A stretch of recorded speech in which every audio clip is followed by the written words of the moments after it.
頑張るとしましょう。課題はやってきま。手を挙げるなら今だ。先生こんにちは。先生こんにちは。カリム、おとなしくしている。やっぱりついてない。学園長、何かご覧いただけました？授業内容簡単すぎまし。無事終了と。次もこの調子。課題はやってきま。カリム、おとなしくしている。手を挙げるなら今だ。いい子にしてます。何しに来たの？学園長、何か学園長、何か僕を見張りに？この辺で終わりです。うん、有意義な時間だった。楽しい時間。スカラビアの実力です。何しに来たの？手を挙げるなら今だ。カリム、おとなしくしている。カリム、おとなしくしている。指を動かしてはいけないよ。学園長、何か。皆さん意外と集中し。無事終了と。次もこの調子だ。楽しい時間。手を挙げるなら今だ。ご注目ください。スカラビアの実力です。先生こんにちは。手を挙げるなら今だ。カリム、おとなしくしている。何しに来たの？皆さん意外と集中し。うん、有意義な時間だった。課題はやってきま。スカラビアの実力です。手を挙げるなら今だ。手を挙げるなら今だ。ご覧いただけました？先生こんにちは。スカラビアの実力です。Hi ご覧いただ everybody. けました？ How's it 皆さ going? ん意外と集中し。 Currently eating KFC after 情報を class. た That くさんイン sounds プット good. したよ。 Lucky. I mean, I just had lunch, so I'm okay. 楽しい時間。手を But 挙 I げるなら今 think, だ。 you know what it is, guys? I wonder if I have tabloed まず手を myself 挙げて。 into getting ご注目 hungry ください。 while I stream や now. っぱりついてない。 And so I wonder if, like, when I get hungry while I'm recording, if I am こ actually の辺 hungry. で終わりで You す。 know what I'm saying? Like, what if I'm not hungry? What if I've just associated being down here with eating food? 楽しい時間。スカラビアの実力 Because です。 I'm like, I just had 学園 ribs 長、 and I had mac and cheese. There's no way that I'm like, 何か you know, I mean, I could go for some blueberries or something, I guess, but like, there's no way that I'm hungry. Does that make sense? おとなしくしてい授る。業内 I 容 think- 簡単すぎまし。 I think I did it. I think that's what I 無事 did. 終了と。 Isn't Nightmare Before Christmas supposed to be next? No, because I didn't do Radiant Reenactment 楽 yesterday. しい時間。カリム、 Hold on, let me switch 先 scenes 生 for you こんに guys. ちは。いい子にしてます。 But yeah, we did 僕 not. にお任せを。 We didn't do Radiant Reenactment on when we were supposed 僕 to. を見張りに？手を挙げるなら今だ。この辺で終わりです。 Oh, of course, Archie's meowing. Archie, come in here. 1週間分 But yeah, I will explain. We'll let them do their lessons. We'll let the boys finish their lessons, and I will explain to you guys what's going on いい子にし today, てます。 all the time. 先生こんにちは。 But thanks for tuning in, you guys. I know I'm 僕にお任せを。 streaming a little bit late. There's just been lots of things have happened 手を挙げる today. なら今だ。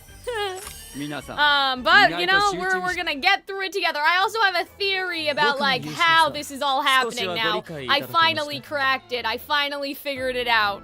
So 楽しい時 I 間。 will share my 先生 findings こんにちは。 in a bit. 先生こんにちは。いい子 But に yeah, してま I す。 don't want to talk over them because I know they're really loud. So ご覧いただけました？ yeah, how are you guys doing? おとなし Work く is している。 stressful. We're on the controversial one now. Yes. I'm sorry that work is stressful. I hope it gets better. Is it like seasonal stress, you know?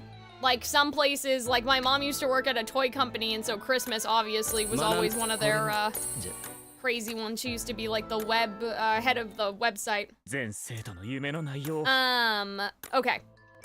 So, 全生徒の夢の内容を把握する。 let's go to our events tab, first of all. First and foremost. So yeah, continuity-wise, in terms of when things released, Radiant Reenactment, see it's right here, is before Nightmare Before Christmas anyway. But I'm assuming Igor said that because he probably thought that I streamed yesterday and I didn't. Okay, so here's the thing. I don't think I can do Twisted Wonderland 3 days in a row. I think my maximum is 2. To be honest, even today, I don't know. It's not like my throat hurts or anything. It's just like I'm not feeling like 100%. There may be other reasons for that. I have another story to tell you guys, but I think that what I need to do is do like 2 days on, 1 day off. Does that make sense?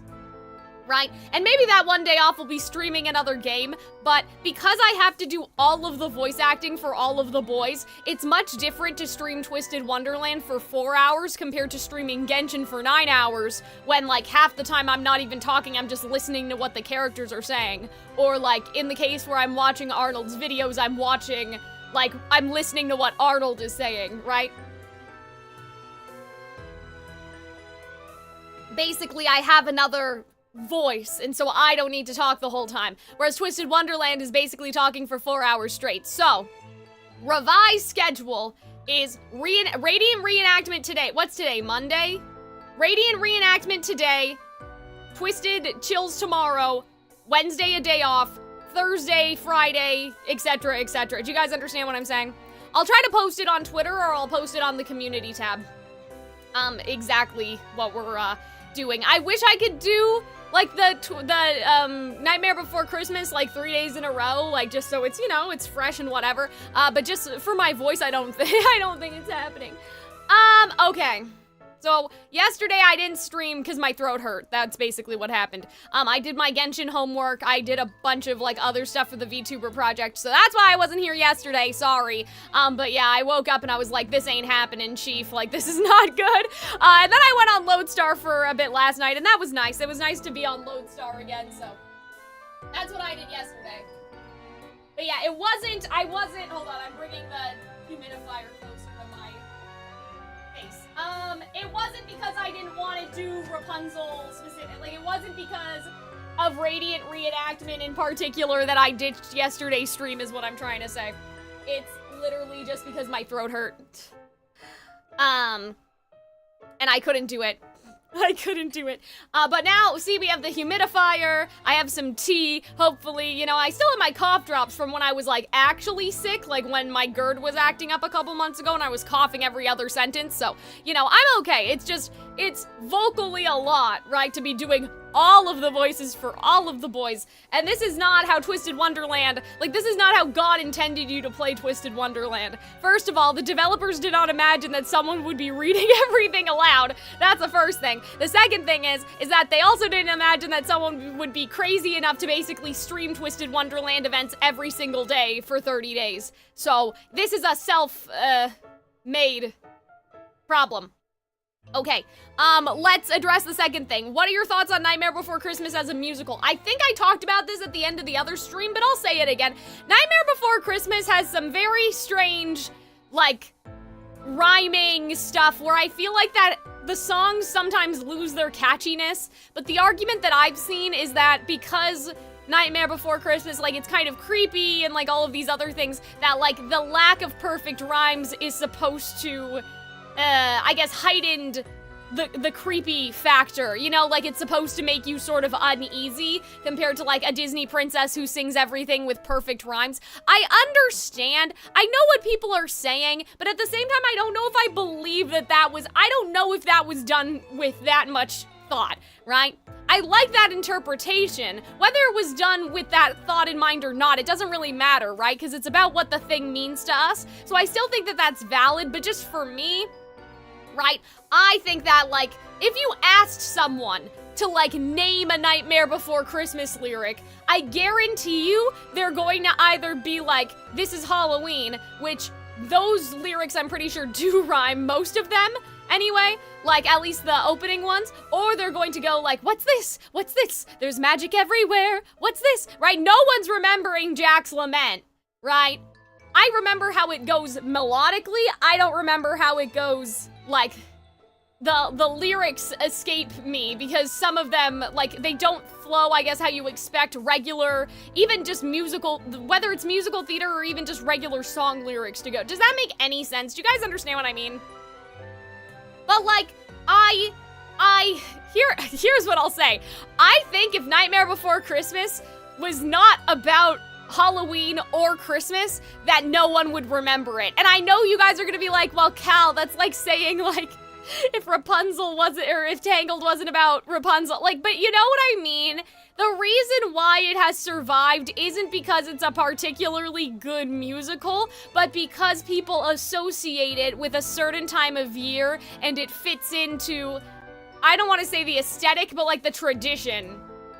You know what I mean? Like the tradition of Halloween and or Christmas, depending on when you watch it. I feel like it has more, maybe not more, maybe that's not fair, but I feel like that the cultural remembrance that it does have is actually, like, at least maybe, I don't know, 50% of it is about Kingdom Hearts. Does that make sense? Like, Kingdom Hearts is what I remember the Halloween the Nightmare Before Christmas characters for, as opposed to the actual movie. And I'm not saying it's exclusively Kingdom Hearts, to be crystal clear, because that would be a bit of clownery. Like, Kingdom Hearts is not as popular when we, you know, consider the grand scheme of things, but I mean, like, their presence in the Disney parks, their presence in other Disney media, right, in Kingdom Hearts, in stuff like Disney Dreamlight Valley, in stuff like Disney Infinity. Like, I feel like that more people know them from their almost merchandised presence, or their, like, IP presence and not the movie presence. That's like saying we wouldn't remember Rudolph if it wasn't about Christmas. I mean, it's hard for me to think of a great analogy, Vedigree. It's hard for me to think about what I can equate this to. You know what I mean?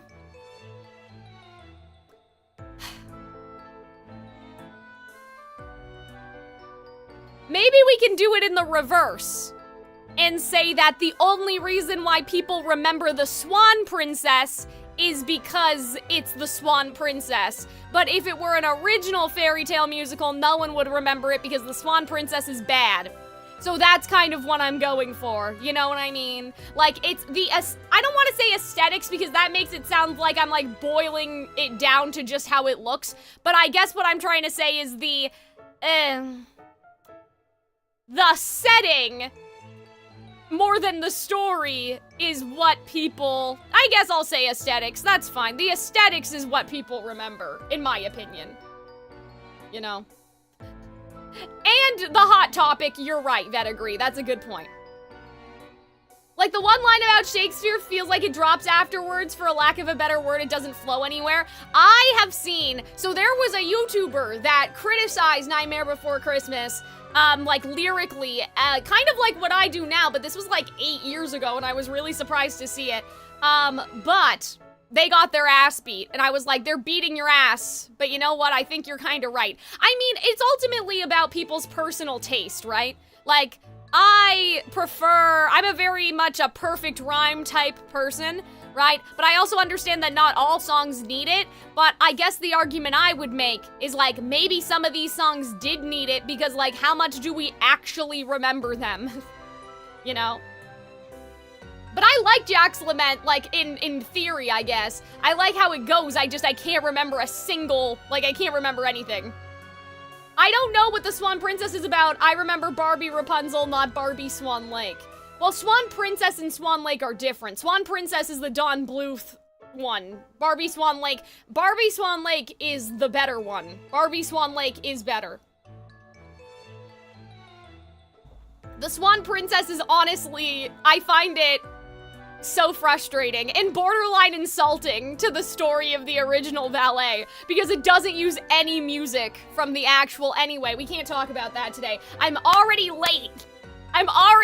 We already are behind schedule in terms of me streaming this today. Some people will love slop if it sounds good, even if lyrically it's shit from an ass. I mean, that is true, but I don't think Nightmare Before Christmas is that bad. Like, when we're talking about shit from the ass, like, you know, I hesitate to even, no, we can put Wish there. Like, Wish is my sort of benchmark, and even some of the lyrics in Wish are, like, passable, you know? But every musical has a couple bad lines, you know? Like a couple bad lyrics, I think. But it's about how many bad lyrics there are, and I think how well people can remember them and all that other stuff. But yeah, I like Nightmare Before Christmas, though. I do like it. I don't want you guys to think I don't like it. It's just that's something I think about lyrically a lot, is I'm like, I don't know, like, was this the best choice?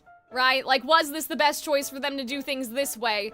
Does it serve to heighten the sort of creepy uncanniness of the world, or is it just a case of bad lyric writing and people are trying to, like, make it so their interpretation is like, oh, but it was actually so smart, which I do that too, so, you know, fair enough.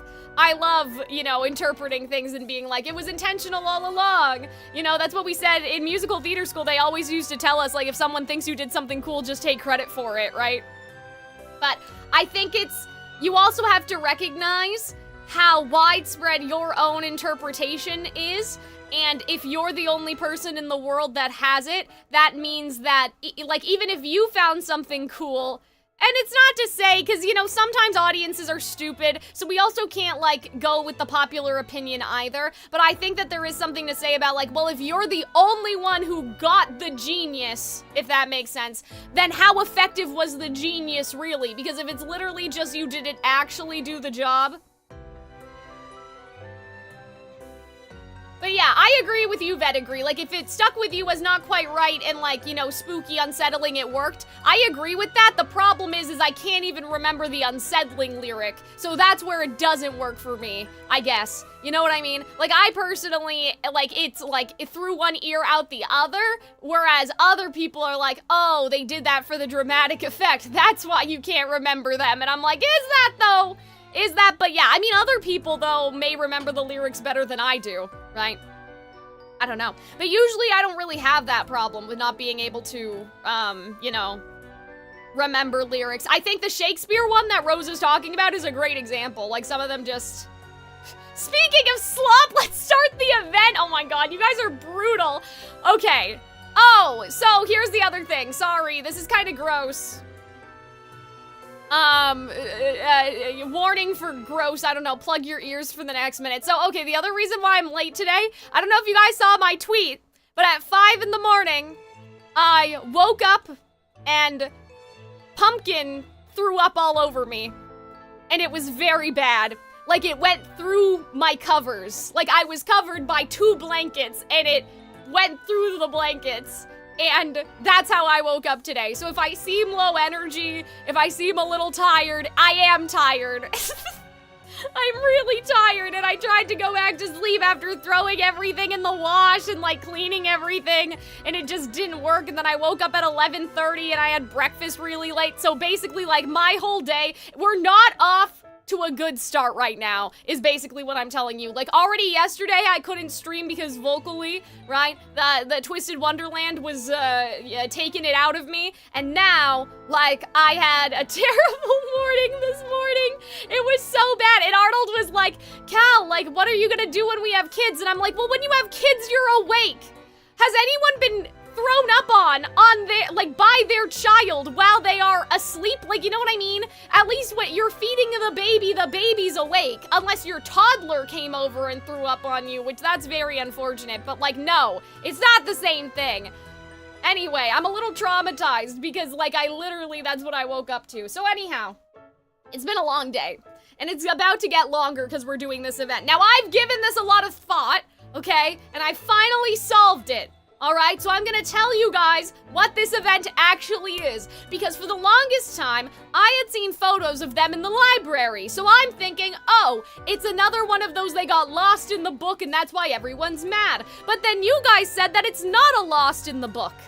And that really confused me, because I'm like, okay, if they're not going into the book, and they're not going to a festival, right, like the other things, like, I don't understand. Like, I fundamentally don't understand what this event is about, right? Like, how is this happening, is what I thought to myself, okay? Like, how is this event functioning? How is this going to work? And then I realized what this event is. Okay, here's my theory. Because it says a Radiant Reenactment. That means it's a reenactment of the events in Tangled. And that's when I solved it. That's when I figured it out. This event is like Fairy Gala if there were no fairies. I think that that's what it is. I think that that's what it is. I think that for some reason, a magical book in the library is holding them captive unless they reenact the events of Tangled. Why? I don't know. I don't know. Is it possessed by Mother Gothel? I don't know. But I think that that's what it is, and I can see why that would piss people off, because Fairy Gala, the whole thing is, yes, it happens on campus, right? Yes, the fairies hold you hostage. Yes, they take over the school, but you learn about the fairy culture and stuff like that. But this is gonna be like if we had Fairy Gala with no fairies, and it was a magical book holding us hostage for some reason. And we don't know. You have a light bulb pinging over your head? Well, Rose, I think you're the only person in chat that can use the emotes. So please feel free to use the Calxiyn sipping tea at your leisure for my theorizing. My cat threw up on my school uniform the day I was graduating middle school and the ceremony started at 9. That sucks. That's why you gotta have backups. But honestly, I would have preferred if they had just gotten my clothes, because the comforter that I was sleeping on, like, we've washed it twice and the stain's not coming out. So if anybody has any suggestions, if you guys have any ideas, like, I have nothing. Like, I don't know what to do. We're gonna try, we have like a carpet cleaner, we're gonna try that, but I'm like, we might just have to toss it, it might need to go. It's not coming out, it came out of my sheets, it's not coming out of the comforter. Anyway, gross talk over, sorry. I know, it's not a pleasant thing, but it happened to me. Like, it actually happened to me, and it was like, I called Arnold, and I was like, Arnold. I was so upset. Anyway, so we're gonna do this event, and maybe this is why everyone's mad. And I can understand why everybody would be mad about this, because we didn't get to go anywhere, right? Like, we didn't get to go to a place, right? It's not a real festival, and all that other stuff. Like, it's literally the book told them to, you know? We couldn't get strong-armed any more than we already are. Guys, look at this. We have like a smoke, like it looks like we have, what do you call it? Like we have a fog machine.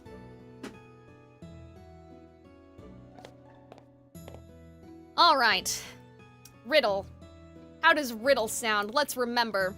I've done absolutely nothing wrong. You may be queen, but that doesn't mean you have to be so mean. Is how I get into my Riddle voice. That takes care of most of my required reading for class. With that out of the way, maybe I'll check out some judicial texts while I'm here. I'm done with the books on this shelf, so these two should be next. I just need to check them out and, You're looking for a book for a history of magic assignment, right? Why are you checking out the health and fitness section? Okay. Oh, sorry, just got sidetracked. Oh, okay, they're also in the library. They weren't talking to Riddle. Riddle is like, he's just reading for fun at this point.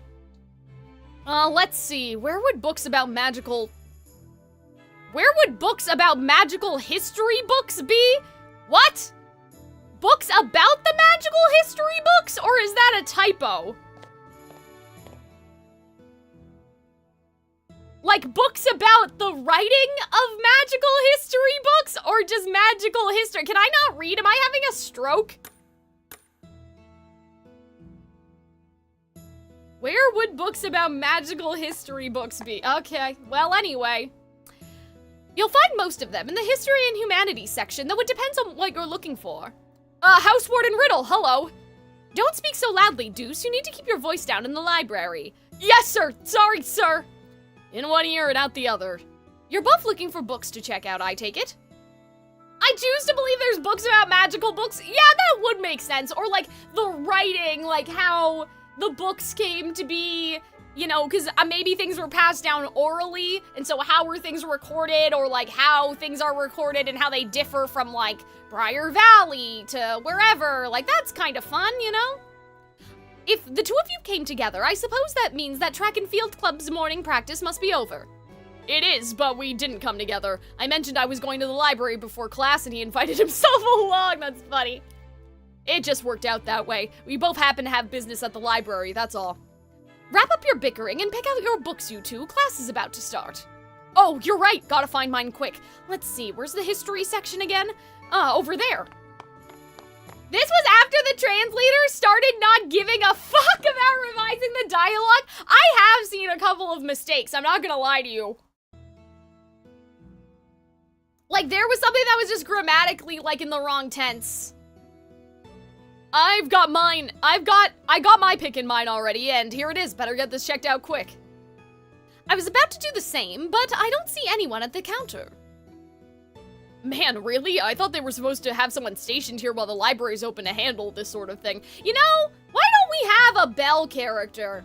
Or even, like, an evil book character. Who would you guys, like, at a villain school put, like, evil books? Who's an evil book type villain? I don't know. I can't think of anybody very immediately. Maybe, like, Madame Mim or something? I don't know.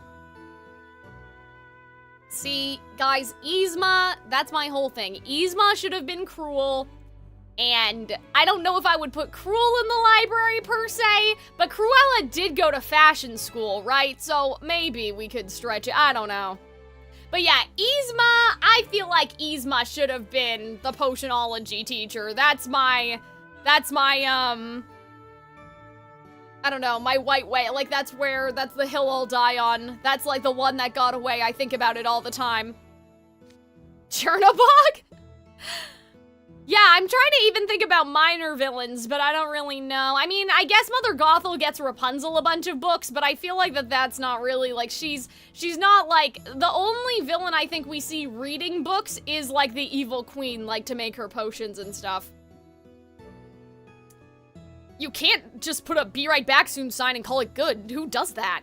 Who indeed? Just because this library has scant visitors before class doesn't mean it's acceptable to break the rules. This is a problem. If I don't complete the checkout procedures, I can't take these books out of the library. Very well, I'll have to come back on lunch break to, Yeah, shouldn't they know who the librarian is? Like, it's kind of weird that nobody's talking about, like, you know. Or does the library just, it would be cool if the library just checked out itself. What was that flash of light outside? Whoa, something just fell from the sky! I'm assuming that's Kalim? I can hardly overlook such a flagrant disregard for— Hold on.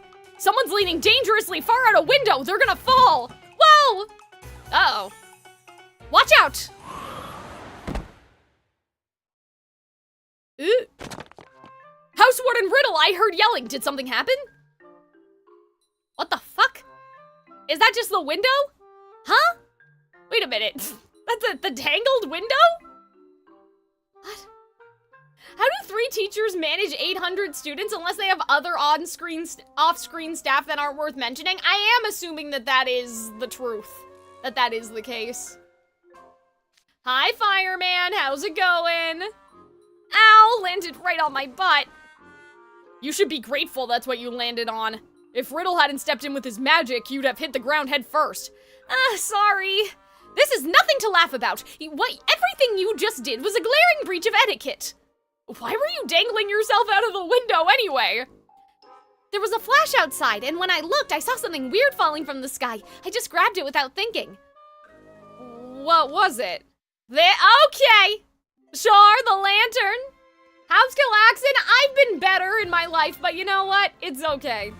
Basically, TLDR, my cat threw up on me at 5 in the morning. Like, not threw up on, like, in my room or on the bed, like, on top of me.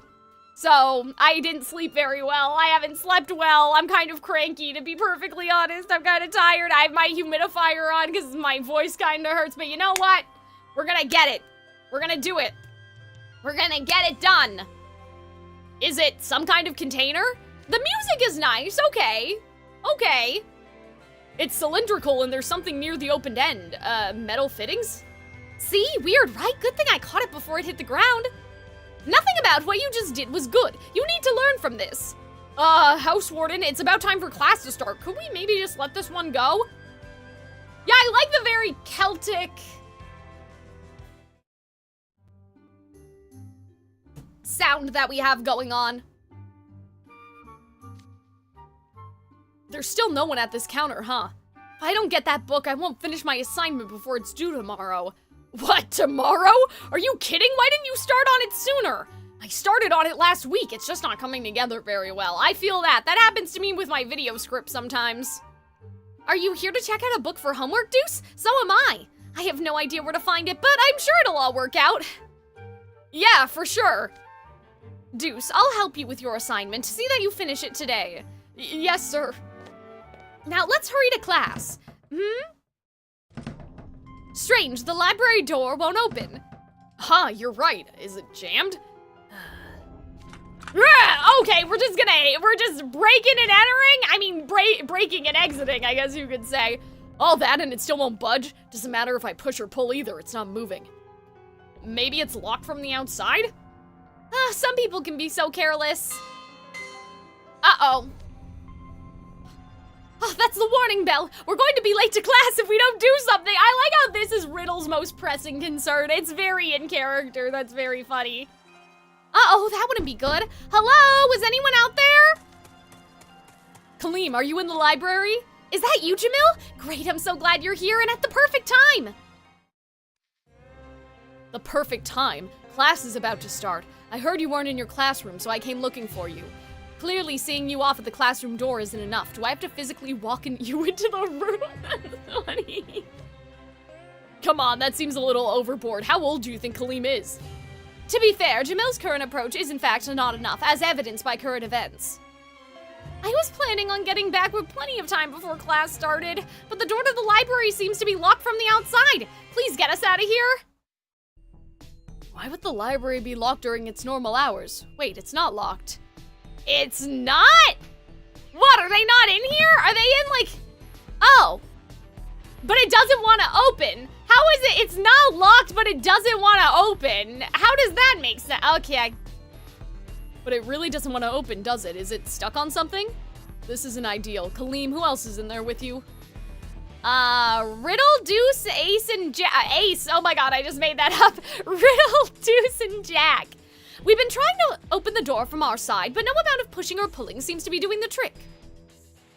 Alright, if Riddle's there, it should be safe for me to step away for a bit. Hey, I'm here too! So am I! And me!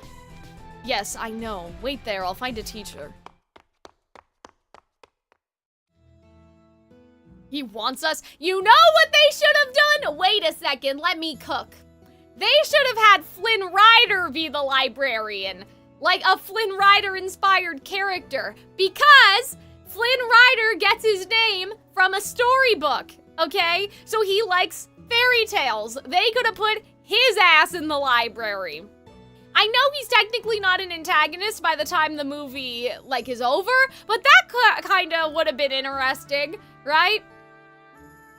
And you could have still had his, like, surrounded by enormous piles of money, like, that's all he cares about. Like, you know, maybe he's in the library trying to find some, like, secret book that'll make him rich. Like, that's why he took the job at the school. Like, you could have done something with that, I think. And, like, you do see him and Rapunzel reading a bunch of books during their montage, and so I'm like, that could have worked. He wants us to wait here? With class about to start? No way am I wasting time just waiting around. I'm gonna look for a way out. Jack went off by himself. Trying to find another way out is not a bad idea, though. Oh, I know, we could get on our brooms and fly out the window. Yeah, we totally could. You're a genius, Deuce. Me, a genius? Wow, this must be what being. Oh my god, can I not read today? Is this my fault? Wow, this must be what being a real honor student feels like. Wait, no time to savor the moment. I gotta get us some brooms. Yeah, so see, they're locked in the tower. So the book, or the lantern, or whatever the fuck, like, it's mimicking life, I guess.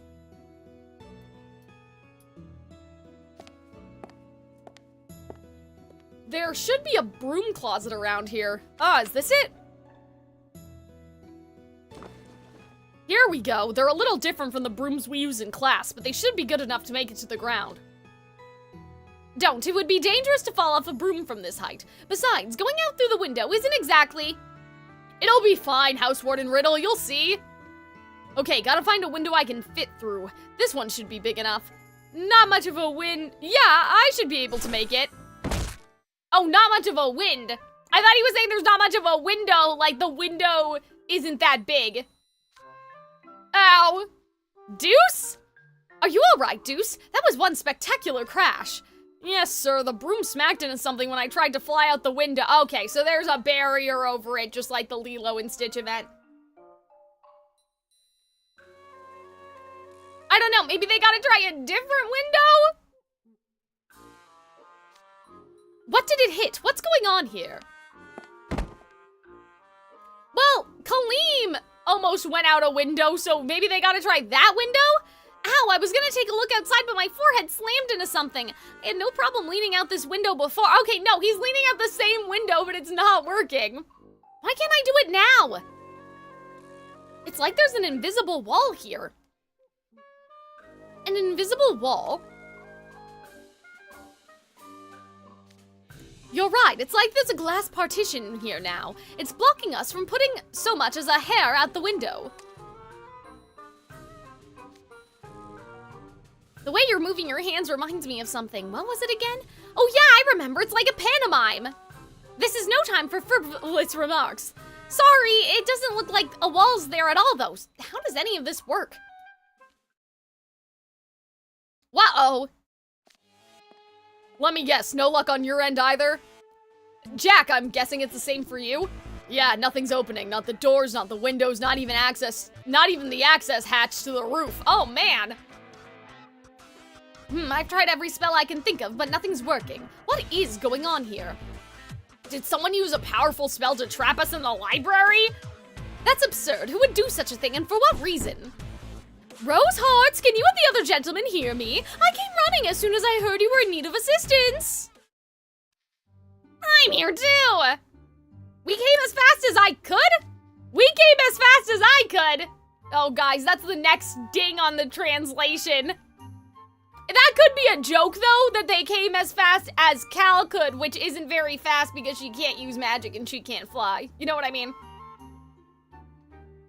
Cal, Grim, you're here too?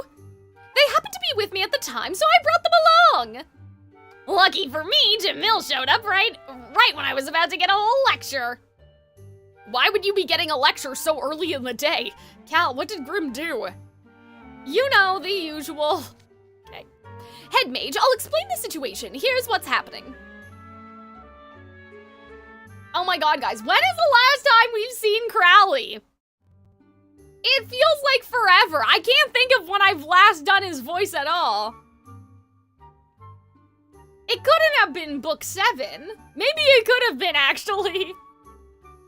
The library door isn't locked, but no amount of pushing or pulling is opening it. Furthermore, invisible walls are preventing you from exiting through the windows of the roof. This is tricky. Let's review what we know. We have 4 students stuck in the library. Rose, Hearts, Azim, Spade, and Howl. The librarians are all out attending to other matters. Meeting, book procurement, and so on. Okay, so there's multiple librarians. That's interesting. It seems you 4 are the only ones stuck inside. Dear me, what terrible luck for you boys. Spoken with such nonchalance, but if you believe this has something to do with our luck, that implies this is some sort of accident. If an accident arises due to issues with school faculties, facilities, or management, that makes it the school's responsibility. No, stop! Don't use scary words like accident or responsibility. I started looking into it as soon as the head mage alerted me to what was going on. But I found no clear reason why the library would be locked or sealed off, and I can't detect any spells I recognize. In addition, the school and library barriers don't seem to be malfunctioning. Nothing about this makes any sense. Damn, gotta call Malleus, bro. Maybe Lilia and Malleus would recognize a spell like that. Crowley was really like, sucks to be you. He was. Looking into the cause can wait. Our first priority is getting these pups out of their cage. We need the store to open and get back to class. We need to get this door open and get back to class as quickly as possible.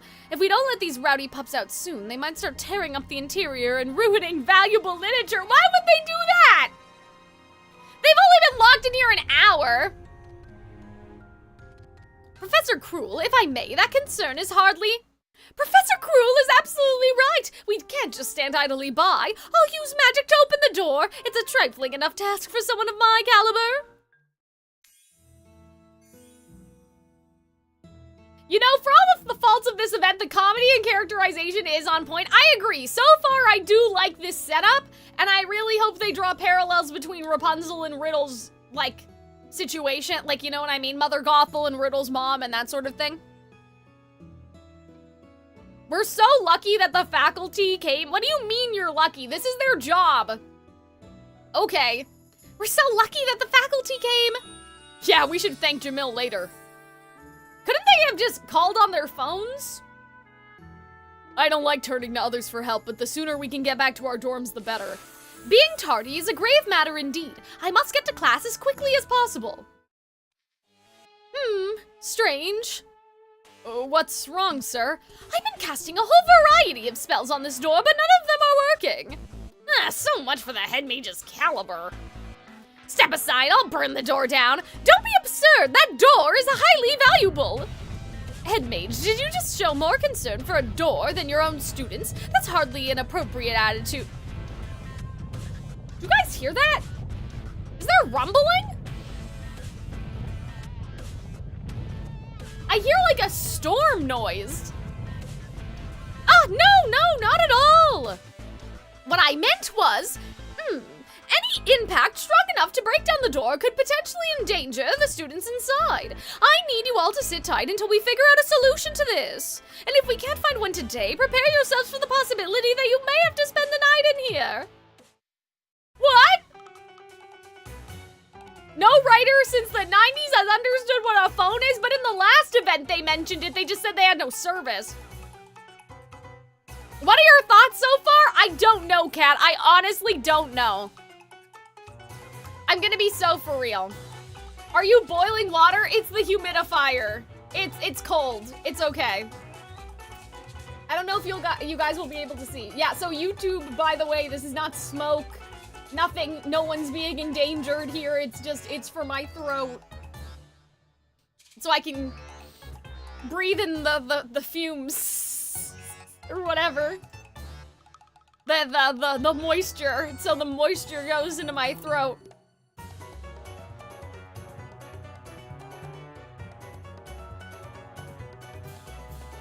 You expect us to spend the night here? How can you say something like that so nonchalantly? Vaping on stream. God. What was I gonna say? Yeah, that's what I need, a nebulizer. Like one of those masked ones that go over your face. But I can never find them on sale in Canada. Like the ones that the vocalists use, like on Broadway and stuff. Also, is there a bathroom in the library? Like, where are they, if they have to go, where are they gonna go? I need to finish an assignment by tomorrow. Please let me out of here. I agree with them. My computer's all the way over there. It's fine. Don't worry. My computer's pretty, like, it's tucked off, like, maybe, I don't know, 2 Calxions away, if you want to use that as a standard of measurement. It's the microphone I'm sort of worried about, but, you know. I agree with them. I have responsibilities as a house warden. I must be freed at once. I like how that's what Riddle's thinking about, but like Kalim is also technically house warden and he hasn't said anything like that the whole time. He's probably gonna be like, but guys, a slumber party would be so fun. Come on, is it that bad? In a library all quiet and easy to sleep in? I think it'd be a ton of fun to have a sleepover in the library. We could all read books, eat good food, dance, sing, and spend the whole night chatting. That sounds like the life. I want to go in. I'm busting down that door right now.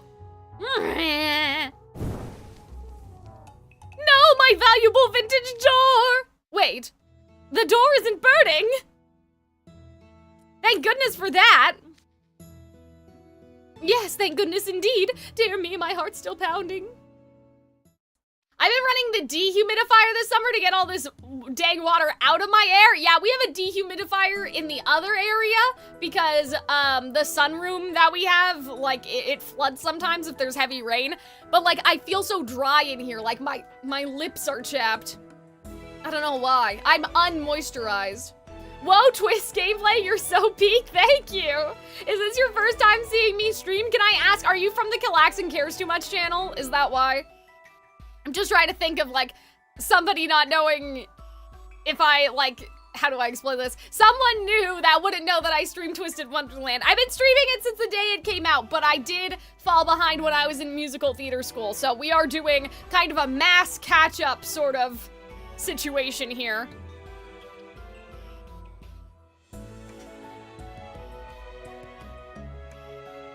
I love Twisted Wonderland, though. We're not sure about this event, but we'll see. Magical fire didn't work. What manner of power is at play here? I feel like my impression of this game is gameplay accounts for 2% of the content. Oh, I'm new, sorry. No, it's okay. I'm just always curious. I'm like, where do people come from? How do they get here? Are they here for Genshin and then they also like Twisted Wonderland? It's a little survey of mine. Well, then agree, like there's Twisted Tunes and then there's combat. And that's pretty much it. It's a visual novel, so this is mostly... I'll show you guys combat later if you really want to see it that bad. No need to fear, help has arrived. That voice. Sam? I think it's Sam.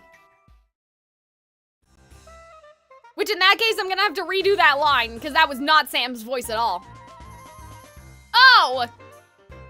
No, it was Vargas. Help has arrived! Ah, did I startle you? Yeah, I have a habit of doing that. But you're in good hands now. I'll have you out of that library in no time with these muscles. No, that door's a cultural asset that has been in place since this institute was founded. Wait, the door isn't broken. Unbelievable! How is it still standing after I rammed it with my signature tackle? That move never fails to squash the most fearsome of beasts, and it didn't do... That move that never fails to squash the most fearsome of beasts didn't so much as dent the door. Something's clearly afoot. Oh my goodness, Professor Cruel, that's an incredibly generous compliment. That's not what he said, I don't care. You're making me blush. It wasn't a compliment, and stop taking matters into your own hands. This time I feared I was doomed for certain. The entire reason I chose not to call him in was... It's hilarious. The entire reason I chose not to call him in was because it was patently obvious he'd go for a brute force approach. What was that? Coach Vargas tackled the door? It didn't even so much as shake. If both magic and might are proving ineffective, then it means our prospects of escape have dimmed considerably.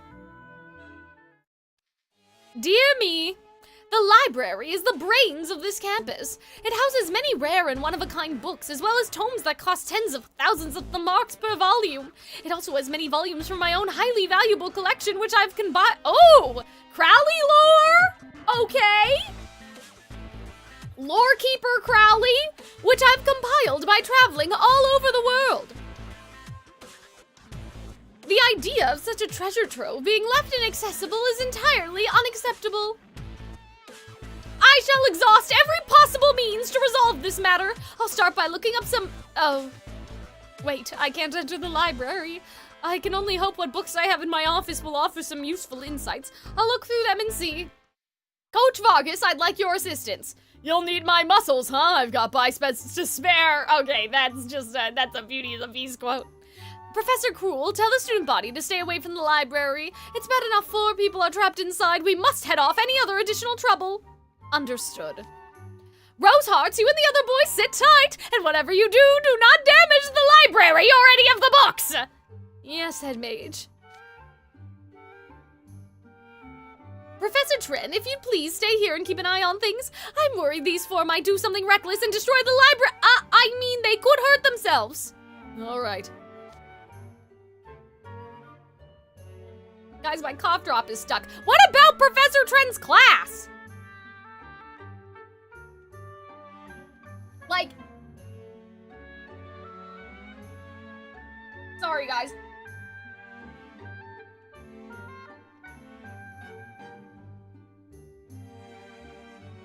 Is class gonna be canceled? Or like, as for you, Cal Grim, do you understand the situation? Something weird's going on with the library and you gotta do something to get Riddle and the others out? I suppose that's an acceptable level of comprehension on your part. On that note, you two are now on gopher duty. Gopher duty? What does that mean? Delivering things as needed, passing along messages. I'm sure other tasks will arrive arise as well, and someone has to do them. Be sure to prioritize any communication from me. Is that clear? You're not gonna take no for an answer, are you? I mean, what else are we supposed to do anyway? Hey, Cal, don't just roll over and accept orders. I don't want to do it. Oh, really? That's unfortunate. I've got a few invoices I'll need to send to the ramshackle dorm. No fair. Okay, we'll take the stinking job. They're gonna run us through the ringer. You better be ready, Cal. We'll be counting on you both.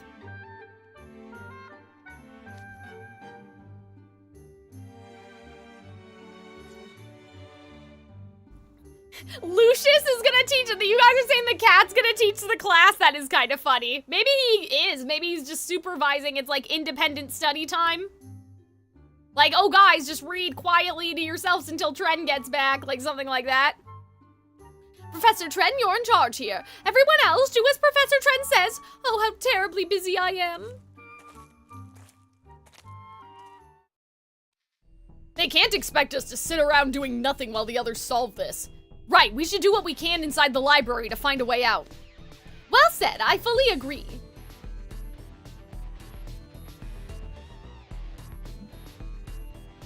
Like, the thing between this and Honkai Star Rail games, which have various ratios to VN to other interactivity, is you could call it a VN a game even when it doesn't narratively branch, because clicking to advance the text is an interaction that depends on the player. Like, you could say you're playing a VN, but equally you can say you're reading a VN. Well, in this case, there is an auto mode, right? So, I would say, well, I do think, though, what I will say, Vedigree, is that usually you can't just, well, I guess you can. If you wanted to, you could just, like, put the battles on auto, and if your team is good enough, I guess you don't really need to use that much strategy. But, like, during Book 7, you couldn't just, like, bullshit your way on auto mode to do the battles. Like, you had to actually strategically counter what the enemies were using, or you would die. Because it was hard. Same for the Twisted Tunes. Technically, you can fail them, but sometimes if you don't get a high enough score, the game won't let you proceed. So, what I'm doing right now is, because these are events and they're not functional, like, they're kind of not functional anymore, if that makes sense. Right? They are, like, it's not the same as how they would have been. Whereas, like, in the event that we did the other day, right, with the Vil, like, fashion one, or, like, what were you here for? What was it? The other one, and you had said something like, oh, it seems like there's supposed to be a battle here, right? Like, those battles, like, sometimes in the events they are easier because they have to consider that somebody that just downloaded the game might be playing them, but during the actual story, those battles can be difficult. So, who is your favorite character? Malleus and Azul. Like, those are my top characters. I would say, though, in a broader way, Malleus, Azul, Leona, Edea. Yeah. Jack. Top 5. Let's put it that. Let's keep it top 5. I also really like Kalim and Jamil, but at that point, it's like half the cast, you know? A way out. If we could identify what's causing this, it follows that a solution would present itself. Can you think of any reason why you've been trapped here? For example, if any of you might have done something to anger someone. Could be resentment. Could it be resentment over that one time? Maybe it was that one guy. Could be from that incident. You guys all have guesses? I can't think of any way I might have upset someone. Which is funny because Crowley said he can't identify the spell. So, like, what student would have a spell that Crowley can't identify? Also, they should have really called Malleus and Lilia for this. Or was there perhaps something strange that happened before you became trapped? It was business as usual, I think? Oh wait, the sky flashed. It was just for a split second though. The sky flashed. I observed it as well. Before I could ascertain what was happening, I heard Kalim shouting. Uh-oh. Are we okay? Knock on wood, please. If this stream crashes, that'll literally be like I already have been puked on today. I will not be able to deal with it. I'm being so for real right now. Oh god, it's raining. I hope the we're not gonna start flooding either. Anyway. Oh yeah, something weird fell from the sky. Something weird? Describe it to me, Azim. It's like a balloon? Yeah, a small balloon. Have you guys never seen a lantern before? What, didn't you have the whole festival back at Scarabia? Like, I feel like, or sorry, not Scarabia, back at the Scalding Sands. Kalim, I feel like you've seen lanterns. Am I crazy? What? And there's this symbol on the outside that kind of looks like a sun? Oh, hey, come to think of it, I was leaning out the window and I snagged this balloon thingy in the first place. A sun symbol. Rosehearts, use your magic to send me the object Azim found. Use your magic? We can't just take a picture? What? Wouldn't that be a breach of the library rules? Library rules like being no being loud and no running? Were there others? Plenty, yes. The ones I'm referring to is no removing library property without permission. I mean, it doesn't really sound like it came from the library. Nightraven College School's library nullifies spells that would remove items from inside it. As the head mage said, the library houses a great many— oh, so that's why they couldn't just take the books and, like, check them out themselves in a sense. Like, they needed the librarian. Like, I was like, why isn't the library just self-checkout? That must be why. So it has its own special preventative barrier, separate from the one surrounding the campus. Every book here is magically bound to this location. Consider it the library's unique security system, if that makes it easier to understand. Huh? But wouldn't that keep people from checking out books and taking them to their dorms? Books that are checked out through the formal procedures are exempt, of course. The checkout procedure serves as a dual purpose. One is to document who currently has possession of what books. The other is to dispel the book's enchantment and allow it to be removed from the premises. Okay, that's interesting. That's fun. I love a little library lore, I guess, but like, here's my thing, guys. This is the first beef that I have with this event already. I know we basically just got here, but like, if they were going to do all this and not have us go to, like, a place inspired by the Kingdom of Corona, right? If they weren't gonna have it be another Lost in a Book, they should have at least introduced a librarian. Like, they should have, oh my god. They should have introduced a new staff member. You know? So, like, I feel like that's kinda, like, that's the part that kinda sucks about this, is if they were going to focus so much on the library. Like, I like library lore. I think that that's cool. You would think a Beauty and the Beast event would be better for library lore, but I digress. But I'm like, why not have the librarian? I don't know. So that's why you have to follow procedures for checking books out. I had no idea. Me either. You sure know a lot of stuff, Riddle. Oh, come on, I don't know about Kalim, but you and I were both there for the overview they gave at orientation, Deuce. They did that? They barely use the library, so I guess I forgot. Is that right? I'll ensure you know all about it by the time I'm done tutoring you. Be ready. Didn't that balloon-like object come from outside of the library? As long as it's not library property, you should be able to send it outside. It doesn't count as a rule violation. Ah, I see. All right, may I borrow that, Kalim? Sure.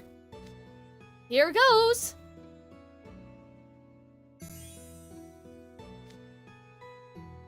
Oh, I know. What if Housewarden Riddle used magic to send us outside, too? I doubt that would work. Only a handful of mages are capable of teleporting people, and the limitations are... Huh? That's a huh, alright. It's no use. It's not just that we can't leave. We can't send objects outside either. Guys, please, your phones. Anybody. Very well. I'll examine it through the glass. All of you head to one of the windows nearby. Jesus. Guys, you have cell sounds! Please!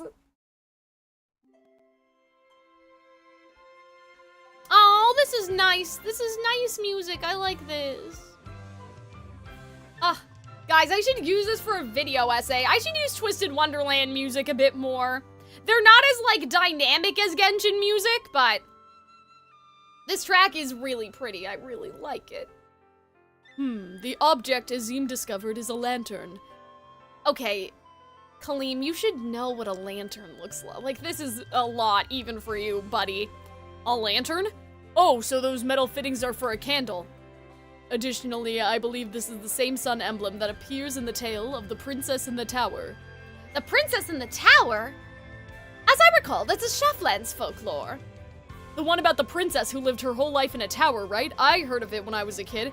She's trapped in a tall tower by an evil witch, but escapes to go see some wondrous lights. Ooh, that sounds like a fun story. You sure know your stuff, Jack. I mean, I am from the Shaftlands, but I couldn't tell you much more than the basics. I mostly remember how she teams up with a thief who snuck into the tower and they go on a journey together. She's one bold princess. Aw, that's cute. Guys, I like that. Howell has the broad strokes correct. I recall seeing a sun emblem much like the one on the lantern, that lantern in a book about the tale.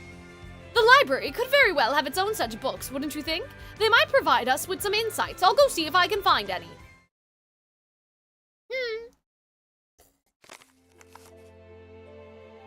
I was able to find 4 books that cover Shaftland's folklore. None of them devoted more than a few pages to the princess in the tower, but one of them did mention the sun emblem. Every year on the princess's birthday, her parents and their subjects would send up lanterns with prayers for her safety. Apparently, the lanterns sent up by the king and queen were marked with an emblem in the shape of the sun. It's the same marking as the one on our lantern. It's said that the princess saw the light from those lanterns flying around through the sky, and that was what solidified her resolve to go outside. Sorry guys, I don't know what's wrong with me today. I mean, I mentioned this a couple of streams now, but I need new glasses, so I'm kind of like a little blurry. It's not like horrible, but a little blurry. Perhaps the wishes that the people made on those lanterns are what guided her back home. There's something in my VTuber project like that. Not exactly that, but like, ooh, wishes getting sent up via lantern. How interesting. Anyway. I have 2 daughters that are all grown up and moved out myself. I can relate to a parent beset with worry over their child. Oh, for sure. I bet mom and dad were super sad that their daughter just up and disappeared. Makes sense. What parent wouldn't be worried sick about their kid being endangered or injured? Just so, I have no doubt the king and queen would have wished to find her just as strongly as they prayed for her safety. That's very insightful. But it's a fictional story, right? This lantern is from a kingdom that doesn't exist. What's it doing at our school? Is it somebody's idea of a prank? I mean, does it not exist though? Like, during cloud calling on the savannah, like, it was sort of implied that Simba was real, or at least they thought he was real. Like, that the story took place in Cloud Calling, like, in the area that Leona lives. So, like, couldn't it be possible that this kingdom exists somewhere, but it's just something else now? You know what I mean? The whole setup is far too elaborate for a prank. It's defied everyone's attempts at resolving it through magic and physical force. Unless something happened. I mean, Corona was on an island, so what would be really fucked up is, like, if it went under the sea, and now it's gone.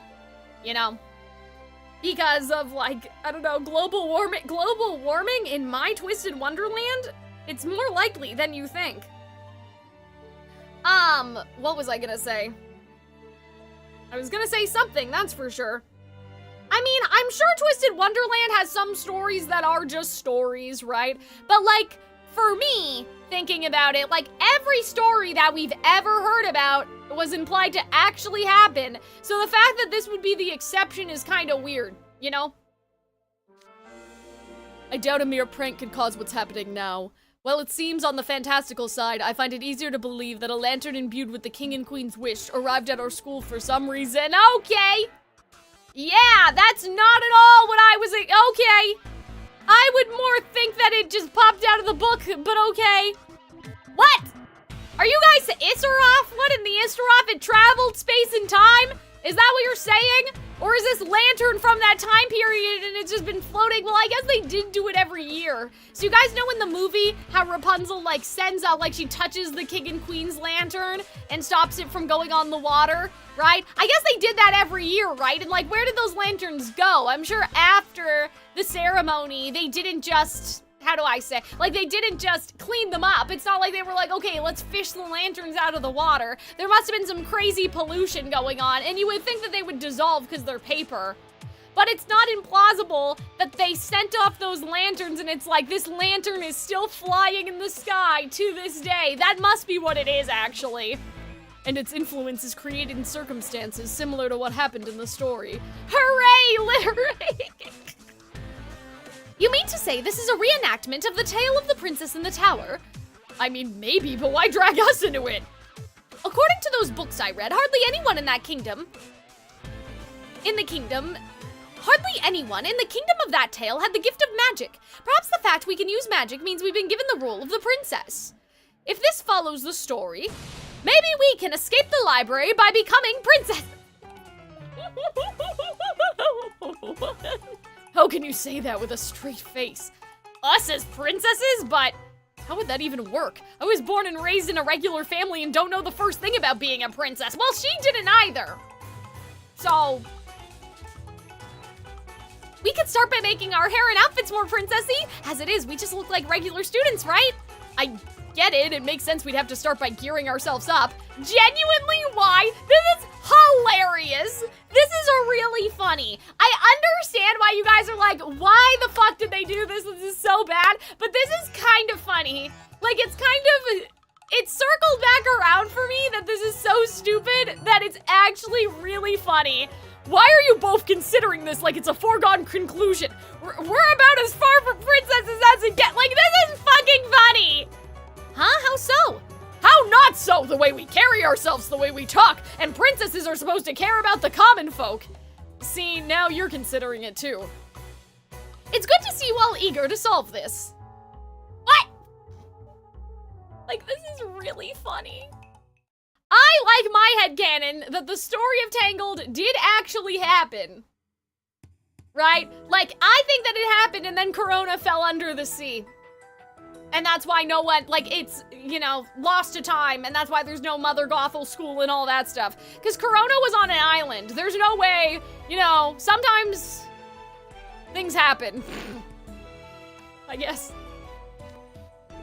Okay, I'm gonna get to the end of this section, and then we're gonna do an ad break, and I'm gonna stretch maybe, I don't know. This is so funny.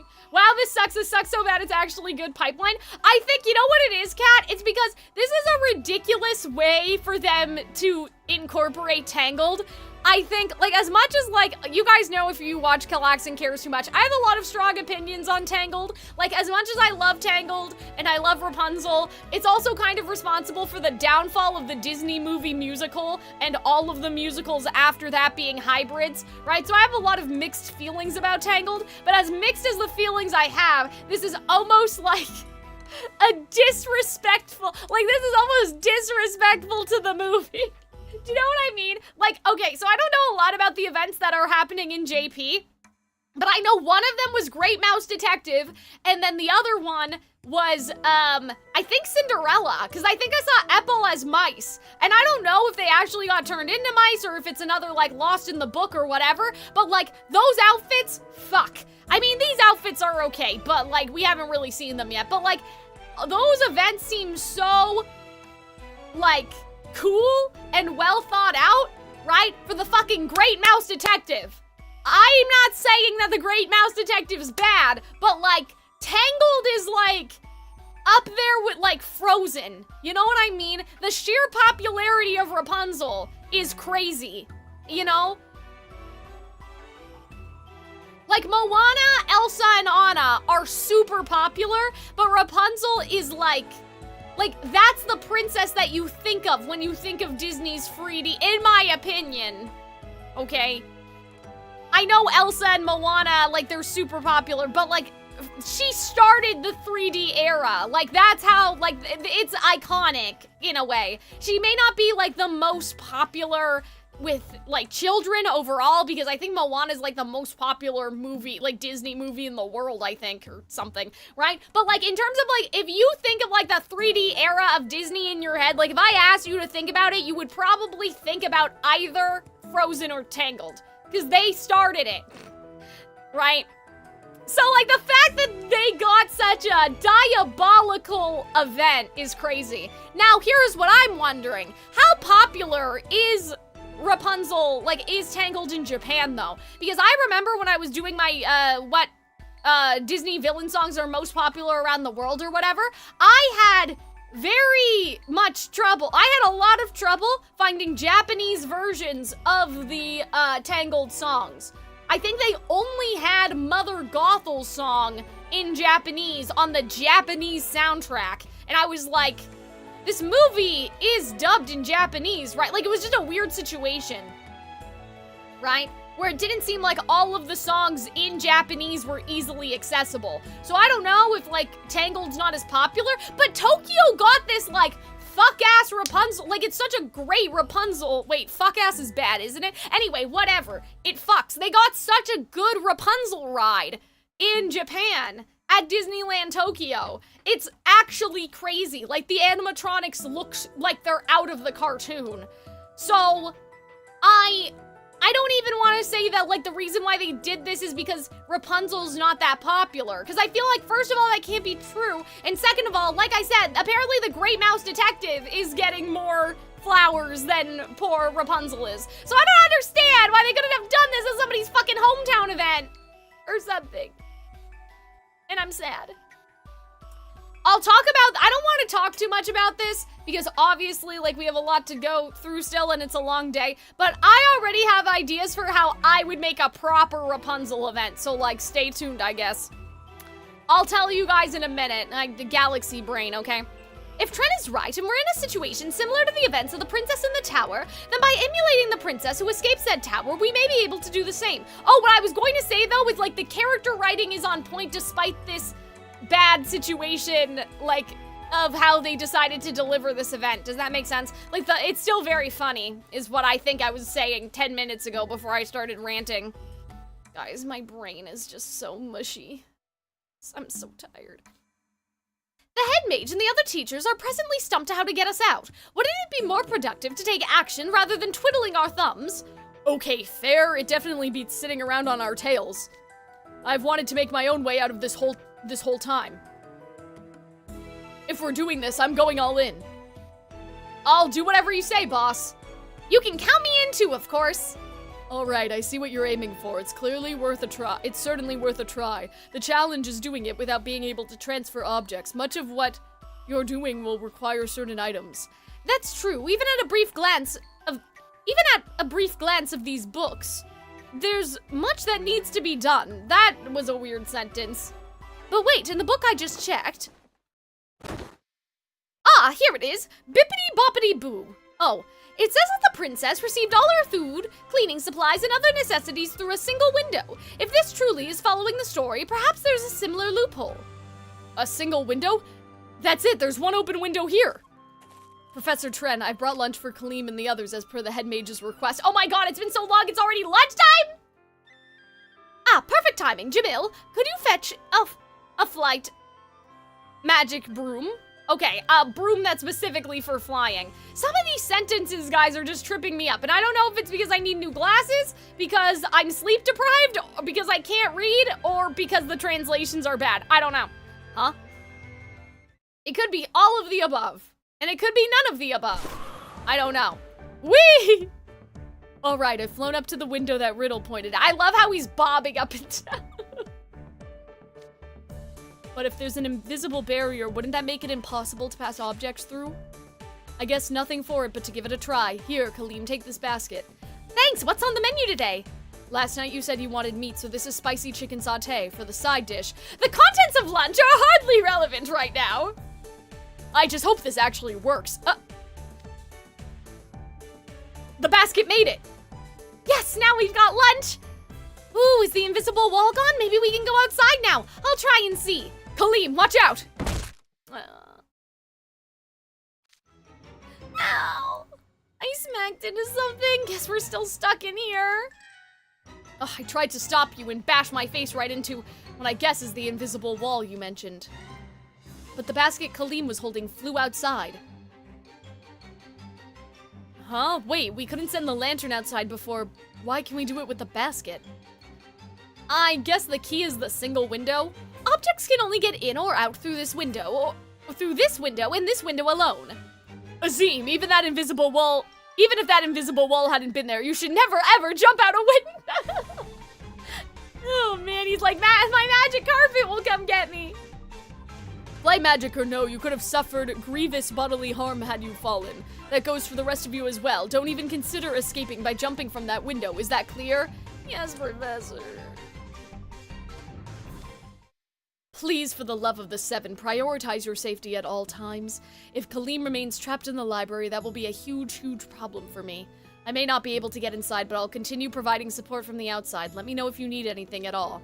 Sure thing. Thanks, Jamil. Whee! Damn, the sound effects. I don't remember Twist having this many sound effects usually. Am I crazy? We've now established that while people cannot enter or leave, we can transfer objects through this window. We're finally making progress. Having supplies brought in through a specific window is another part of the princess in the tower. That makes it even more likely this is a reenactment of that tale. I mean, Mother Gothel also had an escape route, but I guess they don't know that part of the story. Like, she also had stairs. The tower has stairs. Rapunzel just never found them. We may be able to glean something from this information. I'll apprise the head mage at once. Hello, head mage, we've learned something. I'm still not totally clear on what's going on, but at least we can get meal baskets now. Yeah, thanks to you opening that window, we won't have to worry about food. On the other hand, we might have avoided this whole mess if you haven't opened that window and grabbed the lantern to start with. Very true. That said, what's done is done. There's no use crying over spilled milk. I say we enact our prior proposal in the interest of resolving this matter as quickly as possible. Our prior proposal? The thing you were talking about, you know, gearing up with the right hair and clothes? That's right. We should all pour through... Is that the right pour? Okay. We should all pour through these books to ascertain distinctive traits of the princess's appearance. Maybe it is. I feel like it's not. That looks wrong. But maybe I'm wrong. It has happened. Some illustrations of her would make this a lot simpler, but I'm not seeing any. Huh? You mean there aren't any illustrations of the main character? Not that I can find. One of these books does have illustrations, but only 2 of them. The mural the princess painted on the wall and the lanterns flying through the sky. For her hairstyle and clothes, all we've got to go on is the way she's described in the text. Aren't books without illustrations hard to read? It'd be so much easier to follow if they had a few drawings. Yeah, I know what you mean. Right? Putting aside illustrations, or lack thereof, according to this book, the princess had long hair and wore a pink and purple dress. There aren't any detailed pictures of the design, but considering that she did cleaning and regular exercise, I imagine it was something easy to move around in. You know what? This is kind of cool. Sorry, guys. I know you guys hate this event, and so it must hurt for me to compliment it. But, like, it's kind of archaeological. I know that sounds so dumb, but it's almost archaeological in a way. Like, they're putting things together and, like, we see how close it is to the original or not. I don't know. Like, it's kind of interesting that they're using their brains, like, okay, well, if she had long hair and she had to move in the tower, she's not wearing this giant, like, Marie Antoinette, like, Rococo, you know, whatever. Like, you know those dresses with the giant, like, some people do, like, historically accurate belle, and it's these giant dresses with the big things at the side? From what I read, the princess painted a mural of celestial bodies. If she liked the stars and sun and stuff, then maybe her clothes and accessories featured those kinds of designs?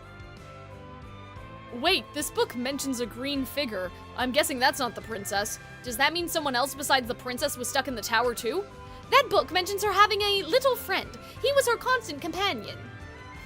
A little green friend. Perhaps that's another essential part of playing a princess. I say we've learned enough to have a decent idea of what she looked like. Let's send for some fitting attire. So I'm guessing Cruel's gonna make this, right? That takes care of the clothes. The problem is the hair.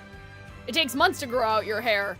Really? Haven't Having a sleepover with you guys sounds fun, but not being able to see anyone else for months would just be lonely. I can't stay in here that long. Spending months surrounded by this many books would end up overloading my brain. That is kind of funny. How much of an aversion to books do you have? There are other, more pressing concerns here. The rules state that a tea party must be held in the garden 5 days out of every month. You're being just as absurd, Riddle, if we're talking about pressing concerns. I've got a cactus I need to take care of. Regardless, this is a very serious issue, in which case, Professor Tren, I apologize for interrupting your call, but okay, so Professor Tren is on the phone! I'm gonna crash out right now, sorry! Professor Tren is on the phone! He's on the phone with the head mage, but none of you have your cell phones! So none of you can look up if in the entire world there is an illustration of the Lost Princess. None of you can look up if, the studio that was in Ville's event has made an animated movie based on the princess. Tren has his phone, but none of you have your phones, and this was so easily avoidable because all they needed to say was that phones aren't allowed in the library, right? And because Riddle is there, Deuce and Jack and Kalim took it very seriously because in the Lilo and Stitch event, people do still have their phones. I was gonna call them scrolls. That's not this game, that's Ruby, right? Anyway. They could have just had it, so you have to put your phone in a little box or something because you're not allowed to photograph the books. At a lot of museums and stuff, you're not allowed to take flash photography. So they could have just been yeah, usually we just keep our phones on us, but because Riddle's here, we put them away. It would have been so easy to just have it so their phones are locked up in a box. But instead, what do you mean? Tred's on the phone, but you don't have your phone. Ah! Jesus. It's like everyone got a partial lobotomy for this. God! Sorry! But anyway! Alright, Head Mage Rosehearts is requesting your alright, Head Mage Rosehearts is requesting your presence at the library. Wait, this is technically Riddle's second time getting stuck in a book? Riddle was in the Stitch event? I don't remember that. Is that bad? Guys, is that bad? I don't remember Riddle being in the Lilo and Stitch event. Is that bad? Was he there? Are you sure? Lilia, Ace, Floyd, Azul. Was Riddle there? Yes! I don't remember doing Riddle's voice at all during the Stitch event. What? Oops. Whoops. Anyway, do you have any idea, House Warden Riddle? I'd at least like to discuss it, though to be honest, I'm not expecting a positive answer. Can't you guys just use magic to change your clothes? Where's the bippity-boppity-boo of it all? You know what I mean? Oh my god. Oh, Twisted Wonderland. How you hurt me. How you wound me. Wait, Jack too? Jack I remember because he was oh, my big muscles, I can carry a whole tree trunk. You wish, oh, for fuck's sakes. Are they gonna ask Azul to make this potion and be in debt to Azul or something? You wish to make a hair growth potion? That sounds handy, I didn't know those existed. Really? I guess that means that they can cut their hair at the end of the event like Rapunzel cuts her hair in the movie. I saw it mentioned in a journal for medical mages some time ago. In the interest of reenacting the events of the Princess in the Tower, I was hoping you could assist us in creating it, sir. Oh dear, would that I could help! The golden fruit needed for hair growth potions is extremely rare and highly expensive. For the price of just one fruit, we could build another library just like this one. A whole other library? Guys, is there no way to use illusion magic or anything? So that's off the table. I'm afraid so. If we used all 4 of the fruits in our rare plant storage room, it would inhibit our ability to run this school. You'll have to find another way to... I'll buy them. What? I like how it started playing the Scarabia music to remind us that, Kalim has, family, Scalding Sands family money. Do you know what I mean? That's the thing, when we got cell phones, entire plot devices were rendered obsolete, but that doesn't instantly bestow the ability on the writers to write cell phones well. That's the thing though, Vedegree. Usually Twisted Wonderland doesn't have this problem, so I'm really getting the impression that this event was rushed or something. And I wonder if they are going to pretend that this event never happened, and when the Tangled movie comes out, we're gonna get a proper Rapunzel event, instead of just rerunning this one. Do you know what I mean? I don't know, though. You will? Sure, that way you can get 4 fresh fruits, right? Please, head mage, let us have them. I mean, I see 4 fresh fruits right here. Anyway. Why, certainly, as long as you're the one footing the bill, I have no problem with this course of action at all. I'll ask Professor Cruel to ready the potion ingredients now. Oh, okay, no Azul. Sad. Depression. Now we can grow our hair out, right? Oh, I better let Jamil know he'll need to get payment ready for the head mage.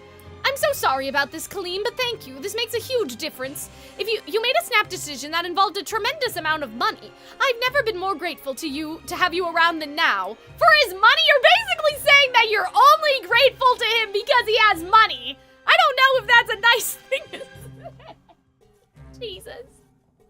How many Thamarks would it cost to build this library? I can't even imagine. Yeah, we live in wildly different worlds. Guess that's what it's like being ultra rich.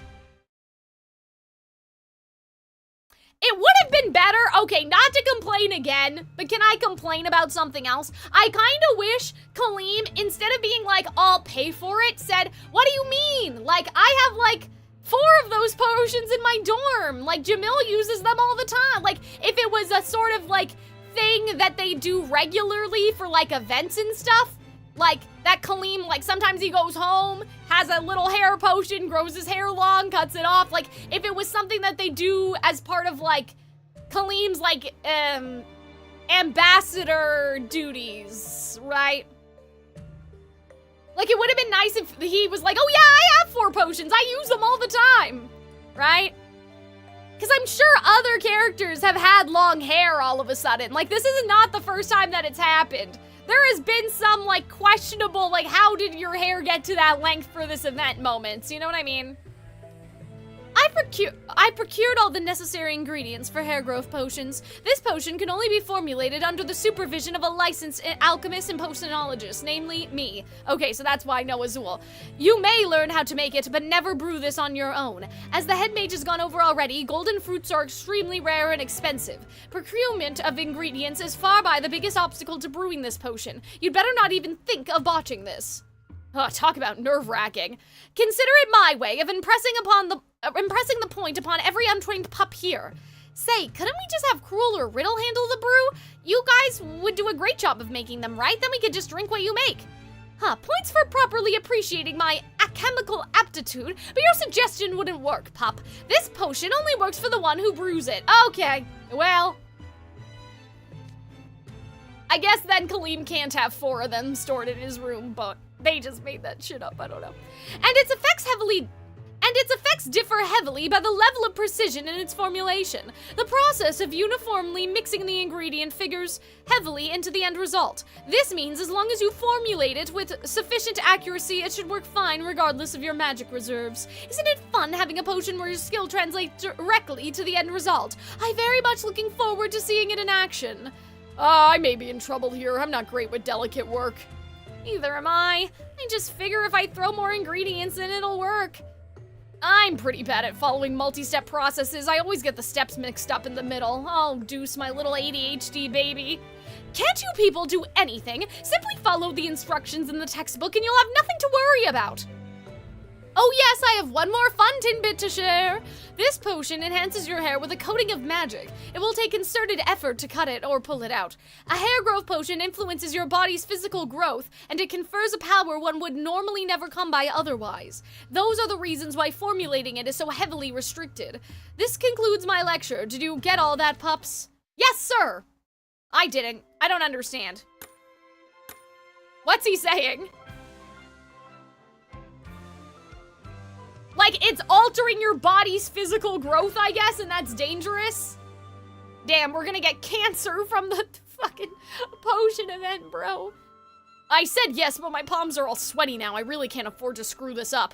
No kidding, I shouldn't have listened when they said I shouldn't have listened when they said they were talking about the price tag. Now my hands are shaking. Wait, what? I shouldn't have listened when they were talking about the price tag. Oh, okay, that was my fault. Don't be so nervous. If it turns out bad, we can always make more, right? Were you even listening? These 4 golden fruits are the only ones available to us, and they're extremely rare. Even if you can afford them, there's no telling when we could get a hold of any more. Oh yeah, geez, now I'm getting nervous. See, I would think that the golden fruits come from Corona. So I feel like this kingdom must still exist, and it's just something else now. Because the golden fruit, I feel like I imagine, in my head, guys, after they buried Rapunzel, right? Like, after Rapunzel dies, right? After they buried her, a magical golden tree sprouted, and that's where the fruit comes from. Quiet! That's enough chit-chat from you pups. Pay close attention and follow my instructions.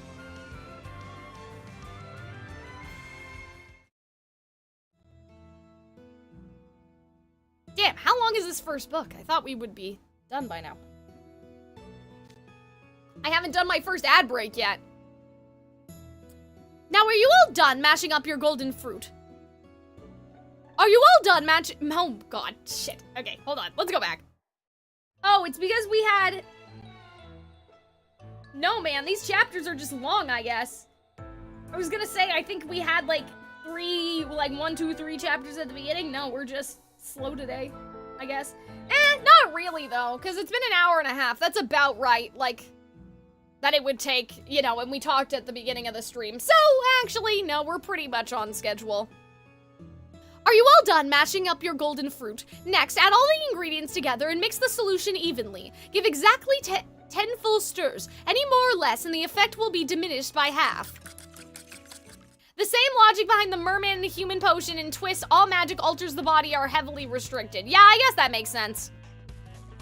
But somehow, like, I guess the merman to human potion isn't as, like, dangerous? Or I guess they've just figured out how to do it in, like, a controlled, I don't know, like, it's like ADHD medication. It's a controlled substance.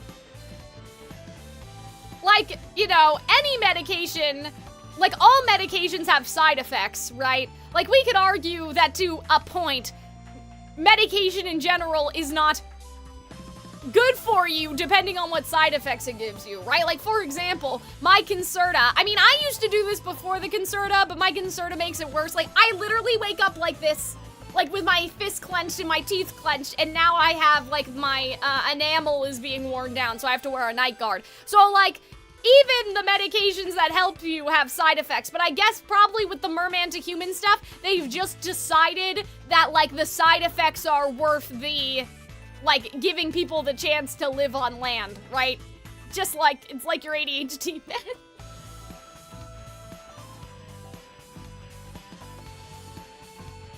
You know? Nothing is perfectly healthy for you. Everybody gets side effects from stuff, but the benefits outweigh the side effects, is what I'm trying to say.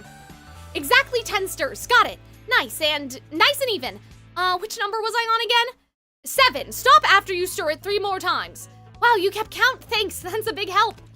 Spade, your stirring is too half-hearted. If you don't get it thoroughly mixed within 10 stirs, it won't work properly. Got it. How do you know that his stirring's too half-hearted? Do you hear him on the other side of the door? It's not like it looks any different. You can't exactly tell if you're doing a decent job stirring or not. Howl, stop smacking the stirring rod against the side of the container. You can't use brute force with this. I can't take my eyes off you pups for a split second. How are you watching them? Through the window? Is he looking at them through the window? I'm confused. Or is he just listening to them? It's astounding just how stressful this is for me. How are you faring, Rose Hearts? Exactly 10 stirs uniformly from the outside, from the bottom, gently. Exactly 10 stirs uniformly from the outside. At least one of you is doing it right. Riddle, your eyes are crazy bloodshot. That's some serious focus. House Warden Riddle, you need to blink. We don't have time. It's just like me when I'm streaming. I don't blink either. For the next step, take the drinker's hair. That is yours. Grind it up and add it in. I just have to pull out a strand of hair? Sure. Ow, okay, now to add it and grind it up. Stay! Don't move the pestle around that quickly. Even the slightest frictional heat can affect the final product. I already ground mine to powder. Are you kidding? My hair won't grind down at all. A matter of hair thickness, I suppose. Yours doesn't seem to be as fine. What should I do in that case, sir? You'll have to grind harder, but try to avoid adding more heat. This is a delicate product, so treat it with care. So I guess this is the explanation for why Riddle's hair is so long and everybody else just kind of got semi-long, you know? Man, that's the kind of work I'm the worst at. As for Rose Hearts, you seem to be doing well. Grind down as firmly and finely as possible, but without adding heat. House Warden, blink! This is so fucking funny. I think he's watching through the window, and hello, Sad, I'm late for the, oh, you actually like this event. You're the only one, Cookie. I'm sorry. Everybody else hates it. I'm having a good time, but here's what I was gonna say. This is what I was thinking about before I started streaming, right? I went in knowing that it was basically Fairy Gala without the fairies. Like, it was another, like, the students are held hostage by a mysterious force, but there's not even, like, fairies this time, right? So I think, because I had the expectation that this is what, like, this was what, oh my god, that this was what was going to happen, right? I'm having a better time just enjoying it for what it is. But I can imagine, right, if this was announced on the live stream, because they do, like, live streams sometimes, like, if this was announced ahead of time and people thought you were going to the Kingdom of Corona, just like Glorious Masquerade, and instead we got this, like, I think that that's probably why people were mad. So I think it's a bit different for me because I at least know what it is, but other people, right, it would have been like everybody would have been theorizing about like, oh, it's gonna be this, it's gonna be that, and like, right? And then when those theories didn't happen, it was like inherently sort of disappointing. Hold on, guys, I'm gonna move.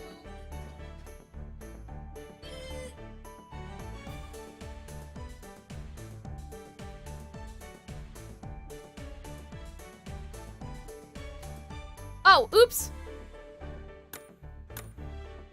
Lastly, channel some magic. Ooh, it changed color. That means it worked, right? Everyone's potions changed color. That's a relief. I think I would have been annoyed regardless. I mean, that's fair.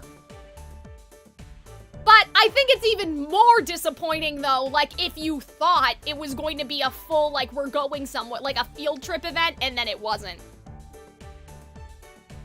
I do think it's still annoying, like, on the premise of, like, well, why did these other Disney movies get such well-thought-out events and this feels like it was just slapped together? Like, who has beef with Tangled on the Twisted Wonderland team that this is what they got, you know? I'm not sure how well it turned out, though. Fingers crossed this works. That's definitely a unique smell. Is this really safe for consumption? Go on and drink them. Your degree of success will be apparent from how long your hair grows. Let's all take it together, then. Here goes. But yeah, guys, we'll finish this book, then I'll run an ad, because we're almost at 2 hours, actually. I should have run one before. Ugh, what a weird taste. It occurs to me when we drank our own hair. It occurs to me we just drank our own hair. That's kind of freaky. You should see your faces. It will take some time for the potions to take effect. In the meantime, here, get changed. Goodness, you even procured outfits for us on such short notice. You provided the details, I expanded upon and perfected them. It wasn't easy throwing all this together in a hurry, but I'm rather pleased with how everything turned out. Since I couldn't take your measurements, I eyeballed it. You'll have to do the final adjustments yourselves. Final adjustments? Where would I even start? Relax, I called in some backup. Backup? He means me. Vil? The faculty reached out to me, so now I'm here to provide adjustment tips to get you spudlings at least somewhat presentable.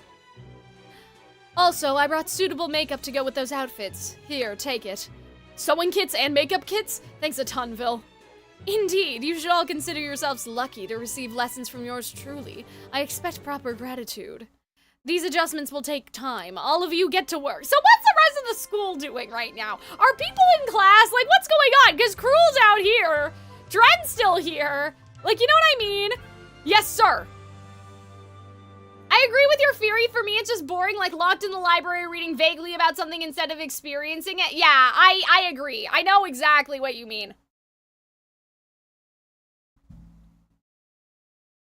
Like, it just sucks. Like, why couldn't we just have had... Oh, you know what I'll do? Okay, so when we take the ad break, I'll talk about my theory for how I think they should have done this event instead, because otherwise I will get really distracted. All right, so Kalim is Pascal. He's real fucking green. Sure. Okay, all changed. I'm really liking these bright greens, and I gotta say, this hair growth potion's amazing. One moment my scalp feels all itchy, the next I've got this super long hair.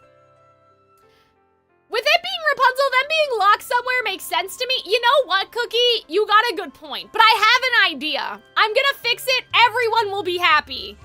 I'm gonna make it so everybody is satisfied. I have a vision, okay? I got a vision. You'll just have to wait and see. Dramatic pause. Okay, so after we're done this book, I'll go to the bathroom, maybe get a cookie or something, run an ad break, and then we'll keep going. That outfit and hairstyle are both solid on you, Kalim, though I agree having hair like this is pretty weird. I like his hair! Okay, Jack looks great.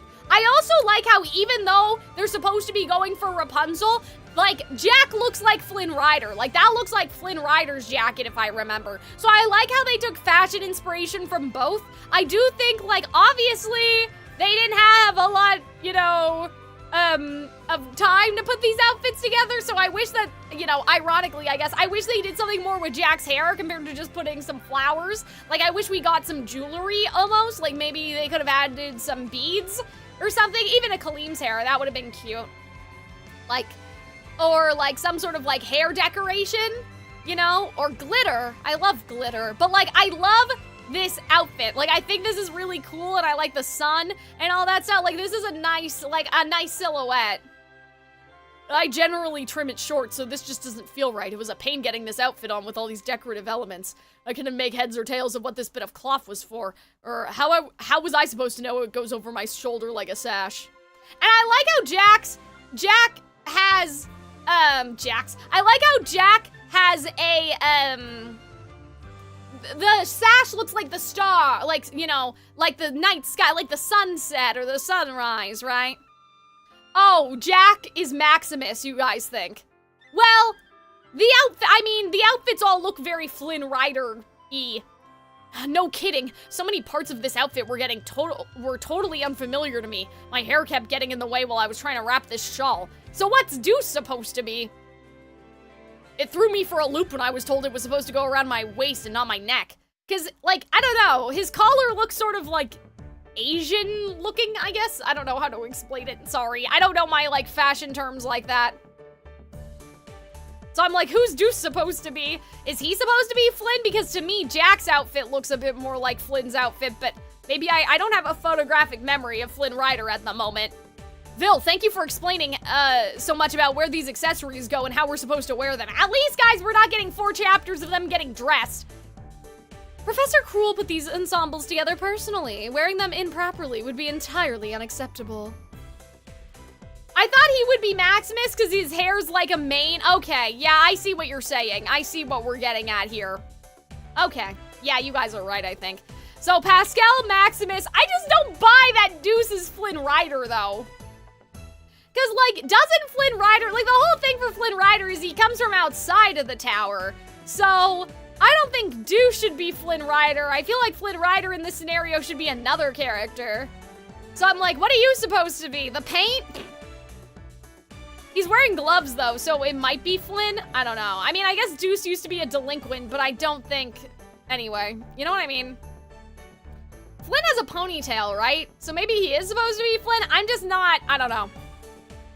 I also appreciate the sewing lesson. The chest area was strained to bursting when I first tried it on. But once I followed your directions to adjust these buttons, fasteners, the whole thing got a lot more comfortable. I know what you mean. I never imagined I'd do hemming work myself. I was fine wearing it as is, but Vil was like, absolutely not. Sewing is hard. I pricked my finger so many times while taking in my collar. Moving buttons and patching holes seemed easy in theory, but it was rough in practice. Deuce is one of the candles Rapunzel made? That's funny. If you boys were more experienced, you wouldn't have pricked your fingers, or had sewn to start with. You only have yourselves to blame. Agreed. If only you were more capable mages, you would be able to easily resize your clothes using magic. Just as Rosenhart's did. Okay, so Riddle's like the star of the show here. Oh my god, his toes are out! Put those away! Okay, I like how Riddle's supposed to be Rapunzel, right? I like the puffy sleeves that are like Rapunzel's puffy sleeves, it's cute! The night sky, the sun, flowers, and birds soaring free. This is a beautiful ensemble that tastefully combines many of the motifs from The Princess in the Tower. It's easy to move around in while still remaining refined in appearance. You've really outdone yourself with this design, Professor Cruel. I quite like the liberal use of that transparent, braided chiffon. The way your cape shimmers as you move is truly elegant. It suits your composed demeanor. And the hair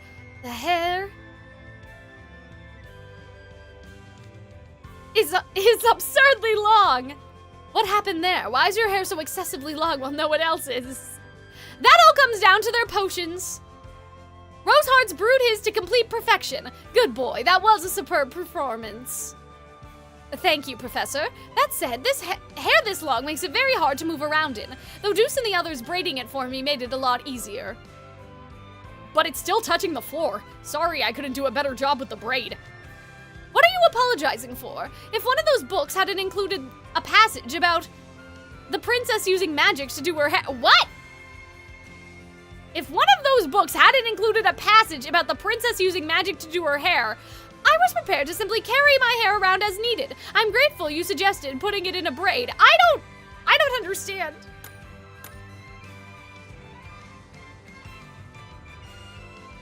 But Rapunzel doesn't use magic to do her hair. I guess that's just creative liberty? He's basically saying if the book hadn't suggested using magic, he would have just carried it around. I guess. Yeah, it was a big help. Yeah, it was a big help the way you kept giving directions on what side to braid it on next. Plus, it was fun playing jump rope with Riddle's hair. Okay, that's from the movie. I wish they had different makeup. Yeah, I mean, I don't know really what they do, though. I mean, do you guys like my makeup? I have a little gradient going on today. Watching you made me so nervous you were gonna end up stepping on his hair.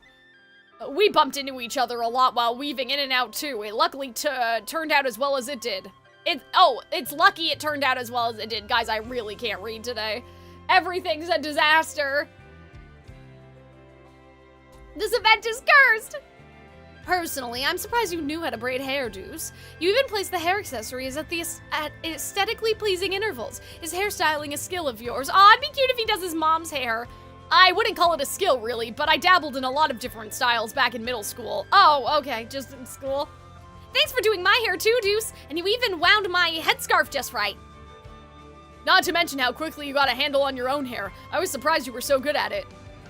I have an exceptional card soldier. It wasn't anything that hard, but I'm honored by the compliment, House Warden. I'm still stuck on the fact only Riddle succeeded at formulating the potion, though. It's deplorable the rest of you would do so badly under my vigilant watch. Yeah, with the extensive ingredients, too. Wait, you mean we botched it? After all of Professor Cruel's warnings, I still didn't manage to mix it evenly. I can't believe my own hair tripped me up. I won't lose next time, though. I'll nail it. Next time? Please don't let there be a next time. We didn't get Riddle's success, but our hair did grow out. I think we can make this work. Right, we all got totally different looks, too. I think we can pull it off as long as we're in these outfits.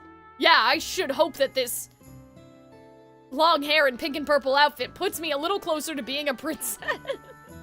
This is really funny. I like how, excited they are. They're not like, oh, princesses are so lame or anything. What I really like about this event and what I appreciate is that they're not being sarcastic with it, right? They're not like, oh, being a princess is so lame. Like, they're not doing the, my masculinity, right? Even, Jack had said earlier, wow, the princess is so cool, right? She's so bold. So, I like that, they're not doing that. You know what I mean? I'm glad they're not I don't want to dress like a girl. I'm not a princess. They aren't doing some stupid shit, you know? Yes, I'm confident in our chances now. Time to open the door.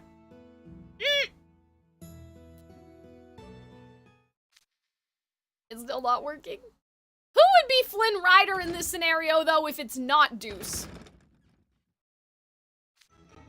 And Deuce is just like the water that the boat sails on, or whatever. Like, I wonder if they'll have an outside Flynn Rider character? It won't open. But I'm like, who would it be? Because I don't think that person would get another outfit. So I'm like, will it be Cal? Will it be, you know, like Jamil? I don't know. Like, in relation to Riddle, I guess I would think that it would be Trey, because they're childhood friends and that's the whole thing, but I don't know. Trey doesn't seem to know about what's going on right now. Oh, guys, I'm a little congested. The door isn't budging, but I thought we could get out if we dressed up like princesses. Unfortunately, that doesn't seem to have helped. This is troubling. I was so confident. My hypothesis was right. What else could we try? Well,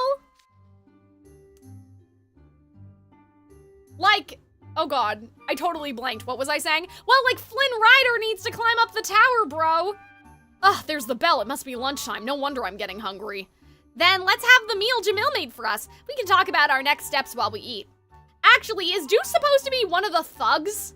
Like, from the tavern? I just don't know which one he would be.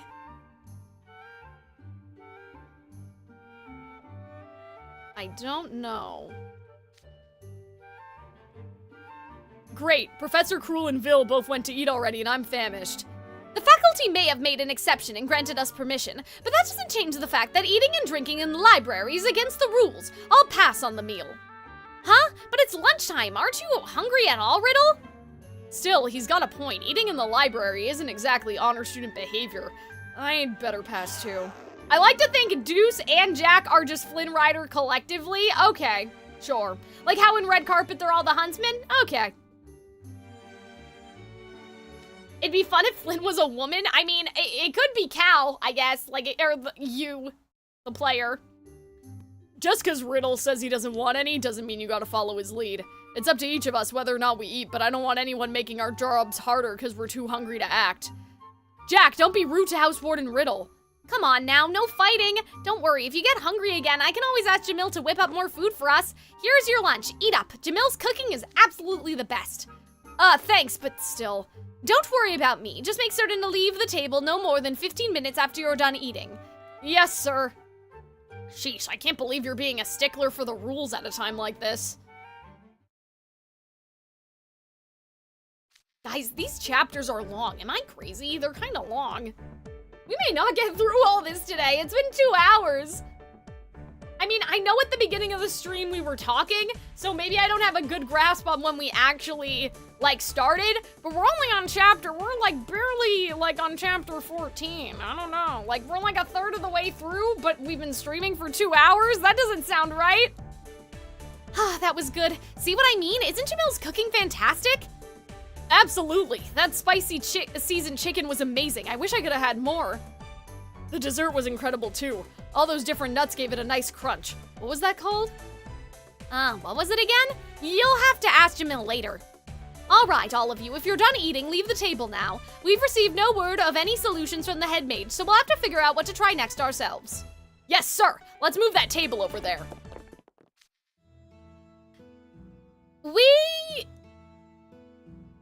Oh, God. I want to say intimidated. That's not right. We imitated the Princess in the Tower's appearance on the assumption that emulating the story would lift the curse, but it didn't work. I reviewed our books while you were all eating, and there were no issues with our attire. That means... Is the problem on the inside rather than the outside? Do we have to act like a princess too? Yes, I believe emulating the princess's behavior as described in the book is worth trying. Descriptions of things she did may differ from one book to the next. Why don't we each take a book, read it, and compare what she did in them? All right. Sure, I mean, I would sooner think that the Flynn Rider part is necessary to this, but okay. Reading like this reminds me of when I was a kid. My parents used to love telling me I should follow the Princess in the Tower's example and do my chores every day. I can't believe the princess really did all that cleaning, though. I thought my parents just made that up to get me to do more housework. I was wondering about this earlier, but have you never actually read The Princess in the Tower before now? I haven't. My parents would just tell it to me all the time when I was little before I started elementary school. I do like the oral storytelling tradition. That's kind of cool. I admit, though, I'm surprised. All the stuff you know, Riddle, I'd have thought you'd be familiar with the story. Why would I? Tales related to the legends of the Great Seven or the culture and origins of cities are covered in textbooks, but I've never needed to familiarize myself with meaningless. That's not nice. They're important. They'll teach you valuable lessons. What do you mean? Look, that wasn't criticism. Oh, man, what a pain. So, going back to emulating the princess, we already did sewing, right? That we did. The three of you used a needle and thread to adjust the fit of your clothes, and I added to my flower decorations, so I believe it's safe to say we have that task covered. Let's see, what else? Well, we can check off reading. All four of us are doing that right. Oh, wait. Oh my god, they fell asleep.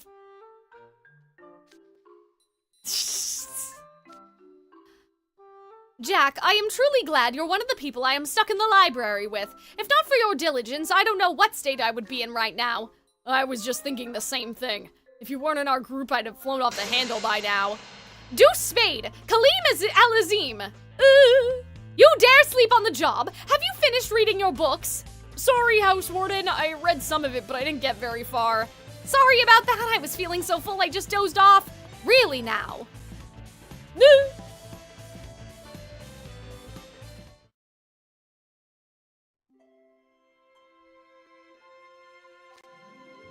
To summarize what I read, the princess did cleaning, laundry, cooking, sewing, and weaving. She handled all the chores by herself. My book says she made snacks. Oh, and she exercised. I'm not entirely sure what exercises she did, though. Running, maybe? For someone stuck in a tower, it does seem like she had a lot of space.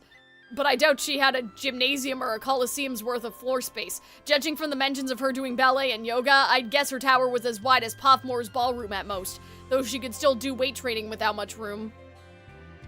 Okay. That makes sense. You're saying her regular training regiment was what enabled her to escape the tower unaided. Unaided? Wait! Huh? Flynn Rider's not in the story? Wait, but didn't they say? Huh? But didn't they say earlier that she had help from a thief? Wait, huh? What? The story says she was kept high in the tower, which means she'd have to go down a ton of stairs if she wanted to leave. That would take some stamina for sure. Guys, I'm so confused. Did they not say earlier that she had help from a thief?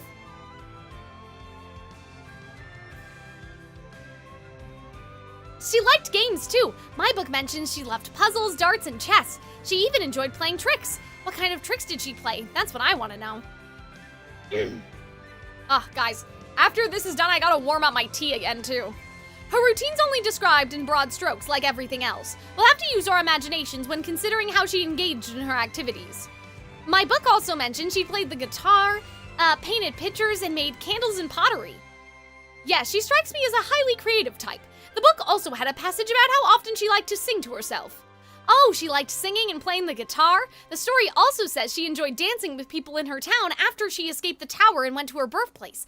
I wish I could have invited the princess to one of my parties. I bet we would have gotten along great. I agree with you, Kalim. That is cute. The princess got help from a thief who snuck into the tower. What? Huh? I'm so confused. What do you mean she got out of the tower unaided? I guess they meant, like, because Flynn doesn't technically physically help her. That was a confusing sentence. Okay, I think I understand now. They're basically saying that Rapunzel, like, used her own weight to get out of the tower, but, like, how they said that she got out of the tower unaided, like, that made me, like, confused. Because, like, she was aided, like, Flynn did help her, but I guess, like, technically, physically, yeah, she didn't need his help. You know what I mean? Like, because in the movie, does it, like, I feel like Flynn climbs down using his arrows or something, and she just uses her hair. So I guess that's what they meant. Like, she had enough strength to lift up her own hair and get out. Just the way they said that made me, like, panic. I was like, wait a minute. But yeah, different versions too based on who passed it down. That's true, that's true. But yeah, they probably, like, meant, like, you know, without, like, outside, like, you know, like a elevator, I guess, or magic. Yeah, I was about to panic. I was about to be like, what do you mean? What do we do with Flynn Rider? Ah! Anyway, the princess got help from a thief who snuck into the tower. Then the thief then helped her get to the city. She danced hand in hand with the townspeople there, and as the sun set, she rowed a boat out to sea. Also, she could have a perfect view of the mysterious light she longed to witness, countless lamps floating in the sky. That spectacle gave her the courage to see her parents again, and that's how the story ends. But what she did after she escaped, is what she did after she escaped even relevant here? I figured we'd all just reenact up to where she escapes, and once we're out of the library, that'd be the end of it. That was my plan at first, but in the story, the lanterns were sent out as a prayer for the princess's safety, yes? If a lantern is what's causing this, that power might remain at work until we reenact the scene with the lanterns in it. Okay, that makes sense. If we escaped, but the library still remained inaccessible, that would be a travesty. As the head mage said, this library is the brains of Nightraven College. It houses a great many valuable books. Forever losing access to them would be a loss for the whole world. Wow, you're really fired up about this. I never imagined this place was so valuable. I hadn't thought that far ahead, but you're right. The head mage wouldn't stand for that. Just imagine it.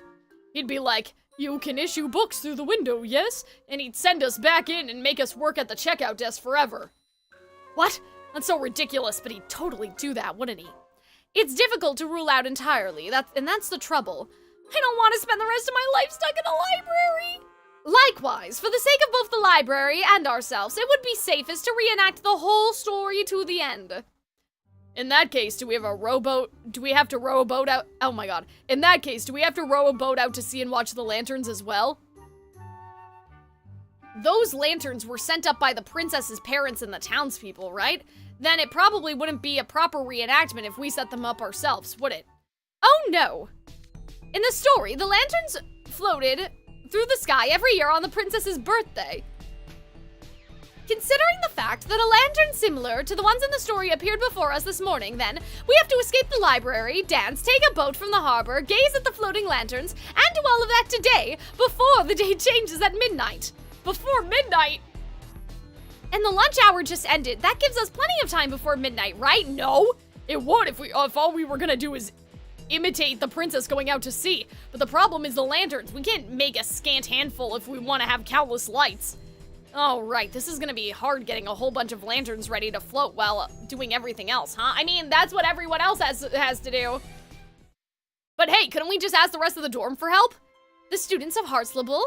Yes, sir, if they hear you're in trouble, everyone will pitch in and make as many lanterns as they can. Oh, see, they want Riddle to come home. They're Riddle's parents, family. Oh, that's a good idea. I should ask the guys in my dorm, too. I suppose that makes sense. The more people we have helping, the better. Let's ask the head mage to get the whole student body. Oh, everybody. Okay. And send them flying.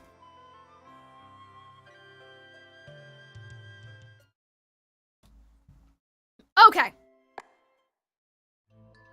All right, guys. So this is where we are.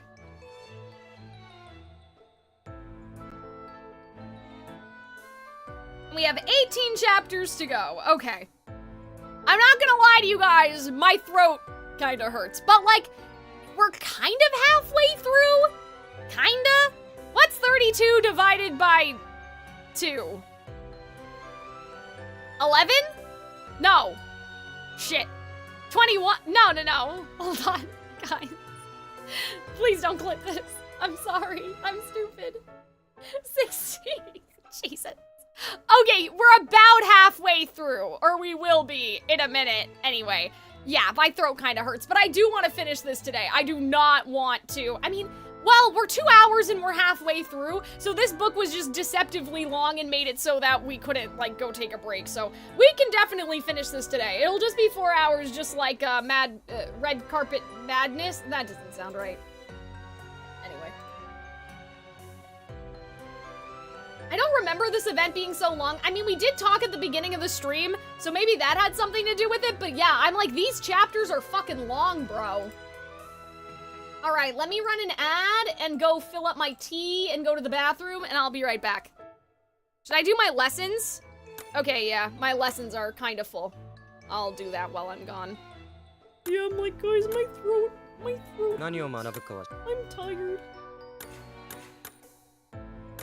今回の授業は誰も何もやらかさなきゃいいが。 It's all right. We can do it. 授業を始めよう。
right, everybody. Oh no! Oops. よし Not the loop! How did that happen? Oh man. はい It's okay. 常識的に考 That え just て means I'll take a bit more of a 僕が答 a えま break す here, if you guys 居 don't 眠りを mind. していた生徒は I'll check my emails 無事終了 and my Discord messages, and I'll rest my 次も voice この調子 for a clock tick, as 死 they 後は say. 許さん。カリム寝てないか歴史は流れで覚えること歴史は流れで覚えること うるさい猫だうるさい猫だ カリム寝てないか放課後は復習だねまったく。無事終了と次もこの調子口答えはなし。カリム寝てないか放課後は復習だね以上ですカリム寝てないか語呂合わせすれば覚えやすい引っ掛け問題だなめでたしめでたしかまったく。情報をたくさんインプットしたよ。口答えはなし。カリムの腹が鳴る頃か座学は楽だな I shouldn't sing, I forget they're talking, I don't have my headphones. ページをめくろう暗記済みですお邪魔しますよ僕にお任せをご覧いただけま Guys, し I have a た whole short 今日は about ここまで。 Sleeping Beauty that I want to make. うん有意義な時間だった授業を始めよう。 Because I 励 watched んでま the す movie ね the 手を other 挙げる night, なら今だスカラビアの実力です and my big ご注目 juicy ください。 brain started to で fill は with ノートを ideas. まとめておくか従者として当然だ検索しよう質問です居眠りをしていた生徒はうん有意義な時間だった Oh my god. One of my favorite. 口答えはなし。お聞き逃しのないように Never mind. 謎々より簡単だ I just got こうして debated. 法 I が was で just きる gonna say one of my favorite YouTubers posted a new video, and it's an old video. 猫だこうして法ができ I る just, まったく。I got tricked. I just got 僕の優秀さ bamboozled. 少しはご理解いただけました死後は許さん。眠そうなやつが多いな徹夜明けだよどうだい陸の歴史か簡単なゲームです予習が生きた I な hope Arnold's okay. なるほど I haven't seen him awake 今日は today. ここまで。 I hope Cut. he slept all right. I'm 情 sure 報 he を slept たくさん better than me. インプットしたよ。 Well, then again, when I called him this morning 授業を about 始 getting めよ thrown up on by my cat, he was awake at 5 in the morning. 歴史 So は I'm 流 assuming れで覚え he's ること sleeping. 正 I'm 解を assuming 言う he's まだ asleep. まだ答えられる。 So ズルじゃないよ。料理 I に guess 歴史がある 今 he 日は might こ he こま might で。 still be asleep. Cut. Anyhow, we will resume shortly, everybody. I'm just taking a break. 次もこの調子だと助か Well, るんだ the が lessons were supposed to loop while I was gone. I wasn't supposed to be still taking a break, but I decided to let the lessons go. But we're gonna get back started now.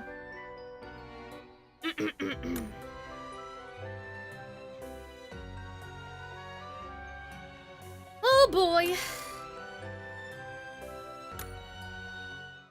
綿密な計画を立てても無意味かもしれませんね今の僕には Alright. 腕 Guys, を I'm 一本 so, 振 I'm るだけで結果を determined. 出せてしまう I'm の like, で we can do it. I want to believe. I think we can get it done today. I think I just need to have some resolve. I don't know though. These chapters feel particularly long, or maybe I just have a bad sense of time, or maybe we've paused too many times to complain about things. Or maybe I can't read. Did someone say controversy?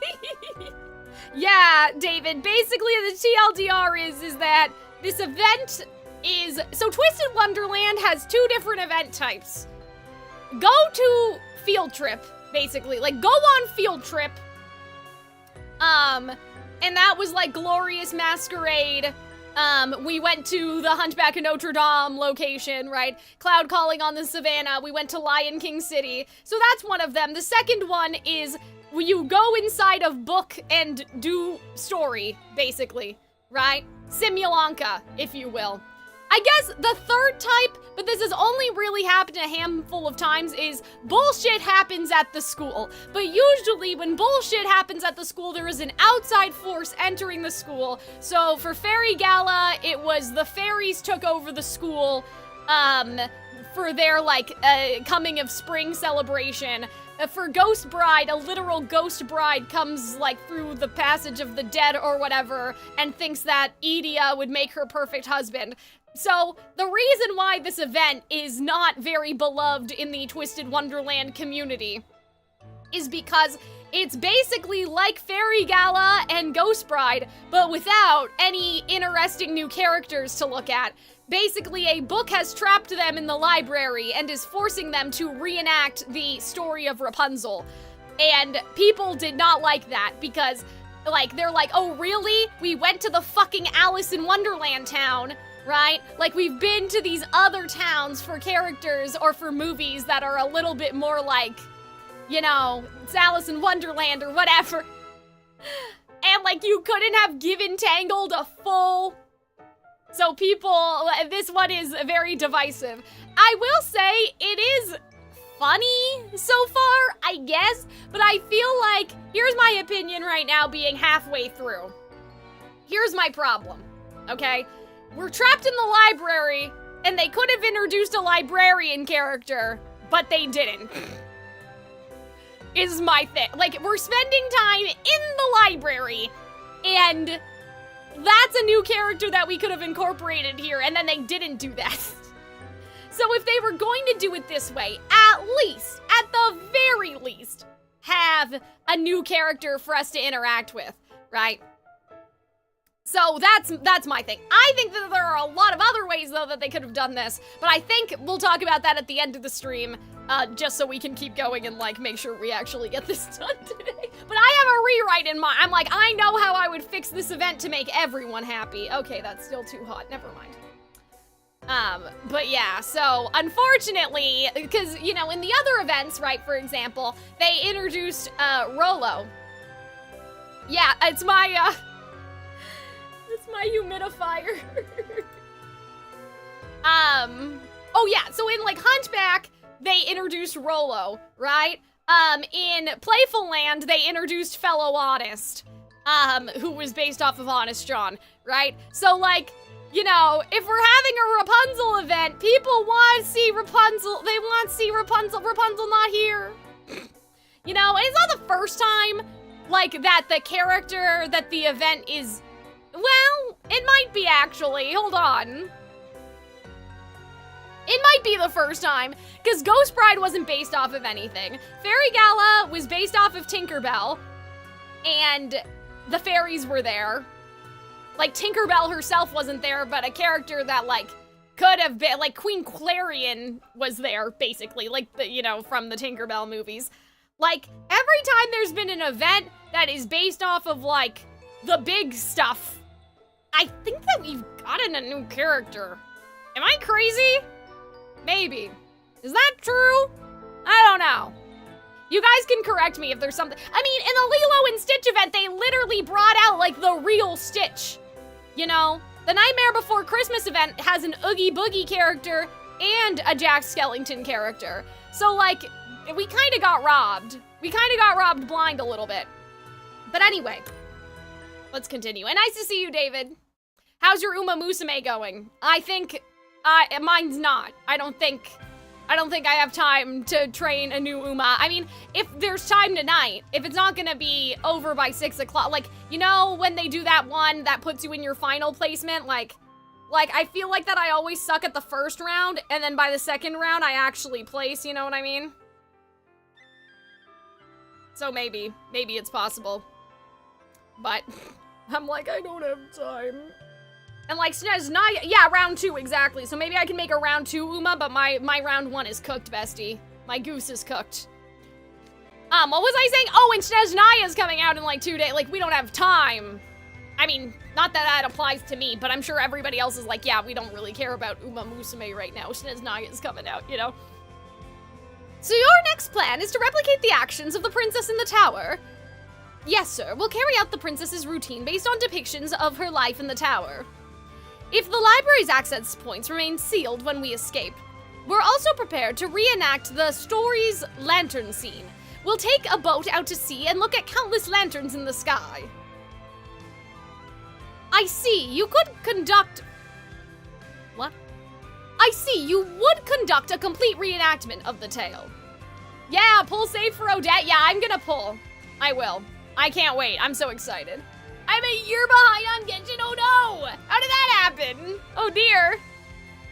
I mean, I'm in no better position than you. I still have to do nod cry and stuff. But I was joking around with with Robin and Arnold, and I was like, guys, what if I just use the story mode thing and just skip nod cry and go to Sneznaya? Like, how cooked would I be really?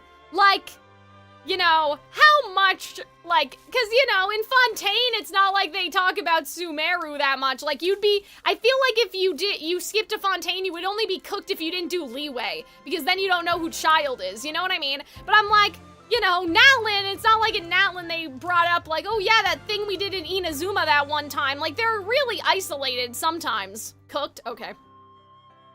Yeah, that's what Arnold and Robin said. That's what they said. They said cooked. I think I could get, like, one Archon quest, I think. Like, I think I could do the introductory Sneznaya quest, maybe, and get away with it. I think after that, it would start to go downhill. Also, by the way, I'm not saying I wouldn't do any of Nod Cry. I mean, like, if I started Sneznaya and did Sneznaya and Nod Cry, like, at the same like, did them basically simultaneously. But yeah. No, yeah, cooked, okay. YouTube chat also said cooked. That's not good. Oh, you got your hair done. That's nice. Were you getting it dyed or, like, cut? But yeah, don't worry. You haven't really missed much, to be honest, because, like, this event, I don't know, these chapters are so fucking long. I feel like that this is gonna take, like, 5 hours. Ooh, pink. Oh man, I miss having my hair pink. Well, you guys live on, or I live on through you guys is what I meant to say. Anyway, that's an excellent idea. If there was a possibility the library would have remained inaccessible indefinitely, I would have been forced to keep you all in the library as checkout desk employees. How is that funny? That was too close. To reenact the events in The Princess in the Tower, we'll need to be provided with the items needed to follow the princess's routine, as well as extra people to make lanterns, light them, and send them into the sky. And a boat to take out at sea. Could you please make the necessary arrangements? Very well, I'll send a school-wide message. Do you really think a message will be enough, sir? If it were me, I wouldn't bother chipping in here. Too much of a hassle. Okay, so Jack's basically saying, like, if he was asked by Crowley, he just wouldn't do it. Oh, Howell, what a sad thing to say! You need a spirit of cooperativeness to lead an enriching student life. Furthermore, I am adding a certain postscript. That students who assist in solving this problem will be given full credit for attendance today, with the possibility of extra credit. Yeah, what's going on in class, by the way? Like, did they go to class today? Or is it like they're getting a full credit on top of, like, getting credit for today if they went to class today, I guess?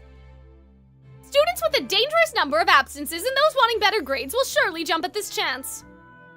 Okay, that sounds more promising. Please don't skip it. Okay, I was kidding, guys. I'm not gonna skip Nod Cry, I promise. I didn't realize it would cause everyone such distress. When I said that, Robin was like, you put that thought where it came from, you're so healthy.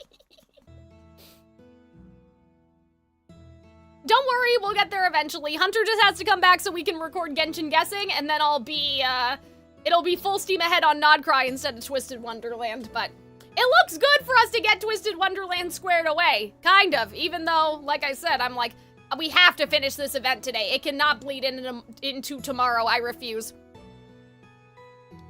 Yeah, you can always count on our students to work for their own self-interests. Yes, indeed! We'll have Cal and Grim reach out to the students individually as well, just to be on the safe side. Thank you very much. I'm specifying in my message that items can only be exchanged through the one window, so everyone knows to ride brooms up to bring what you need. I guess everyone's Flynn Rider then. Okay. There's no telling who will visit, so do be sure to keep an eye on that window. There's always a chance the invisible wall will suddenly end up gone, so please also be sure not to lean out of it. Agreed, and even if you can pass through that invisible wall, do not climb down. I expect all of you to adhere strictly to that rule, no matter what circumstances arise, but they have to climb down, eventually. That's part of the story. How are you guys gonna get out of there? I guess part of the story has to be disobeying Crowley, because Crowley's Mother Gothel. I'll continue to look into other approaches. Oh yes, Professor Tren, I have a favor to ask. Would you mind coming with me? All right, I believe you can take it from here, Rosehearts. Yes, sir. See, that chapter was a reasonable length. So maybe it was just the beginning of this book, because this is a weird one. Usually events are split into 4 books, but this one only seems to have 2 books, so I don't know, maybe it's just because they released the story, like the way they released the story made some of the chapters really long, whereas in the past it would have been split into 4 books. Do you guys know what I mean? Anyway. Okay, now that we got the head mage's permission, let's get to work. House Warden Riddle, where do we start? Like, some of the transitions were just like fade to black, but still in the same book as opposed to fade to black to be continued. I noticed that during the red carpet event as well, but it didn't happen as many times. The head mage sent a message out, but it should be a while before any supplies start to arrive. Let's take care of whatever tasks we can with the things we have on hand. We have about 12 hours until midnight, but we should make certain to use our time efficiently. We could play hide and seek, right? We can clean too. I turned up a bucket and mop. I don't hear that very often. I hear like a bucket and bop oh my god, a bucket and mop turned up. Anyway, when I was looking for brooms. After that, we can exercise. We also need to make sure we're watching outside in case anyone... Vargas? Ah, did I startle you again? Almost gave me a heart attack. No kidding, wasn't expecting someone to climb the wall instead of using a broom. The thief in the story climbed up the tower by jabbing arrows into the wall. But check this out, I made it up to you guys using nothing but my own muscles. Shame that invisible wall's keeping me from getting inside. But the point still stands, I'm way more impressive than the thief who snuck into the tower. Coach, did you come up here to compete with the thief in the story? What? Of course not! I came to bring you this! Rope? Yup, Hal was talking about doing exercise earlier, right? Glad I made my timely arrival. If you're going to follow in the princess's footsteps, you can't leave out her daily exercise, climbing! Climbing? We're pretty familiar with the tale of the princess in the tower back where I'm from in the Shaftlands. The room she lived in had a really high ceiling, which made it great for daily climbing. Though looking at you boys now, maybe you don't need any rope. After all, the princess didn't use any. Instead, she used her long, lovely maintained... Coach Vargas! Ugh, head mage. Could you please refrain from climbing the walls of the library? I was very empathetic with these 4 gentlemen just now that they shouldn't climb out of the window. It's too dangerous.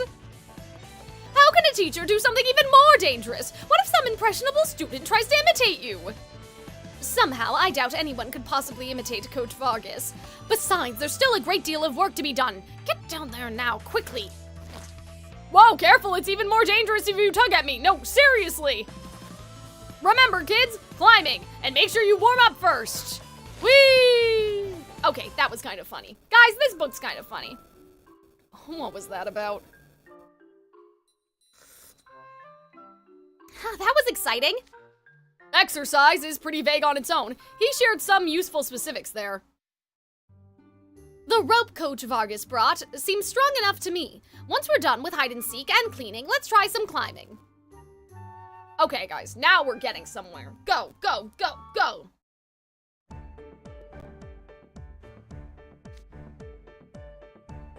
That takes care of reading, sewing, hide and seek, cleaning, and exercise. Is our PE wear dry yet?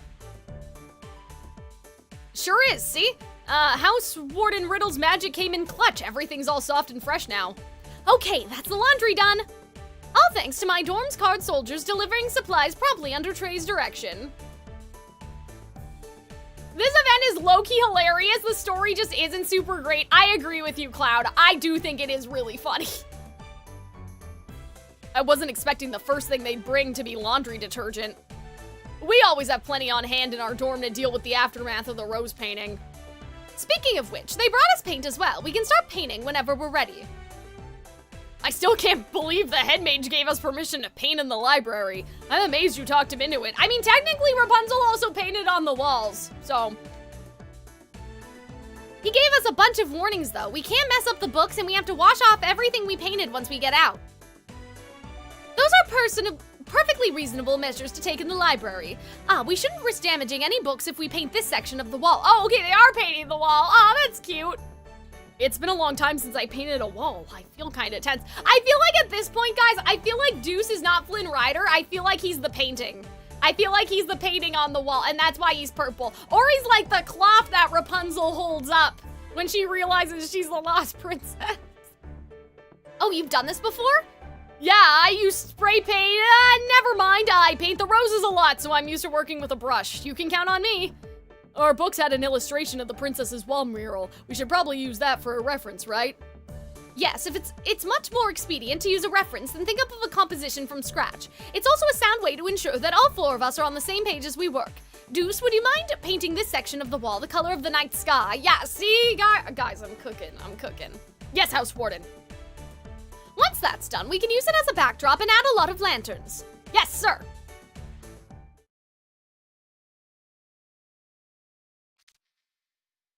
Ooh, this came out nicely. It's got, I don't know, impact? It's easy to tell which one of us painted what. You did the bright bit here, right, Kalim? And Riddle must have done all the super detailed stuff here, right? All right, let's test the door once more. Yeah, see guys, these chapters are going at the pace that we expect them to be. Aw, man, still no luck. The door won't open and the invisible wall remains in place. We'll just have to act out the rest of the princess's routine. Let's see, what's not checked off yet? Cooking, snacking, weaving, ballet, yoga, also puzzles, darts, chess, pranks. I don't remember Rapunzel really doing any pranks. I guess she pulls a prank on Pascal, but that was not in the song. Playing the guitar, making candles and pottery. Easier said than done when we still don't have the supplies on the list the head mage sent out. Okay, I'm assuming we're about to see another person. I love how it's just like, is it gonna be all Shaftland characters? Ah, now there's a familiar voice. Heya, Riddle! Hi, peeps. Cater, I knew it. You arrived rather quickly. Ah, the music club! That's cute. Oh, hey, I see Lilia's with you. I heard you boys were in trouble and came running. I have to say, though, this invisible wall is rather puzzling. There are still so many things in the world I know nothing about. Oh man, you guys look so different with long hair, and those outfits are totes adorbs. I gotta grab a pic of this. Can you guys crowd in around the window? A picture? We have no time for such. Oh, come on, Riddle. Come on, Riddle, Deuce, Jack, make sure you look at the camera and smile. Yeah, just like that. Say cheese. Oh, guys, they're cute. I like this. Oh my god, Jack's face. That turned out nicely, though Jack's expression seems a bit stiff. The Rapunzel series is a whole episode about Rapunzel learning how to prank someone? Well, that would mean that she doesn't do it in the movie, right? You guys are rocking the long-haired look. I've got to share this with the whole dorm. Seeing Riddle and Deucey looking this cute might just give everyone a major energy boost. Whoa, don't do that. If people see me with my hair like this, they'll never let me hear the end of it. If you do that, I will ensure you pay, Cater. We shouldn't leave Kalim and Jack out of the fun. I'll show this to everyone in your dorms. Thanks, make sure to send it to me too, okay? I want to put it in a giant frame and hang it up on my wall. Don't, who knows what people will say. What does it matter? Leona has long hair. Your hair's so silky, Kalim. Is it all that nice food you eat? I don't know, maybe. Since it's grown out so nicely, you're in charge of the headbanging at our next concert. I don't know how to do that, but okay. Are you guys done wasting our time yet? We're not here for your amusement. If you're just here to tease us, you can go now. Not at all. I heard House Warden and the underclassmen were in a bind, so I'm here with KK's favorite guitar. Here. I'm passing it through the window. Guitar received, Cater. I don't actually know how to play the guitar, though. Will this still work? KK's gotcha. I'll give you the rundown, so don't worry. And I'll provide a demonstration on how to work your fingers with this 5-string bass. Lilia, I was under the impression guitars and basses were separate instruments. Oh, psh. One's got more strings than the other. You know, this windowsill's quite the comfy perch. Here I go, boys. Watch and learn. Oh, this is fun, though. I like how it's like everyone's coming to visit us. Like, this is a nice little, you know?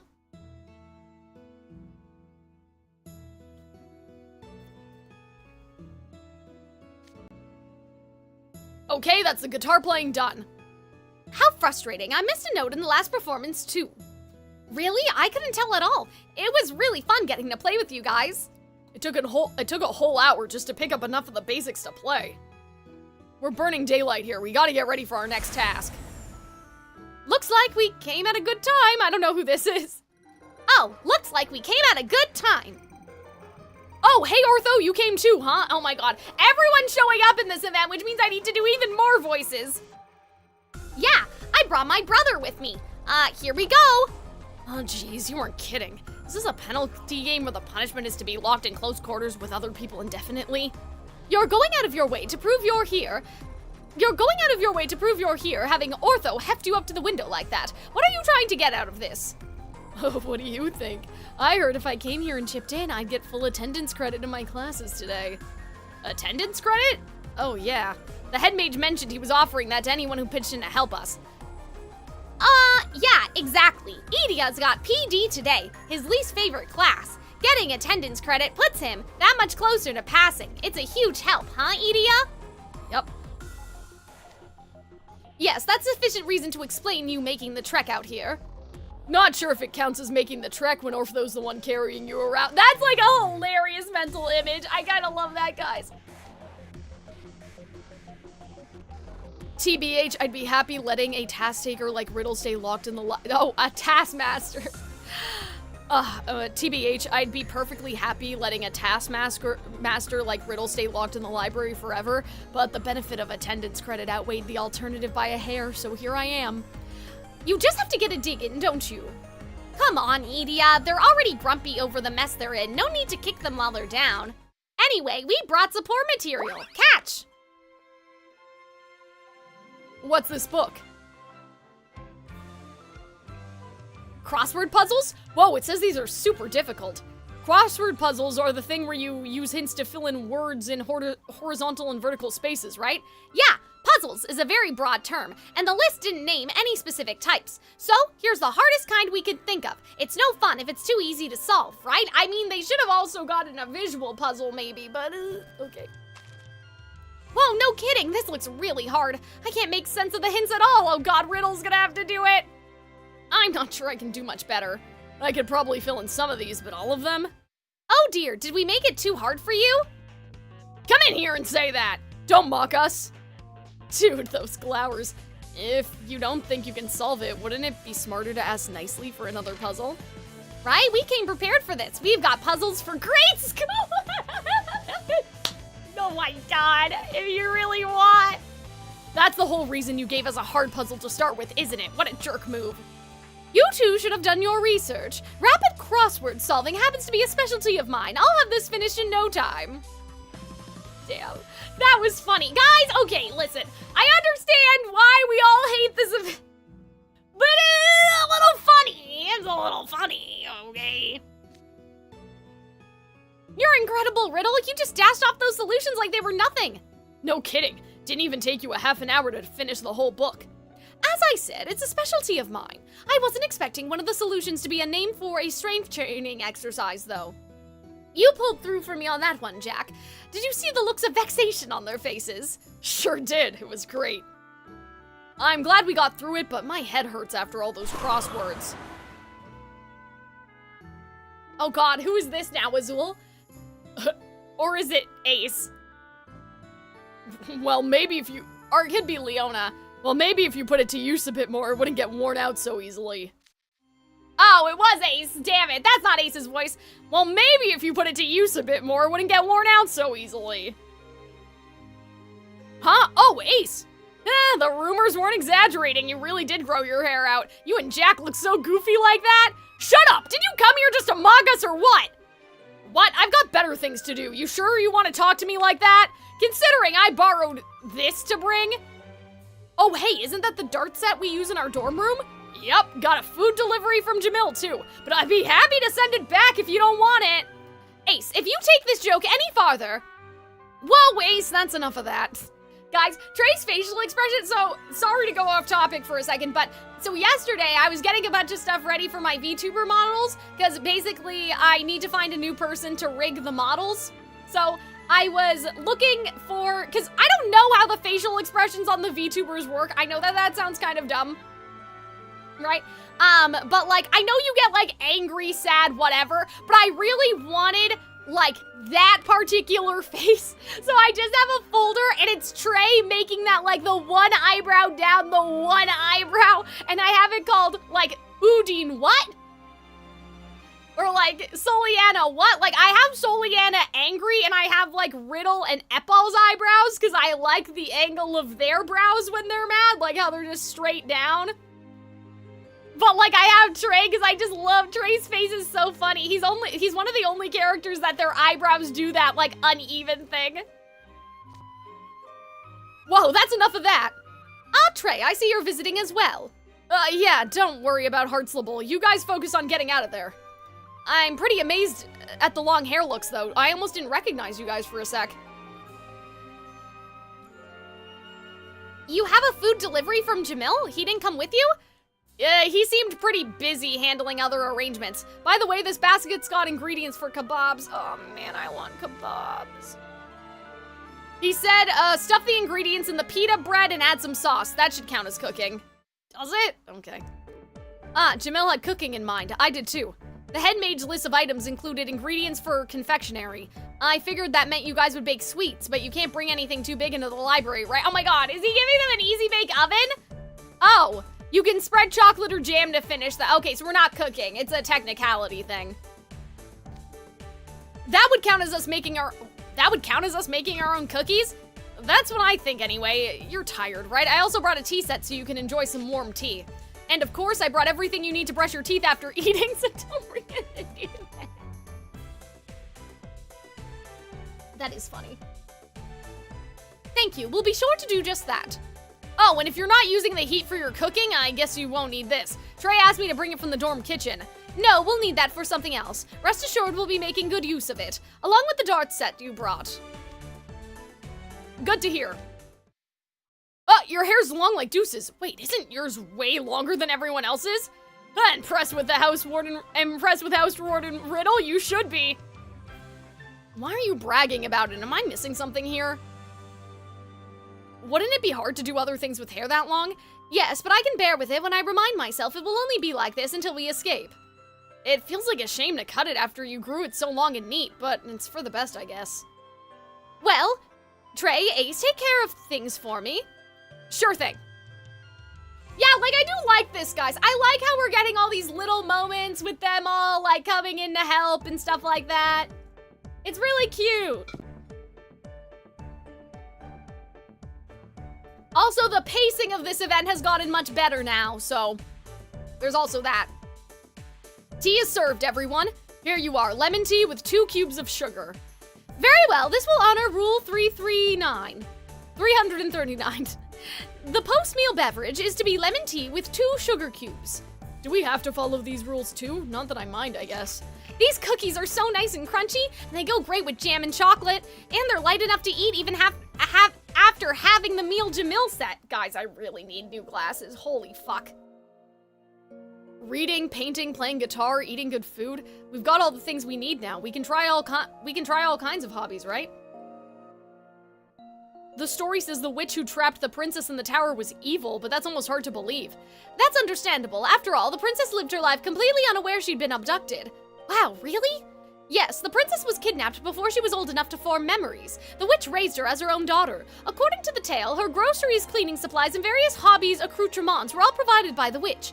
And since the princess liked to read, the witch must have taught her how to read and write. The princess was given food, shelter, education, and all manner of other things. That's why she believed the witch was her mother and heeded her warning to never leave the tower.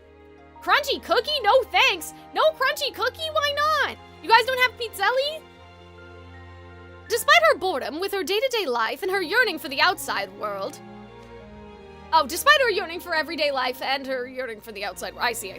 She must have been a very patient princess if she went that long without doing what she wanted and just listened to what someone else told her to do. I suppose. Though if I were to guess, perhaps the princess didn't want to make the witch sad. Oh, see, Riddle's thinking. See, guys, the parallels. They're going. I feel like the creators just didn't know what to do with the beginning. Yeah, maybe. But it wasn't until a thief snuck in the tower the day before her birthday that she made up her mind to leave. Wait, the thief sneaking in is what did it? What a crazy story. The princess in the tower must have been a lot of fun. Now then, break time's over. The routine items left on our list are weaving, ballet, yoga, darts, chess, pranks, candle making, and pottery. Darts seems like a suitable post-meal exercise. This belongs to the roommate of yours, yes, Deuce? Have you played darts before? Yes, sir, a few times. Ooh, then let's see what kind of edge your experience gives you. I just played a few friendly games with my roommates. I can't promise I'll be any good. I mean, isn't Ace his roommate? Or do they have, like, other randos as their roommate, too? Okay, aim for the bullseye in the center. Whee!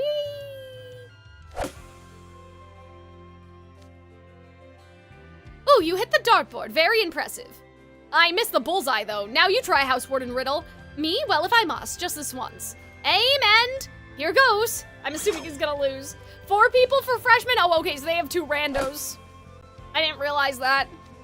Huh? Dang, you landed that dead center. Oh, I thought he was gonna miss. Wow, you're really good at darts, Riddle. No, that makes no sense. There's something on the ground. It's another dart. Bullseye! Wait, somebody else threw a dart? Floyd, oh God. Floyd, Riddle being trapped and Floyd being here, that's wild.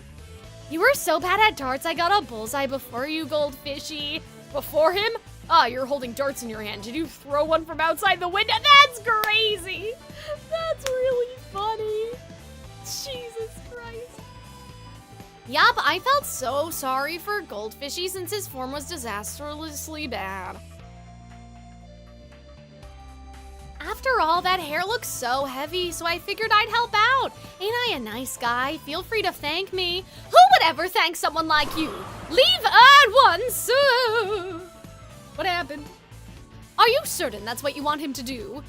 Who is it now? I'm assuming that was Azul, right? I guess we'll find out.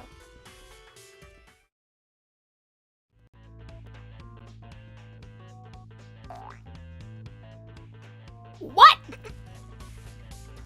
Oh no, that's not Azul, that's Jade? Here I went to the trouble of flying all the way up to the library window on a broom, expressly for your group's benefit. Thank you for your delightful reactions. That makes this excursion entirely worthwhile. But this is admittedly higher than I'd like to be, and hardly sustainable. I think I'll have a quick rest on the windowsill. What are we doing? Where'd you get the headgear, Jade? Let's just say I procured it somewhere on campus. Isn't it fitting for imitating the princess in the tower? No! In what way? Not a single passage mentioned the princess donning headwear of any kind. Oh, really? There was such a passage in the book we read. Oh, hey, you came too, Azul. That's great. I wasn't expecting you to show up as well. What's your goal here? My goal? That's a silly question. It's to help you all, of course. Deuce, the aspiring honor student, Jack, ever driven to prove himself, Kalim, as generous as he is popular, and Riddle, the top scorer in our year and strict adherent of the rules. When I learned it was you 4 trapped in the library, I was struck with a realization. None of you would dream of playing tricks on any day other than Halloween. Yet, the request list from the head mage vaguely called for something for playing tricks with. It's true, we've been stumped on exactly what to do there. Of course, exactly. That's why I brought these 2 gentlemen with me to show you how it's done. Putting aside whether or not your reasoning is sound, I can't argue with your roster, though I suspect this will give me a royal headache. Jade and Floyd can impart enjoyable lessons on what constitutes a prank. Not to mention, I can place all 4 of you in my debt for virtually no overhead. How could I not offer my assistance? This guy with his wheeling and dealing. Wow, Azul, thanks a bunch for coming to help us. You're quite welcome, and of course you're always welcome to see me if anything ever troubles you, Kalim. By the way, what was the book you mentioned reading? It sounds like you found a portrayal we weren't familiar with. Before I get into that, would you mind if I sat on the windowsill? It's hard to have a leisurely chat while riding a broom. Jade, if you could scoot over a bit more. Dear me, I'm afraid there just isn't room. Oh, stop lying. That's better. After receiving word from Head Mage, we did some independent research into the tale of the princess in the tower. We turned up a book belonging to a student from the Shaftlands, and it contained several things not mentioned in the Head Mage's list. This is one of them. What's this, a chameleon puppet? Yes, the story we read claimed the princess performed convincing ventriloquism to appear as though she was conversing with a puppet. I can only hope our pranks and information sharing are of service to you all. Classes have been so terribly lonely without you there to pair up with me as always, Riddle. I sincerely hope— Okay, so they pair up? That's interesting. I sincerely hope you make it out of the library sooner rather than later. You're lonely without me, and since when do we always pair up? Cease making such blatant false statements at once. Oh, okay, it was a lie. You better pay up as soon as you're out of there. I don't gotta spell out what happens if you try to stiff me, right? Now, Floyd, don't scare the customers. We'll be taking our leave now. I look forward to seeing you all around campus. Their brooms are wobbling. Azul, Jade, don't fall, okay? Ventriloquism, huh? Guess our to-do list just grew again. So it did. I feel as though the information they brought was the most troublesome trick of all. That's funny, guys. Wait, but what's a giant deer head for? I still don't understand what they meant by that. That's not for the ventriloquism, is it? Like, they said, oh, we'll get to that, but like, I don't understand. Is that gonna be like the thugs? Like the I've got a dream sequence? I don't understand. I don't quite understand. Okay, guys, hold on a second. Okay, we are about halfway through. I really gotta use the bathroom. So I will be right back, sorry. I feel like I just took a break. I think he was just fucking around. Oh, he was just kidding. Oh, I see, okay. How's our lessons? Okay, bad. We do not have enough lessons to do some lessons. But like, this is like, we're really like going now. This is getting a lot faster, so. I do expect that we'll be, knock on wood, good to finish up today. But I'm just gonna run an ad break and I'm gonna go pee. I really gotta pee. It's all the tea that I'm drinking, I think.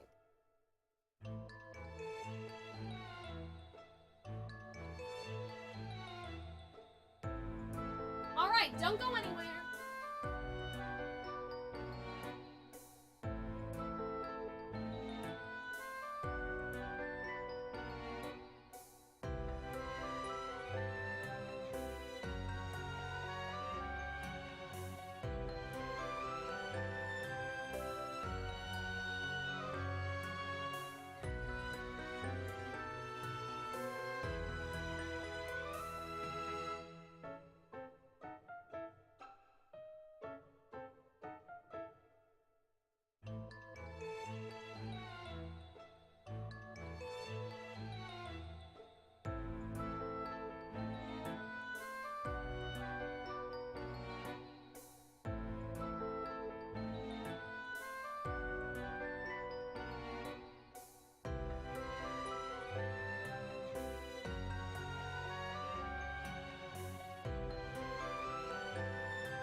night.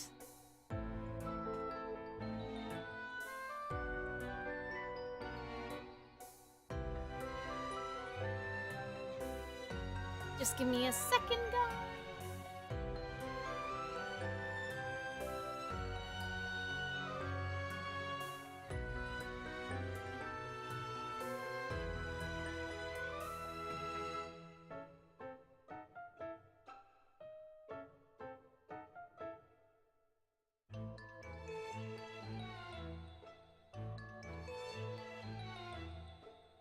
I'm waiting to get my lease for my apartment, and so I keep checking my emails. I'm so nervous. I'm like, ugh. Honestly, though, I don't think it's going to be, like, I think it's going to be next Sunday. Like, I don't think it's gonna be this week. I think it's gonna be next week, because it's Monday and I still haven't got it anything yet, so.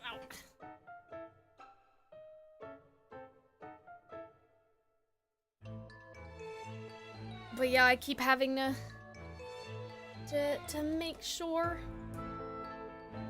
Guys, it's all getting way too real. It's all getting scary.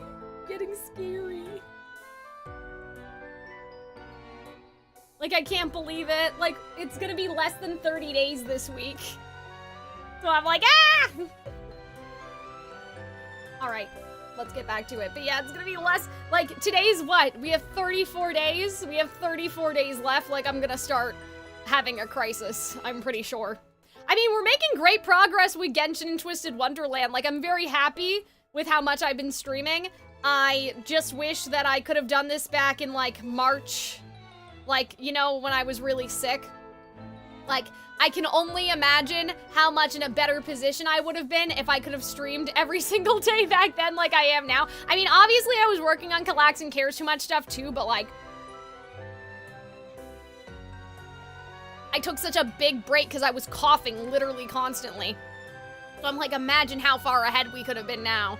But, you know what? Like, we can't change what's happened, so we just have to make the most of the next 30 days, right? Yeah, I'm like, ah, it's getting real. I'm gonna start losing my shit. Okay, we're making candles.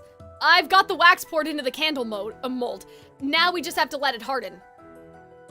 Have we seen, okay, so we haven't seen, no, we saw Lilia, but that was more Pop Music Club. So the only two dorms we haven't seen are, like, we haven't seen Malleus, Silver, Seebeck, and then we haven't seen Savannah Claw. And we haven't seen Poffmore since we saw Vil. So, still lots of characters, like, missing. That takes care of the candle making. Hey, humans! Okay, that's definitely Seebeck, right? I know that...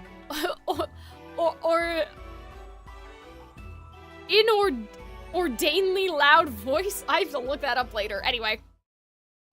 Or is it inordinately, like, out of the ordinary, you know what I mean?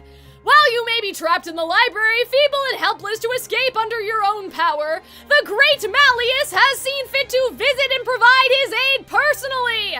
Prostrate yourselves in gratitude! I've come in response to the head mage's request for all who can loan or give the items on this list to bring them to the library. Judging by the fact we have yet to escape the library, it seems I'm not too late to the party this time. I wouldn't quite call this a party, but thank you nonetheless for coming, Malleus. Upperclassmen should look after their underclassmen, should they not? And I can't help but note your rather long hair, Rosehearts. Has it been that long since the head mage sent his request? What terrible manners I have, keeping you waiting for so long. Oh, it's actually the effect of a hair growth potion. You dare mislead the great Malleus? Stop sowing confusion, human! It's pretty obvious to anyone who takes 2 seconds to think about it! Peace, Seebeck. Provide them our contribution. Right away, sir! It's hard managing balance on a broom with this. Hurry and take it, humans! Not so loud, jeez, I can hear you just... Why is this box so heavy? You call that heavy? Perhaps you haven't been training hard enough! Shut up, I just wasn't expecting it, okay? What in the world is inside? Clay? Excessive. I see. Yeah, that's what I thought, but I was like, ugh. Guys, my sounded out so bad and I already can't see. In or initly, but your mileage may vary. Okay. Indeed, I was considering what gift I should bring in response to the head mage's invitation. Then Seebeck suggested pottery clay that would be straightforward for first-timers to handle. You should find it easy to sculpt and fire without needing to wait for it to dry. Ooh, clay, that sounds like fun. That does give us clay to work with, but how do we fire it? Using flames inside the library would be unacceptable. We need another solution. Worry not. Why do you think I came here? I'm not certain what you mean. I shall complete your pottery with my magic. Isn't pottery usually baked inside a... Oh god. Isn't pottery usually baked inside a Kiln? At high temperatures? And you do that with magic? That sounds super hard. You're amazing, Malleus. Malleus's magic will finish this pottery. Why, I dare say it should be displayed in a museum as a treasure of Briar Valley. No, of Twisted Wonderland as a whole. You're nothing if not committed to your cause, Seebeck. No kidding. Though, do we have to thank though we do have Seebeck to thank. Oh, I thought he was gonna say, do we have to thank Seebeck? Though we do have Seebeck to thank for getting us clay suited for pottery. I don't see the harm in letting him have the finished product as a token of gratitude. Yeah, not like I want to be in his debt anyway. I can make him a pen holder or something. Ooh, presents are a great idea. I should make something for Jamil. Hope you're not all getting sidetracked. Let's not keep Malleus waiting. We should get to work kneading and sculpting the clay. They should just make something easy, like a cup or something. Doesn't have to be complicated, right? Oh my god, I love Seebeck's, like, humans bit. It's cracking me up.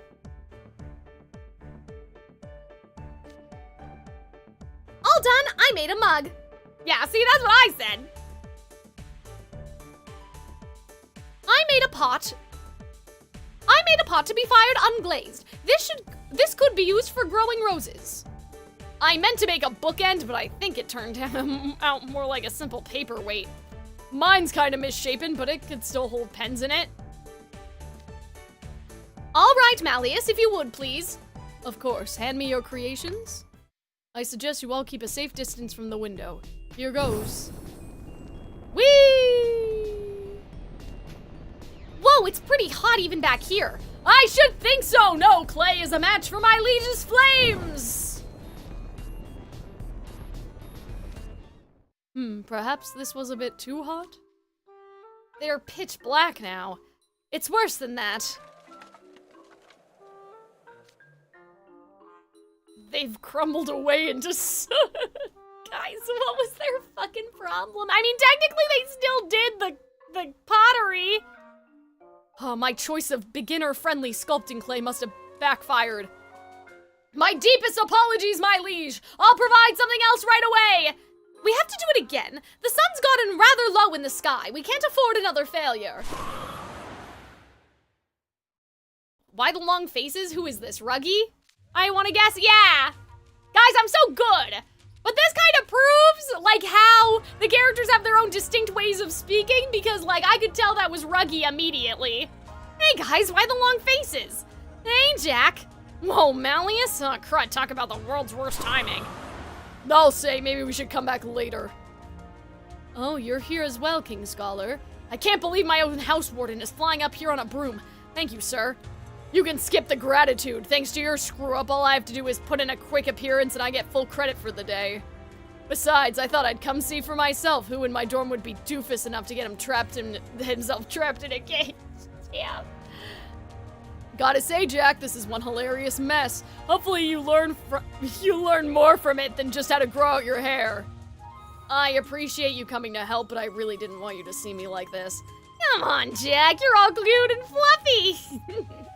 Once you're all out of there, let me know when you're tired of the long hair. Look, I'll sell those locks to a wig shop.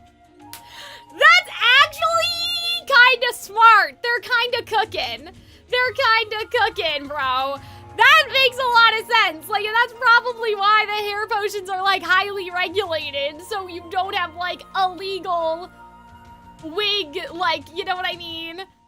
Like, you're not making someone take that sort of toll on their body every single day in, like, a factory. But if Playful Land's anything to go by, I'm sure that's happening, just illegally. That's really fucking funny. That's funny. What a calculating human you are. Look, Malleus is very busy at the moment. If you're here to interrupt him, leave. Oh, we'll get lost as soon as we hand over what we brought. Here, Jack, don't drop it. Got it. Oh, oh, you brought us a chessboard? Uh-oh. Are you guys okay? That was some lag. This is yours, isn't it, sir? Yep, it was the closest one on hand, so I asked if we could bring it over. Aren't you grateful yet? You brought over one of your own belongings? I'm sorry to trouble you with this. Sir. We'll give it back as soon as we finish the game. Am I crazy, or are we getting a lot of sirs? I don't remember them calling each other sir this much. You know what I mean? Like, I know it's happened. I know that they call Riddle, like, they're like, yes, sir. But, like, I don't remember Jack calling Leona sir. Am I crazy? I mean, I'm sure it happens sometimes, but, like, I feel like he would say house warden. Like, is this, like, a localization? Like, is this another case of, like, them changing how they translate things, you know? I only remember Deuce calling Riddle boss. Yeah, like, see, I don't know. There's been a lot of sirs in this book. A whole game, huh? You sure don't sound like someone in a hurry. Did your patience grow as long as your mane? Just move one pawn and hand it back. But we're supposed to properly reenact what the princess in the tower did. That doesn't mean you have to be a perfectionist about it. Wait, what did you mean by that? The princess in the tower just did stuff to pass time, not to achieve some specific goal. Oh, that's a good point. If the story described her as a pro chess player or a pottery genius, that would be one thing. But if the story just says she did a thing, then as long as you do it, it on account, right? And it's not like she had any extra motivation like a wage bump or prize money for doing it all. That makes sense. As long as you attempt it one way or another, that's enough. Doesn't matter if it's serious or half-hearted or if your pottery comes out to ash. Hey, how do you know about that? It's rude to spy on others. The air's filled with the smell of burnt clay. It's not hard to connect the dots. Anyway, that's the deal. Move a pawn and give the board back. Later, Jack, take care of this situation and get back to the dorm ASAP. What an ill-mannered man. But for once, his insights were quite welcome. It never occurred to me that a perfectionary approach was actually acceptable. That's true. Never thought I'd see the day his insistence on doing things the laziest way possible would come in handy. To be honest, between the guitar playing, the darts, and the pottery, I felt I was far from perfect at everything other than the crossword puzzles. We didn't exactly do proper cooking either. How many years would it take for us to get good at all this stuff? It seems like it won't be necessary to remake the pottery. Seebeck, let's return to Dysomnia. Okay, they're just gone. Yes, my liege! Malleus went through the trouble of helping you personally, so that means failure is not an option, humans! Right, thanks a bunch, guys. This is cute, like Malleus being too strong for his own good, Ruggy finding a random way to make money, like it does as much, again guys, I can't stress this enough, as much as I know that we have beef with this event, it does kind of remind me of like the good old days, like during Beans Day and Phantom Bride when like the whole school was mobilized, because when you think about it, the events that we've gotten lately have been like half of the school's on a field trip and the other half is at home. Right? A few characters are going somewhere, but everybody else doesn't get to go. So if I had to give points to this event for something, maybe I just wish they didn't use Tangled as the, super glue to hold this event together, or like the excuse to do this. But like, when was the last time we had an on-campus event? Like, Halloween? I don't know. Right? We used to have them all the time. Right? Like Wish Upon a Star, Phantom Bride, Fairy Gala, Beans Day. You know? Like, and so it's been a hot minute, hasn't it? Like, what would be the equivalent of this?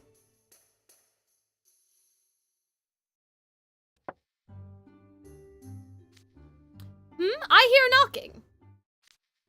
Greetings! I heard you are all quite in a bind, so I've come to offer what modest help I may. Ah, those flowing locks, that graceful chiffon, beauty! Oh, what a delight it is to witness a brand new side of your charms.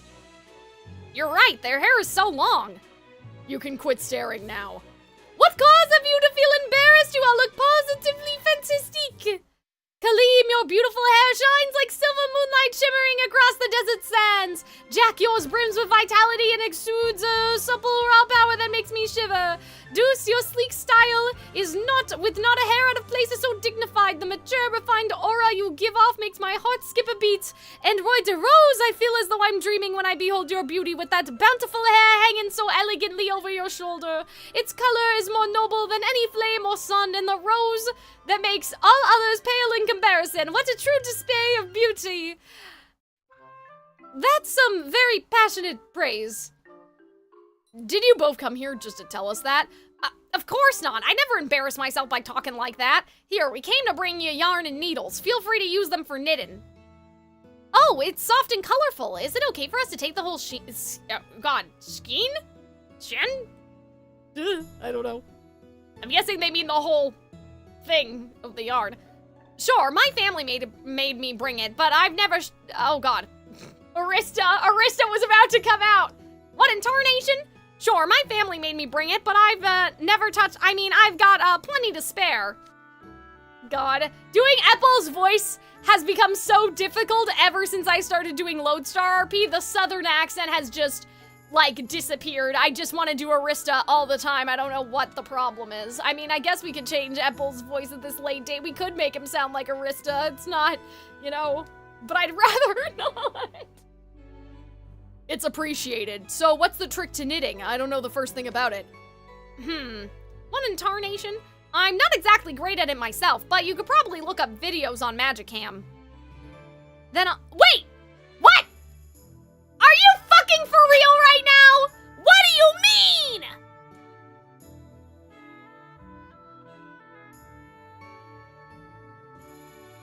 This whole time, we have been asking, where are their phones?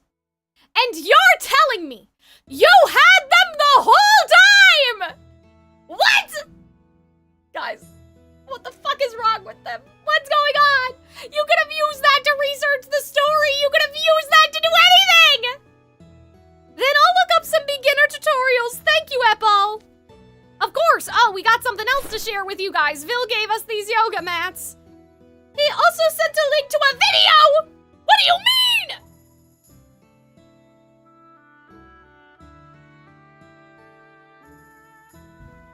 Guys, has anybody seen my Moana video?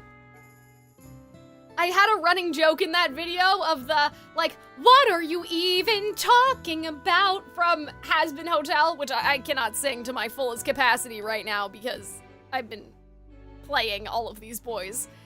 And I had that as a running joke during the video whenever something didn't make sense. I desperately, in my heart, I have never wanted so badly to have that set up as like a stream like effect that I could like push a button and have that play. I need to set that up. That would be funny. If I just suddenly started like having things in the top here, right? The Sora, you're stupid! That's what I would do. Sora, you're stupid. What are you even talking about? The Winnie the Pooh floating away gif. And probably one more. There's probably another one I use all the time. I'm gonna do that, so next time I stream Genshin, I can click that button. Or whenever Twisted Wonderland does a bit of bullshit, I can click that button. I'm gonna do it. I'm so ready. Anyway, I don't remember what we're talking about anymore. What do you mean?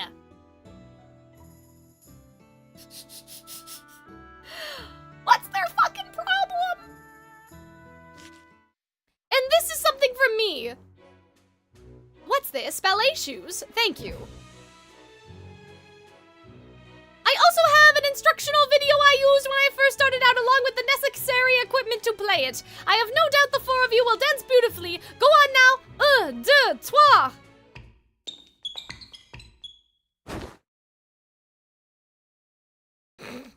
Guys, I am so, like, What do you mean? What do you mean? Rook's lessons were rough. That yoga did wonders after... That yoga worked wonders after ballet made me use muscles I don't normally use. It showed me areas I need to focus on more during my training. Good thing we saved knitting for afterward. I feel a lot better now that I'm sitting down. But practicing the same basic knitting steps is making me drowsy. I've hit the point where I can knit without watching the video. This should make a suitable stopping point. We sewed, we read, we played hide and seek, we did house cleaning, we exercised, we did laundry, we painted on the wall. We learned guitar, we solved crosswords, we cooked meals, we had snacks, and we ate them. We played darts, we played some tricks after getting ideas from Floyd and Jade. We added in some impromptu ventriloquism practice, we made candles and pottery, which didn't end well, but nonetheless. We played chess, practiced ballet, we did yoga, we learned basic knitting. We've covered every single part of the princess's routine. Surely now the door will open for us? Yes, surely, I'll give it a try. What about Flynn Rider? It's still not opening! Okay, we're out of options now. No, there's one thing left. It's finally time for us to use the item Ace gave us. What item? Oh. The frying pan! The princess in the tower used a frying pan on a strapping young thief and locked him in a closet. What? Me? Okay, guys. This event is kind of funny, okay? It's a little funny. Jesus Christ. How does this count, though? I feel like that they should have had a person come in from the outside. Maybe Flynn Rider was the friends we made along the way. That's crazy, though, that they made it Jack when Deuce was the delinquent. But okay.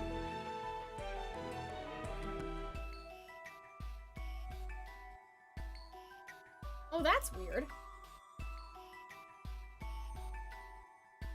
Oh, sorry, guys. Anyway. I deadass, I don't know what to say. I don't know what to say. I'm...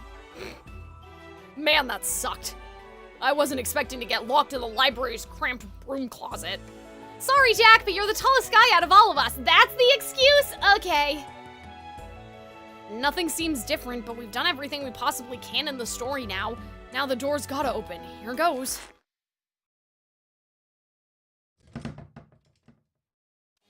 It's still shut? What? Let me try. Nope, it's still not budging no matter how hard I push or pull. No luck with the window either. That invisible wall is still there. Are we missing something? Was I on the wrong track this whole time? Thank you for the hydrate. I know you guys heard that voice crack. Come on, guys. Let's go over all the books pertaining to the Princess in the Tower one more time. Yes, sir.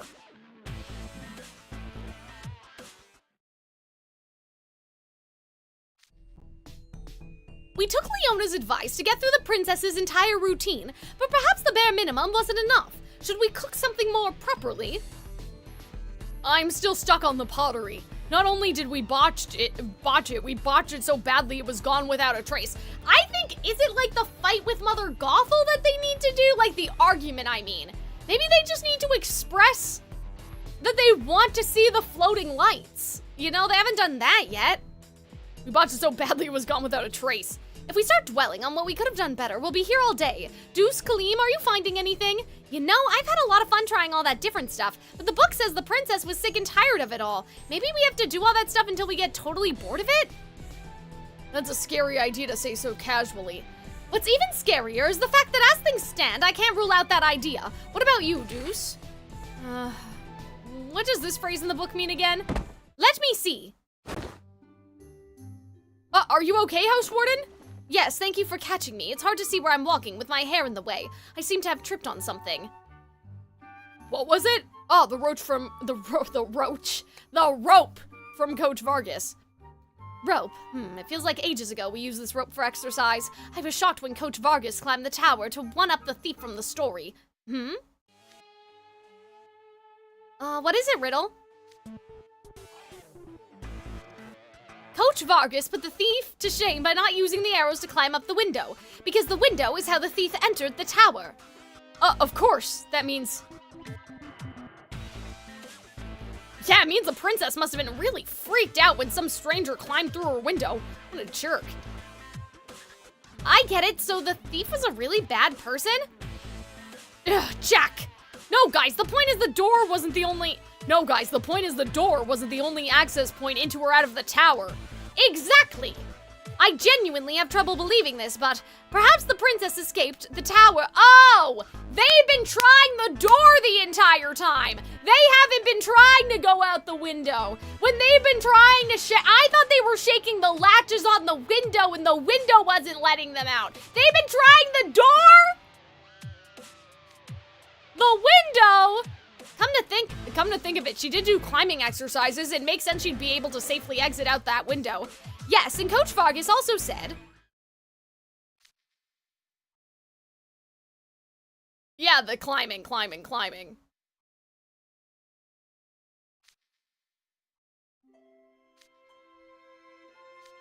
After keeping her there for so long, the witch wouldn't have allowed the princess to have any rope she could potentially escape with.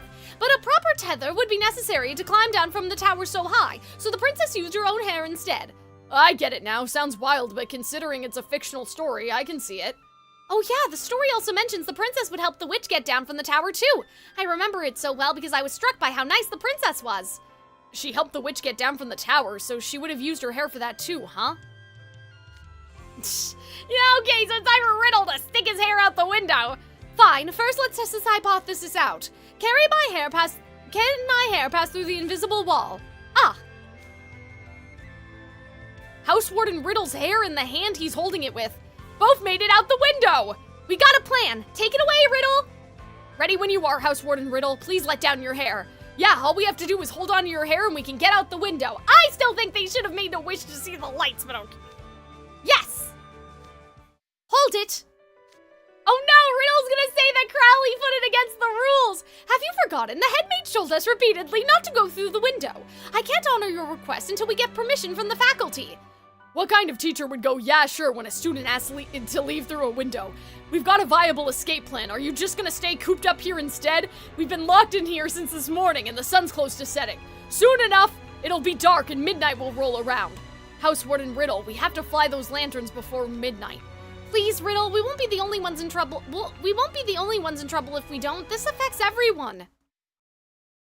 All right, fine. That was a very easily resolved. Like, what do you mean, all right, fine? Oh! Shit! Oh, I didn't know it was gonna get long like that. That's really cool. Since my hair has been strengthened by the potion, it should be able to grant the three of you, let the three of you down to the ground. The three of you, at least.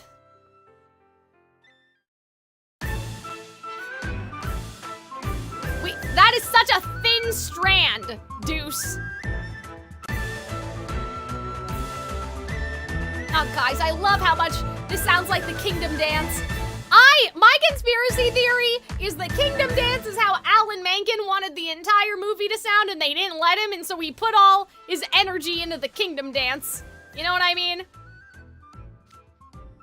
was so fun going whoosh down the side of the tower. I almost wish I could do it again. I was afraid Riddle's hair would snap, but no, we made it down thanks to the massive success he had with his potion. I expected nothing less. Housewarden Riddle's an incredible mage, and he gets top grades in potionology and alchemy. Why are you the one bragging about it? I can't believe that door is still sealed shut, and all we had to do to escape was hang some hair out the window. Does that mean we didn't need to dress up or work through all those props people brought us? No, I'm pretty sure you still had to do that too. It's also possible we only got out so easily because we already dressed up, grown our hair out and done all that other stuff. I guess there's no way to be sure now. Hey Riddle, come down and join us. Are you afraid of heights? I'm not afraid. I just can't go. I could never break the rules.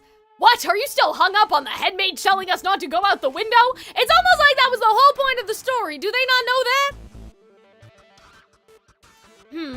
Housewarden Riddle takes rules extra seriously. I knew he wouldn't break them that easily, but geez. Oh wait, since we made it out, maybe the library's back to normal? If the door opens, Housewarden Riddle won't have to take the window route. Please open. Yeah, no. Breaking the rules is part of the story! Nope, still stuck. The library's not accessible this way yet. So getting out doesn't solve everything? Guess we'll have to reenact everything after the princess left the tower, too. What's left? There's a scene where the thief leads her to town and she dances hand in hand with the townsfolk. Then the scene where she takes the boat out to sea after dark to watch all the lanterns floating in the sky. We could handle the lantern part ourselves, but we'll need another person if we want to dance in pairs. If Riddle refuses to come down, we can just grab some other random person for that. Wait, House Warden Riddle's knowledge and magic has been a huge help to us. Also, yeah, like you guys may be trapped, he may be trapped in there forever if you don't do it properly. We may wind up needing his help again for the next parts. Yeah, besides, we've come this far together. All 4 of us should see this through to the end. Sure, but if he doesn't want to come down, there's no point in dragging him out by force. Would we force him to dance against his will? Would you two be okay with that? I guess not. It's past sunset now. Riddle's right. If we want to get everything done before the date changes to midnight, we don't have time to drag our feet. Is there any other argument we could use?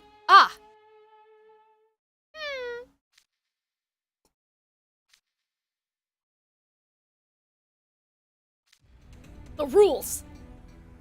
If that's what it takes to follow the dorm rules, okay. Yeah, he was talking about the rules when we ate that meal Jamil brought us. That's pretty smart coming from you, so which rule can we use to lure this stubborn guy down from the window? Curfew? Like being unsupervised? I don't know. Let's see, rules that would be pertinent to the House Warden. Whoa, that's a ton of notes on one phone screen with all of them crammed together in that tiny font. No wonder you constantly miss stuff. It's not easy being in Heartslable, huh? Found something, the croquet game. What about croquet? House Warden Riddle! What? Don't try to persuade me. I completely and utterly refuse to break the rules. I know you do. If you don't want to break the rules, you have to get Trey to serve you tea. Huh? Oh! Rule 703. Who's ever takes second place in a croquet game must serve the queen black tea the next day. Exactly. We had a croquet game yesterday, right? You need to hurry and get Trey to serve you tea before midnight. Well, in that case, I can call Trey over now and... Hey, how long are you gonna drag this out? Even if you call Trey and he agrees to come over here, I'll do everything I can to stop him. I refuse to watch you use the rules as an excuse to give up. It's embarrassing. An excuse? He's right. Aren't you the one that pushed us this far? It's not like you to shy away from doing what you can do. You're always on top of things. It's not like me. But I'm always correct, hence I won't resort to any mischief like jumping out a window. I've made up my mind, I shall never do so. House Warden, I barely know how to do things in the library without your help. I can't remember the rules without checking the notes on my phone. I've got more shortcomings than I can count. I'm gonna be in a lot of trouble without you here. Besides, I can't run off and ditch my boss. Upholding the rules means coming out of the library and helping us finish everything we have to do. Then we can go back to Heartslable and get the tea from Trey. Deuce. I have several issues with how you phrased your argument. Sorry, sir. But you're all entirely right. I am the House Warden of Heartslable, the dorm based on the Queen of Hearts' spirit of strictness. Breaking any Heartslable rule is unacceptable for someone in my position, and there is technically no school regulation against leaving through a library window. As long as there's no written rule prohibiting it, our dorm must take precedence over a verbal commitment. You mean, yes, I've accepted what needs to be done. Okay.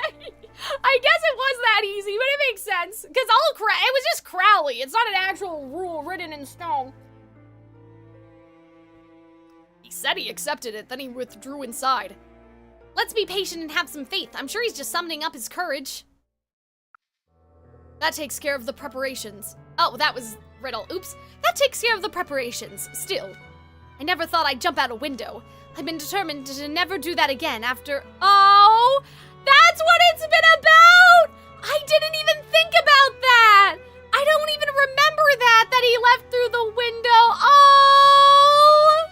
Guys, that's fucked up! How could they do this? Did the princess in the tower feel such inner turmoil? Perhaps she deeply regretted turning her back on her mother. Oh no! Nonetheless, I have people waiting for me outside. As the House Warden of Heartslable, I cannot betray their trust. So, for today, for this moment, you'll understand, won't you, Mother? No! My worries are still with me. They haven't vanished, but I'm going. Guys, that was actually... They were kind of cooking. They were cooking a little bit. Ah, it feels great soaring through the air. Oh, wow, Riddle's laughing. He must be having a blast. It took forever to get him down, but he made that jump in an instant. Ah, I'm here, a bit belatedly. Sorry for the delay. We need to make up for lost time. Let's hurry and dance before... Housewarden Riddle, hold on. You can't dance with your hair like that. I'll braid it back up. Jack, Kalim, help me out. You got it. Okay, guys, that was a nice parallel. That was juicy, you have to admit. Oh, guys, we have 4 chapters left, but I gotta pee again. I think we can make it. I think we'll be okay. There! Riddle's hair's all braided up, and now we can dance to our heart's content.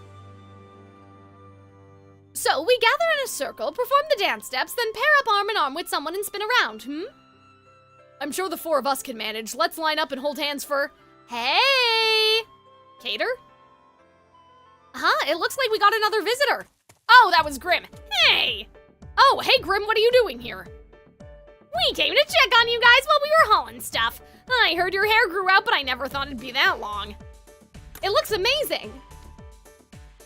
You think so? I hope it makes me look more like an honor student. Mine's so stifling and all over the place, I just want to cut it off, but thanks anyway, I guess. Now there's music playing. Yeah, I put it on. It's good dancing music, right? Come on, you two can join us. Yay! Aw, cute! Hey, Kalim, don't just grab me in Cal's hands! What's the big deal? The more people dancing, the merrier. We can get closer to the princess in the tower this way, too.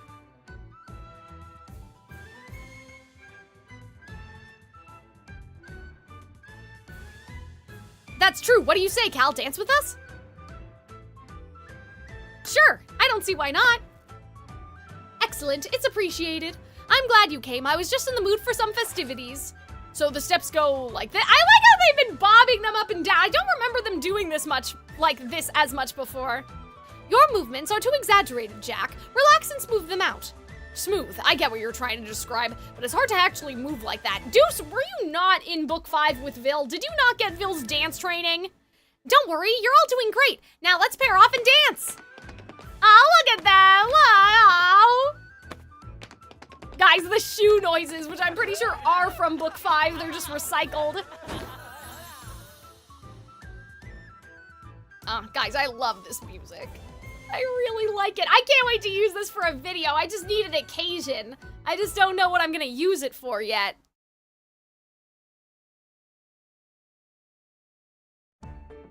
Oh, Azul's back again? The song's over. That ends our dance time. Cal, you and Grim made that a blast. Yeah, for sure, but are we keeping you from something else? You mentioned hauling stuff. What's in the box?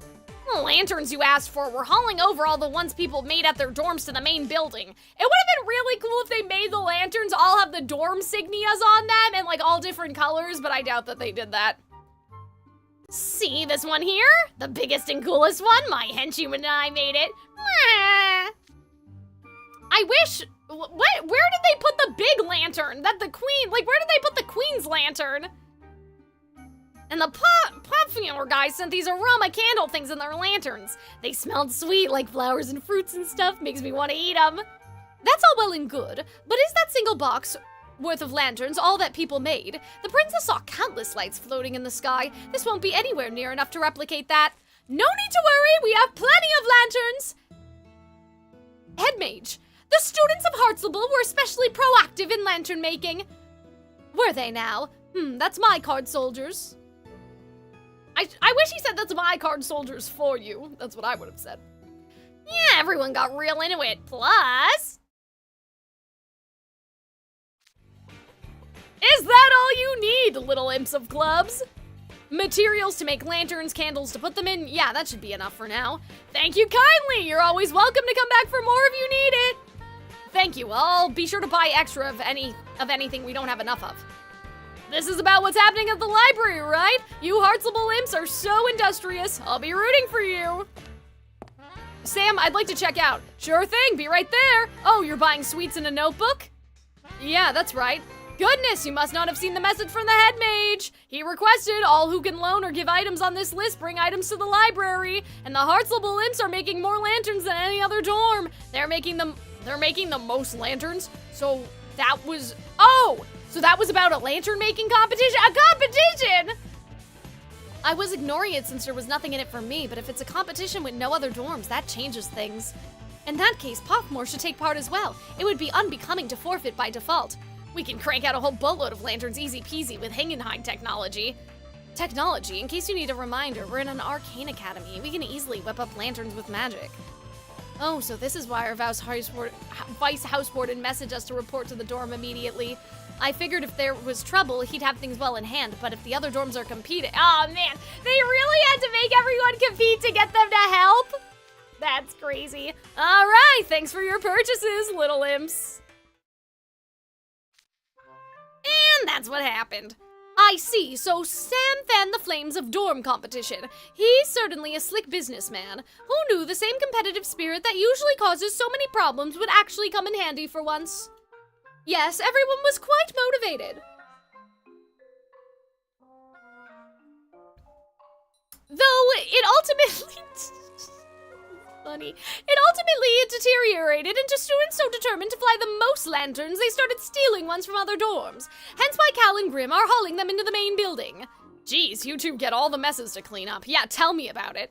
Head Mage, may I take the lanterns Cal and Grim are carrying? The princess journeyed to the outside world to see those mysterious lights, the lanterns sent up by so many people, and on the day she achieved her dream, she also lit a lantern and sent it flying in some depictions.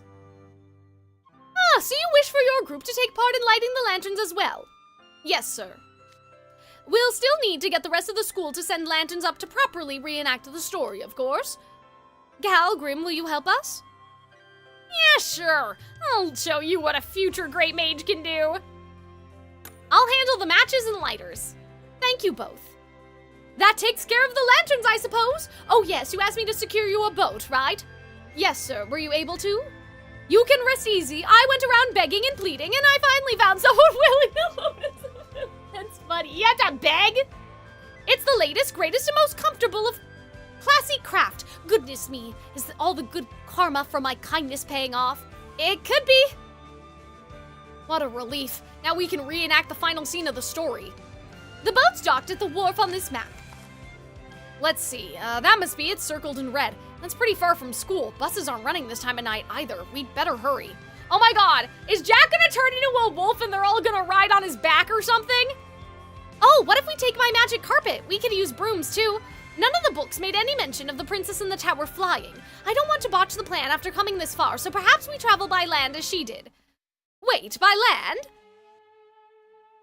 What's wrong, Head Mage? Well, you see, the condition for borrowing the boat was that we had to give it back by 7 p.m. at the latest.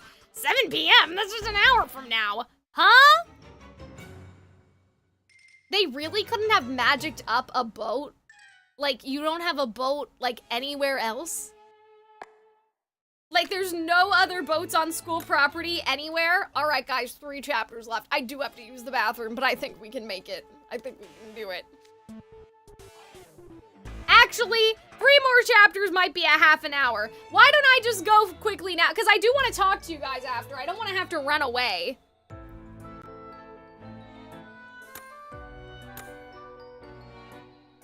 Yeah, so let's just take one more really fast break, and then we'll finish this up.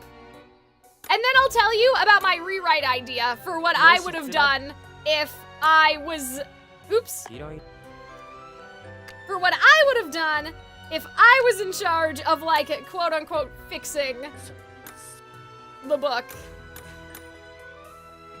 よろしくお願いします Alright. 死後は許 I'll be す right back. 歴史の裏ではきっ猫の声がうるさいな。と海も陸も一緒です。カリム、寝てないか？お邪魔しますよ。僕を見張りに？回答は大きく学園長何か。今日はここまで。情報をたくさんインプットしたよ。死後は許さない。お邪魔しますよ。僕を見張りに？僕を見張りに？安心。集中して。カリムの腹が鳴る頃か。検索結果を表示。検索しよう。インクの色を間違えた。まったく。1週間分の気力を使い果たした。口答えはなし。ブラッドの歴史。検索結果を表示。座学は楽だな。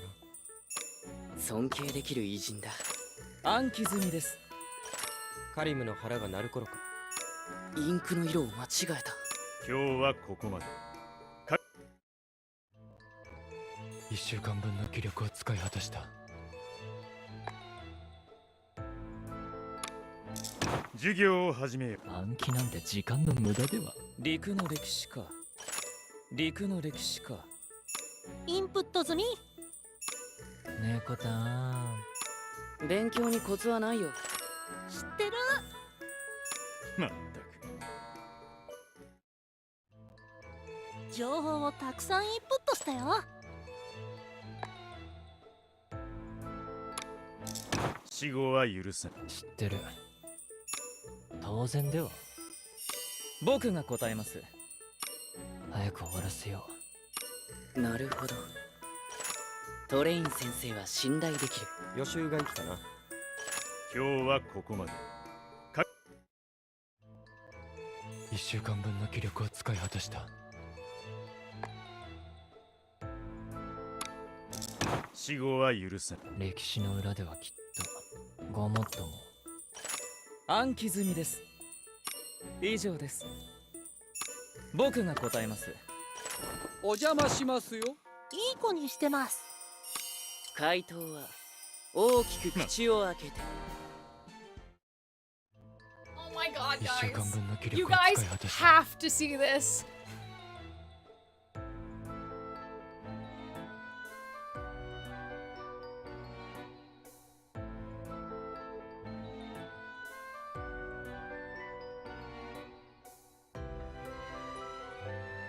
I'm gonna figure out how to send this, like, to post this in the chat. Yeah, cat. How did you guys know?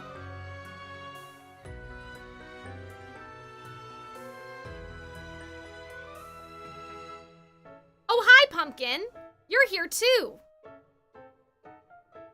Igor, I think maybe if you look it up, you'll find it. The Raya, like the stuff. Because I think the director said that that's what they wanted the threat of the Droon to be, like how do I say? Like, they wanted it to be about, like, people coming together, like, because of, you know, climate disaster, I think they said. I mean, obviously, there's also, like, anti-war, you know.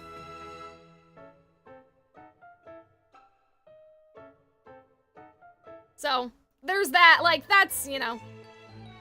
There's also just that on principle, too.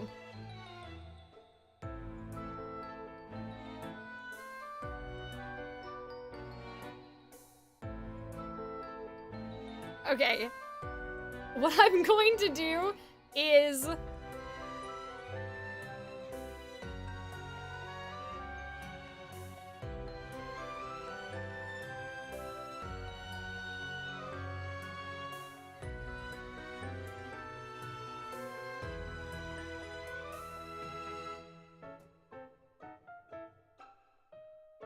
I also think, too, it's because, like, they're saying humans caused it. Like, humans caused the Droon, and it's kind of like how we have caused our own current, you know, climate problems.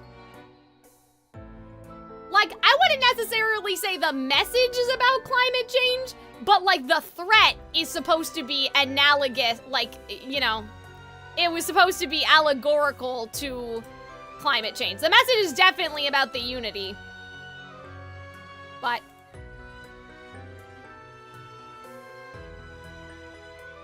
doesn't it though? I swear they said that there was a drought. Like, I thought that they said there was famine. Because the rivers that Raya, unless it's the dragons being gone, that was supposed to be the climate problem. So it could be like a humans drove away Mother Nature sort of thing. Okay, guys, look at this. So I have like stuff out for trip for my job right now. And I have a comforter that I want to take with me. Look at this. This is Archie. In the comforter.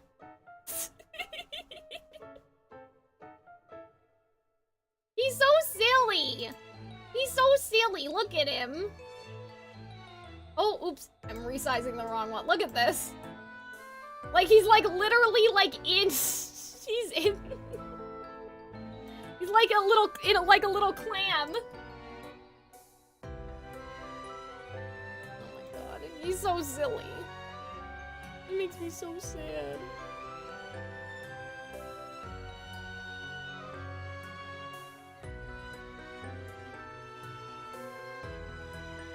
Because I'm like, I can't bring you with me.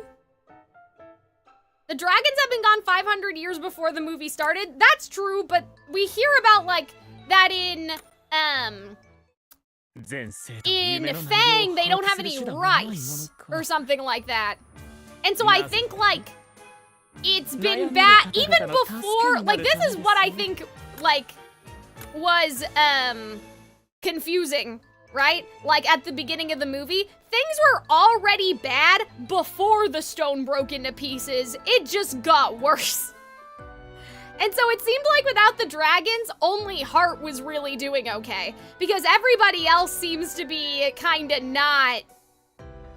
Like, there's a couple lines throughout the movie about how, like, oh yeah, you have everything. You know, like, you have everything in Heart, so it's easy to sort of, what do you call it, prostrate? When, like, you're not struggling. I don't remember which leader's the one who says that, but one of them definitely do. But yeah, I think, though, the fact that the river isn't flowing is the sussy part. And they also compare it to fire, so I think that was the other thing, too. Like, the fire versus water stuff. Like, obviously, there's still water in the world, but it seems like it's sort of an environmental... Like, when the Droon comes through, it is definitely, like, a disaster. And the water's the only thing that can stop it, right? Which is almost kind of funny, because now, like, obviously they weren't thinking about this when the movie came out. But, like, now we're literally, like, poisoning our water for AI data centers and all this bullshit, right? So... I mean, I guess rivers can just run dry, you know. Maybe the river just naturally went away. But yeah, I was kind of thinking that the river, like, was another indication of, like, yikes. the things are not, things aren't, like, growing properly, or, like, the environment has been a little bit disrupted in certain areas. Because, like, then why can't they grow rice in Fang? What's stopping them from growing the rice, right? Like, it seems like it's either a soil issue, or, like, it's because of the Droon. It's too dangerous to expand, like, I don't know. But that's why they should have, you know, talked about it more at the beginning of the movie, probably. Other than, like, just a couple throwaway lines. But that chief does say that. He's like, yeah, Heart has everything, so of course, like, it's easy for you to say that, right? So... if they're saying, oh, Heart has everything, it makes you wonder what the other regions don't have, you know? But, Raya video 4 years from now, don't worry, guys. But yeah, I think ultimately, like, it's whatever you want it to be. Like, you know, if people see it as, like, climate metaphor, or just about, like, world peace, the ultimate message is about unity, so it's just about what... Could just even be like the regular battle for resources, you know, there's that too. But yeah, I definitely thought, especially with all the forest fires that we've been getting in Canada, when they said it was literally fire, that's all I could think about personally. But I still have to read some articles about the movie and see like what the directors were, you know, what they were thinking about it.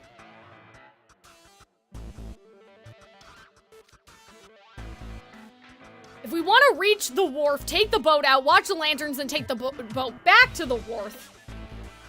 We don't have any time to stand around talking. Let's make a dash for the wharf. No, he should be arriving momentarily, as long as he didn't nod off en route. Who's coming? Ace? Silver? Silver! Oh yeah, we're gonna take out the horses! We're gonna go on the equestrian club. What was I gonna say? Oh yeah, but like, I think the sunken, or sorry, not sunken, but there's a big boat in the ground. And so I'm like, well, boats wouldn't be on the ground. Like, there used to be water there, clearly. Like, that doesn't make any sense for the boat to be there. It's kind of almost like the boat in Frozen 2. But wasn't that still, I think that boat was still under the water, wasn't it? And then Elsa just pulled it up. But like, this boat was just in the sand, which is not looking good if that used to be a place where they could use to like sail through, and now all the water, like the river in the middle's gone.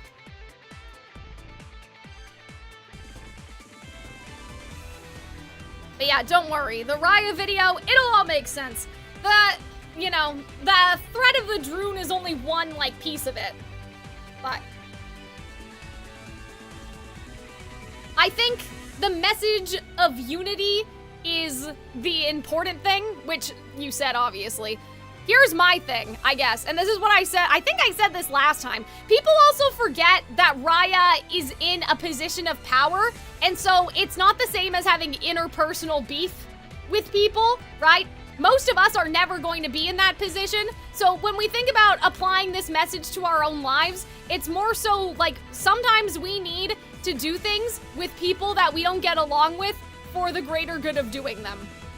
Like, this is kind of a weird example, but like if you were in a classroom, right, and suddenly one of your classmates or like your teacher was having an allergic reaction, right? Even if you hate like the other person, not the person having the reaction, I'm saying like the, you know, the other people around you. Even if you all hate each other, you have to work together to solve the problem, right?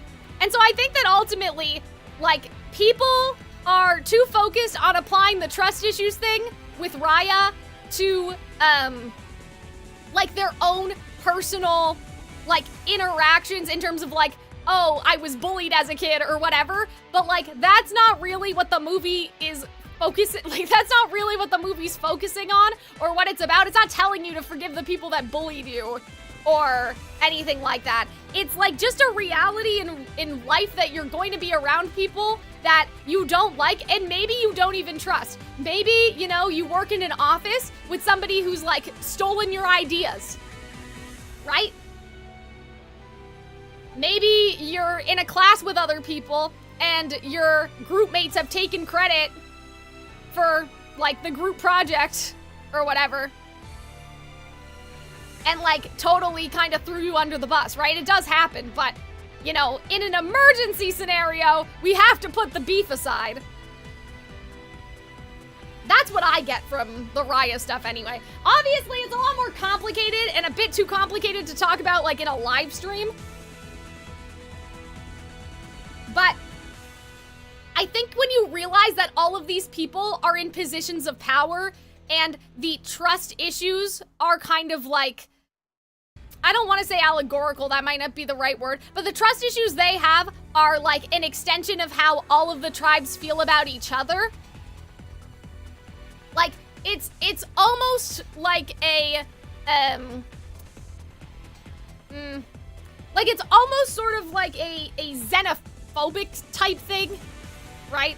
Like, as opposed to, like, the people themselves, you know?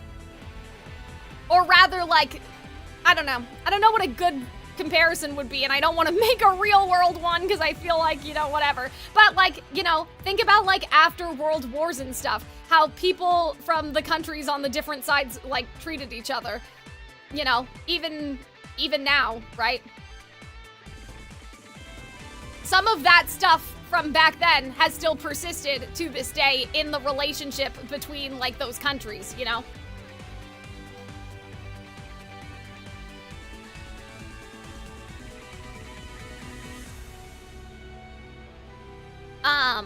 So I think that that's kind of more so right, what it is. This is so sorry. I can't believe that I just had this thought in my mind.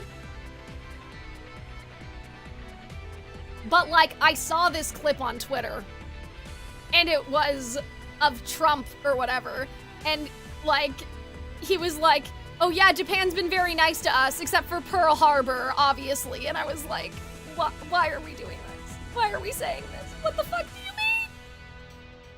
What are you talking about? So, I think ultimately the movie is just about, like, anti-war and the next generation and all of those sorts of things. You know?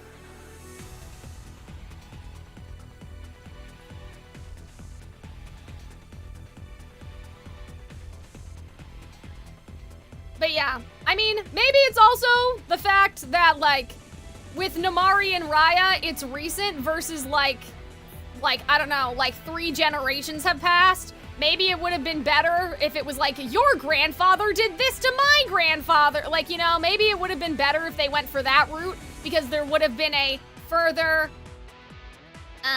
like, if it had been further in the past, right, that sort of analogy would have come through easier versus, like, Namari and Raya still being, like, very closely connected to the inciting incident. But I think that that's the problem when you have a fantasy world, too, is that the fantasy allegory or metaphor or whatever, like, that stuff is never going to be a perfect one-to-one to real life anyway, because it's fantasy stakes and the stakes are so high that it's like, yeah, it's common sense that we all have to save the world or we're all gonna die, you know? And so it's kind of different, right? I mean, like, in a way, it's kind of like Twisted Wonderland with the overblots. Like, Malleus was gonna literally destroy the whole world. You know what I mean? And so Briar Valley and then all these other places, like Styx and whatever, all had to come together and sort that shit out, right? Despite past histories and everything else. But the problem is, in the real world, we don't have, like, world-ending calamity that impacts the entire world all at the same time. We're just all, like, slowly frogs in the well, boiling in the pot, and by the time we realize that we have fucked up the world, it's going to be too late.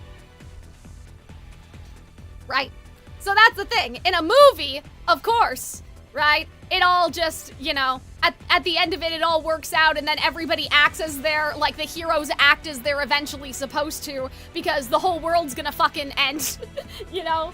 And so I think it's hard to take that into real life, because in real life, it's just so... It doesn't ever happen all at once to everyone at once, right? When a disaster happens. And so I think it's hard for us to, like, imagine... You know, we're the frogs. By the time we realize that we're all equally fucked, it's gonna be too late. Right? So I think that's ultimately, like, the cautionary tale of Raya is don't let it get to this point in the first place. Like, I think that's what the movie's trying to tell us as the audience. Don't let it get to this point where the world's almost wiped out. If we work together on a smaller scale first, we can prevent it from getting to this point where the entire world is fucked. But of course, nobody's gonna, you know... The world. It's hard to get the entire world on board with anything. But I mean, we can try.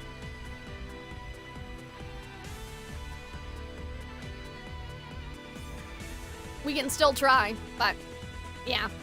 That's how I think that that's, like, you know, that's how I see Raya. It's kind of like, imagine if you were in a small scale situation with, like, the people at work, right? The person at work who stole your ideas and presented them as yours, right? You're stuck in a room with that person and now you have to settle the emergency. Like, when we talk about translating the message to reality, I think that that's the reality that the movie directors want us, like, that the people that made the movie want us to take that message into, not like, oh yeah, you have to forgive the kid that ruined your life in middle school and all of that other stuff that I saw, you know, people saying. Or getting into a car with strangers, which is also what I saw people saying, that this would, like, teach kids to, like, you know, trust everyone you meet blindly, and I still don't think that that was the case.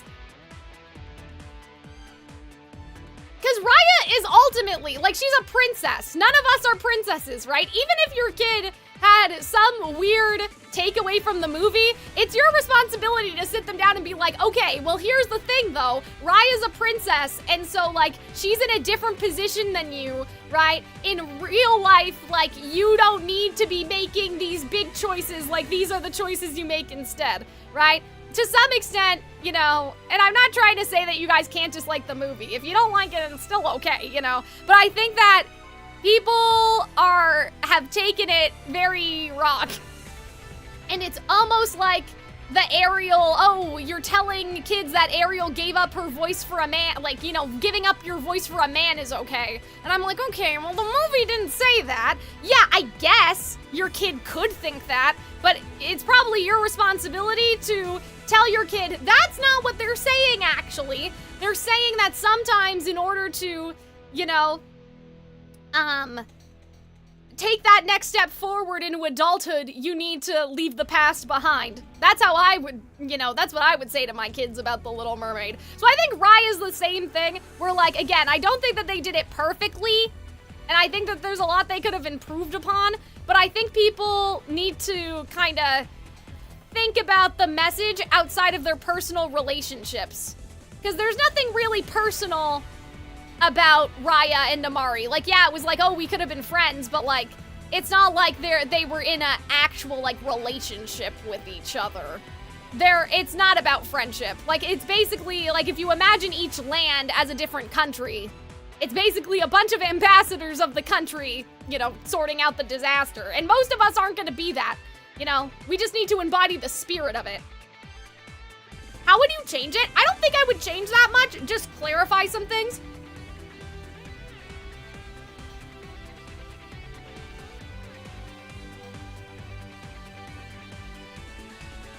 Yeah, Arnold, you know, preaching to the choir here. I'm like, no kid thinks that way. It's the same thing as, like, oh, Cinderella waited for a man to rescue her. Like, first of all, that didn't happen, but also, like, no kid thinks that, you know?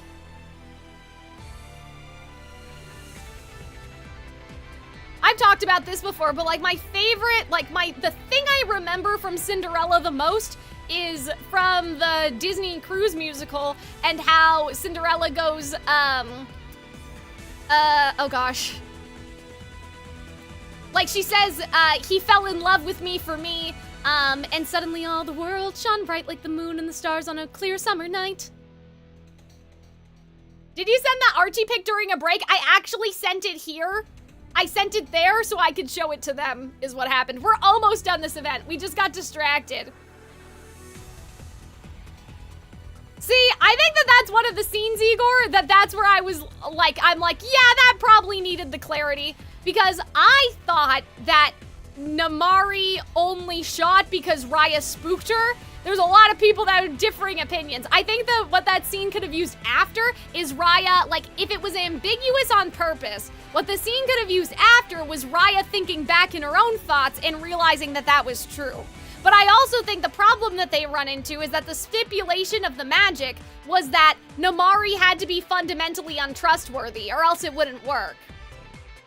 So, like, they couldn't clarify it too much and have Raya be like, oh yeah, it totally wasn't Namari's fault. Like, now that I'm remembering, I suddenly see factually I was also wrong, or whatever. Like, you know what I mean? Because for the magic to work, it needed to be someone that they didn't, like, without a shadow of a doubt, trust. Because that's what they did with Sisu. Like, all the other dragons basically, like, put their faith in Sisu, even though they had no real reason to, because Sisu's powers were kind of mid. And, like, they trusted her anyway, even though there would be no reason to think that she could actually get the job done. I didn't find it ambiguous, it was clearly an accident? Okay, so at least Twitch chat found it ambiguous. But yeah, I've seen a lot of debate about that. But I think, like, I don't think Namari would have ever shot Sisu. I think what they were doing was making her, like, twitchy. Like, I think that that's what they were doing, as opposed to like a clear like, oh, we're pulling this shit back and we're ready to shoot. I think they were trying to make her tremble, but the problem is that the scene's supposed to be ambiguous because you're not supposed to know, because the whole thing is that Raya can't know or else they can't do the thing. You know what I mean? So it has to be ambiguous and you're not supposed to know for sure. And maybe that's the thing, is that we'll never really know. We just have to believe it when Sisu says, like, you know, like, or I guess Sisu thinks, like, Namari would never hurt her. And I think based on Namari's character, Namari would never hurt her. Because also they needed Sisu alive, so shooting her doesn't make any sense. So that's the other thing, too. Right? I think they were trying to make her tremble, but, you know, I don't know my weapons either. That's the other thing. If people aren't familiar with the weapons and how they go off, that's also another point. Like, it's not going to be as clear as Gaston just having a bow and pulling back, right? But yeah, I have a lot of thoughts on Raya.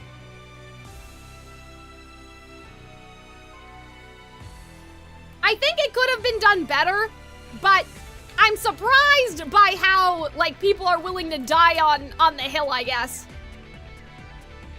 You know.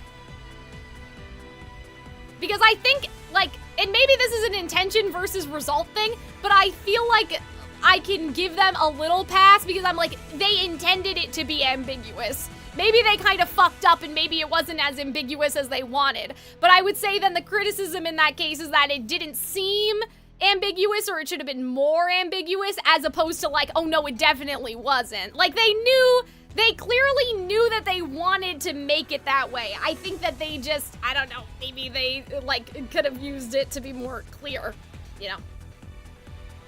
Basically, like, I don't think it's the same case as, like, live-action Snow White, where clearly there's two different stories going on. I think that that was the story, like, that's what they wanted. No Kingdom Hearts tonight? That's okay. I mean, it's getting kind of late over here. We have 3 chapters left, but I got distracted by the Raya talk. But yeah, guys, the Raya stuff's gonna take a while. I don't think it's ever coming out, like, not ever, but it's gonna take, like, a couple months at least.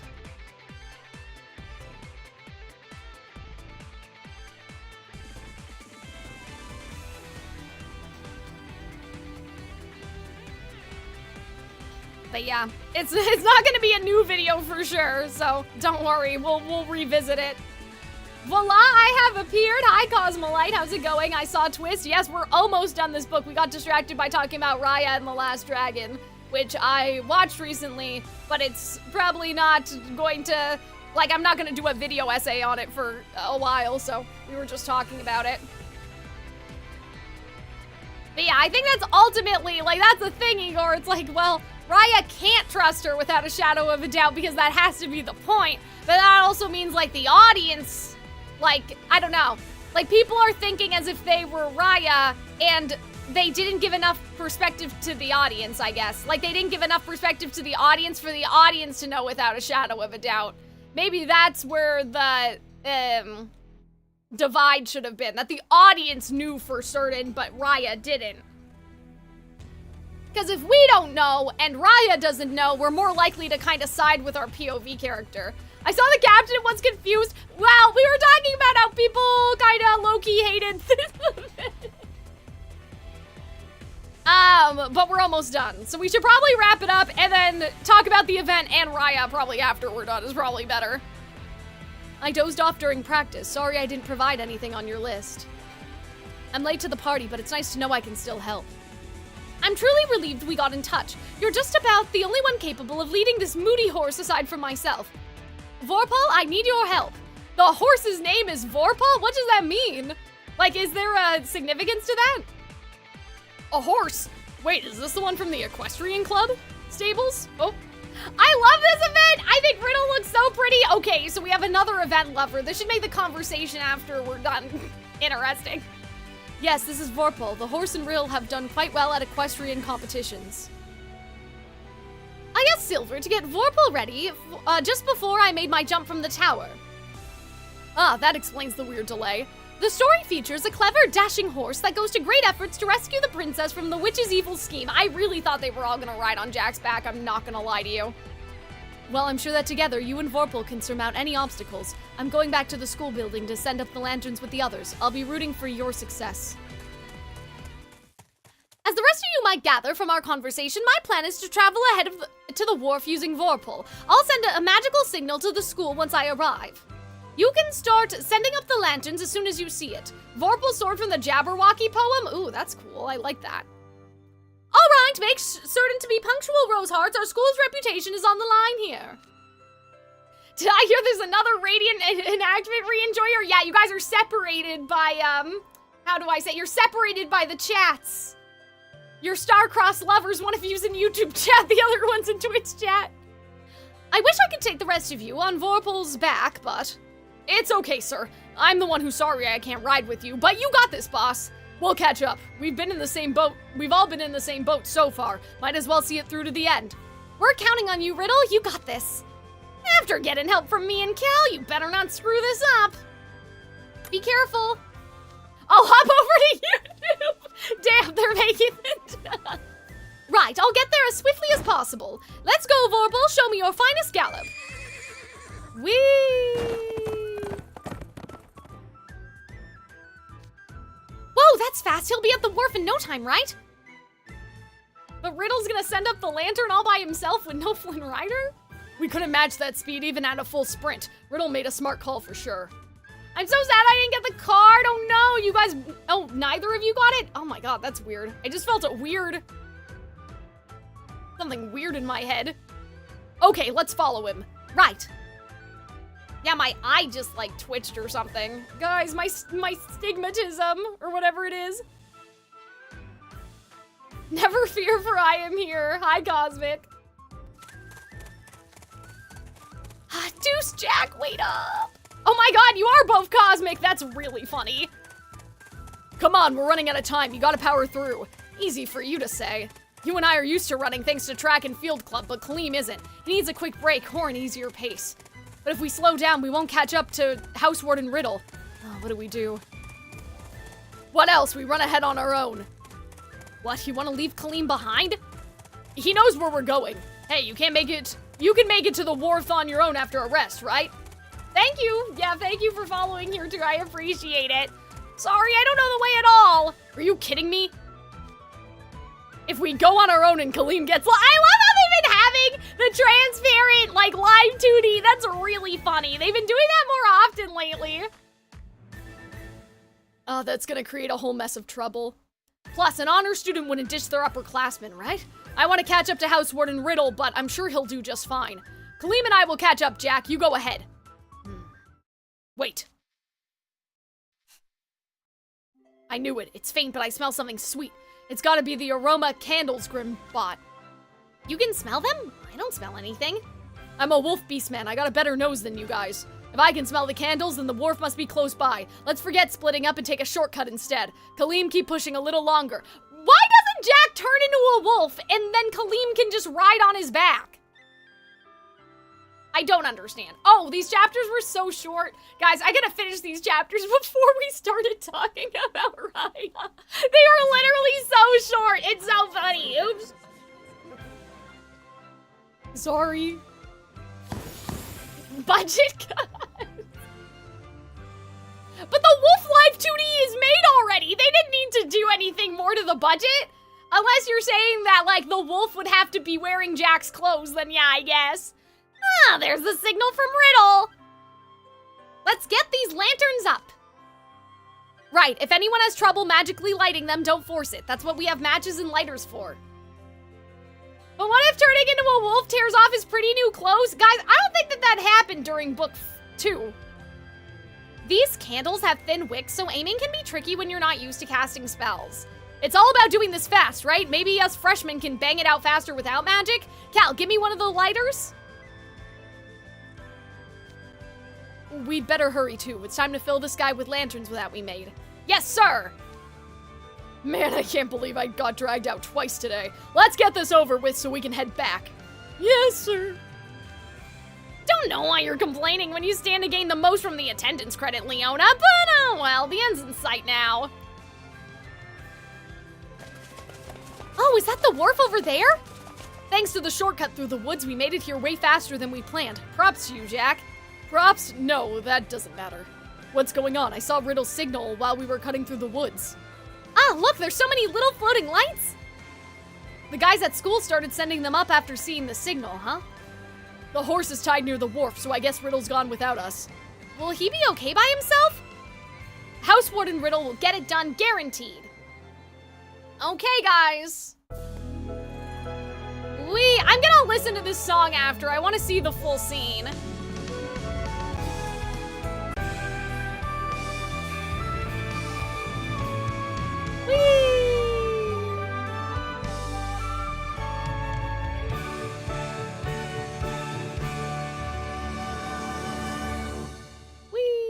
I do like that art though. It looks a lot like the painting. I think that's really cute.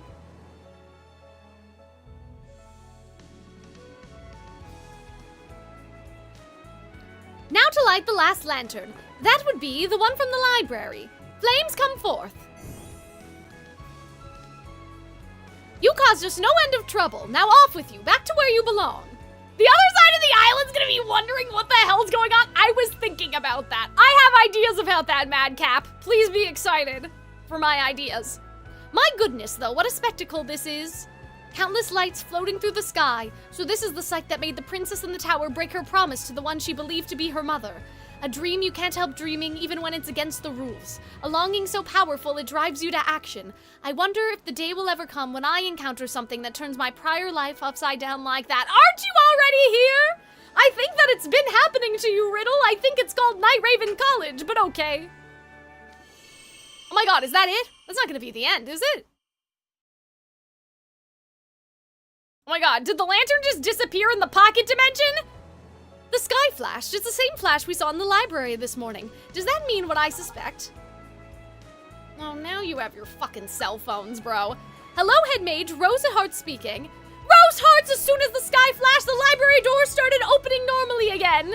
I love how I just imagine that he's been tugging on the doors the whole time. Like, please, please, please, please. Because, like, otherwise, how would you know? Aren't you lighting the lanterns, Crowley? The invisible wall is completely gone as well. Everything is back to normal. Now all that's left to do is return the boat by 7. Make certain to come back to school as soon as you can. He hung up on me before I could get another word in edgewise. Hey, Riddle. What did they do? They came on the magic carpet. I was gonna say, they what? Like, they just swam all the way out here? Ah, Kalim. Deuce and Jack as well. You came on a magic carpet. Yeah, the lanterns you sent flying were super pretty. It made it easy to locate you. Did you get a call from the head mage? He says the library's open again. Yeah, I did. Yes, I did. What a relief that is. We did it! I've got to throw a party to celebrate once we get back. Isn't that already, like, this is the party, is it not? Your theory was right all along, House Warden Riddle. You're a genius. As long as we get the boat back by 7, this will be a rousing success. Give me the oars. I'll row. I'll help. You did your part and then some, House Warden Riddle. We'll make sure the rest gets worked out. I was going to use magic to speed things along, but since you're offering, I think I'll take you up on that. Today was so hectic. I admit I'm a bit tired. Me too, bestie. I'm tired too. Then ride on this carpet, Riddle. The view of the lanterns is gorgeous from up here. You did great, House Warden. Make sure to rest up once you get back. I can't do that. I have my daily routine to uphold, and I'll have to make sure you finish. Oh my god! They should have been doing their homework while they were stuck in the library. I know they had to do the other things too, but like they could have tried to knock that out as part of, you know, one of Rapunzel's shorts. Oh yeah. But before any of that, let's all enjoy a nice hot cup of tea that Trey's going to serve us. As House Warden of Heartsable, I must adhere to the rules. That's the whole reason I took the plunge into the outside world. Oh, I was gonna say, I thought he had more to say. What? That's how it ends? I thought he was gonna say, but sometimes I learned that taking the sights in is good too, or so. I thought he was gonna have one more line after that. What do you mean? Okay. Okay, everybody. First of all, let's go to the Twisted Tune. I want to watch it. Where is it?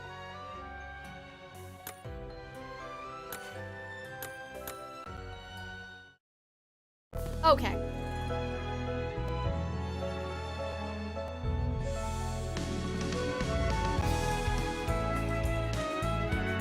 I also also like how I can hear the, when will my life begin, like, motif in here.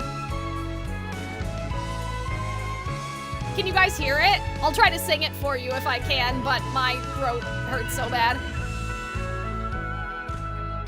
Like, this is like, I can go running and racing. Like, it's not exact, it's just kind of lifted. And racing and dancing and chasing.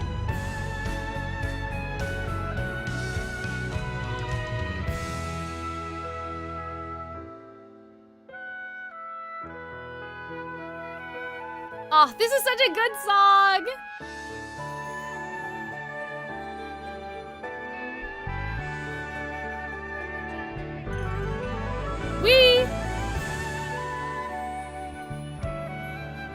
Oh, this is now I see the light. Do you guys hear it? Outside looking in, all that time, never even knowing just how blind I've been. Oh, guys, okay, this is kind of based. I love when they lift the motifs, but they still make it a new song. This one is a lot easier to hear than the first time. And it's like the sky is new. That is not. These are different notes. The sky is new is what that would be now. Yeah, and you heard the like the sky is new. I think that the notes are different, but the interval relationship might still be the same, and that's why it sounds so good. Okay. I'm gonna see if there's a background that we can change it to so we can hear, like, the event music while we talk. I know we've been hearing the event music this whole time, but you guys know what I mean. Nightmare Before Christmas. Maybe there wasn't one? Aw, man, did they not give us music for the library? It should be, like, it should be right in between here. Somewhere.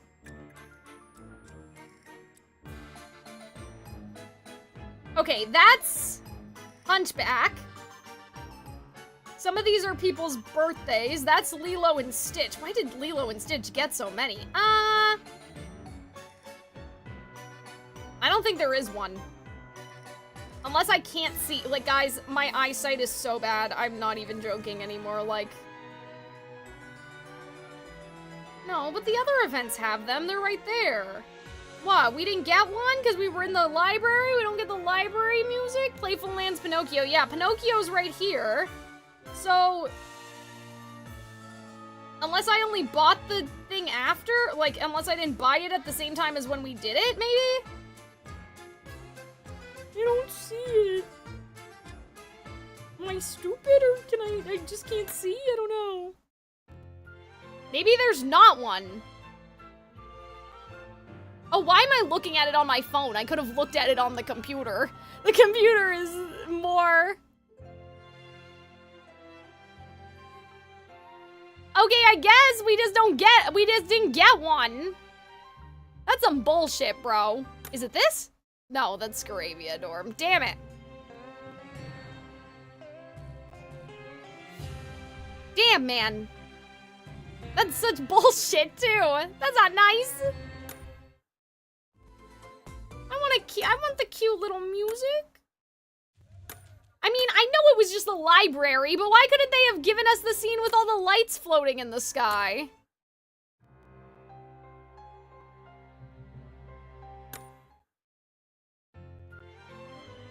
Is this gonna get my stream copyright claimed? I don't think that the Once Upon a Dream is that obvious, is it?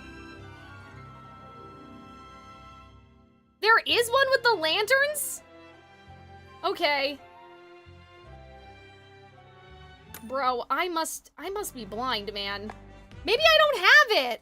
Why wouldn't I have it, though? Why wouldn't I have bought it? I usually clear out my event stuff. Okay, hold on a second. Oh no, it's not one of my memory shops. Uh-oh. Bro, are you so be so for real right now? 欲しいものが見当たらない。 Why? このサムにお任せよ。すぐお手元にご用意します。 Damn it. I think there is one. Maybe you didn't buy it? That doesn't make sense though. I always buy them. Why? Limited shops? Okay, that's not gonna help. 秘密の仲間が I don't お小さなカエル君の夢を叶える魔法のアイテムが That's so sad. I usually get all of them. It doesn't make sense. It doesn't make sense. Unless we just all collectively cannot see. Let's go from the beginning. Okay, there's wish. There's our wishes. Star sending, Halloween. This must be a nice trip down memory lane anyway. Portfest. Okay, this is another one for the wishing tree.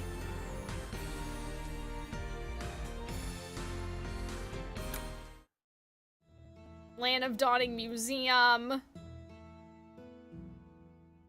Maybe I missed it. But that never happens to me. Does that mean my game's incomplete? Guys, damn.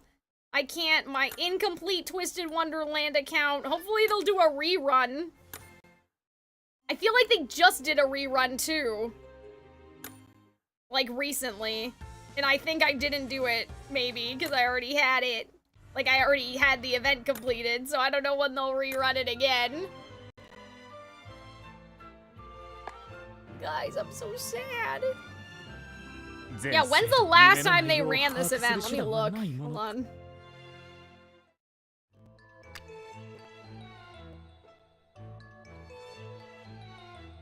Yeah, they did it like a couple weeks ago they did it. Damn it. Weeks ago. That says March. That is not a couple weeks ago. Anyway, hopefully it'll come back someday so I can get the background because I'm really sad. I don't understand though. Usually I do, like I'm really good at completing all the events, even the ones I've already done, but it's not in our memory store. So I think that that's the thing. Hopefully, like why do I still have fucking Beans Day tokens in here? Give me my Radiant Reenactment store, bro. Hey, Koni-chan. So sad. Oops. No, we don't need to do that. I was trying to see if it was like in, like is it in anything?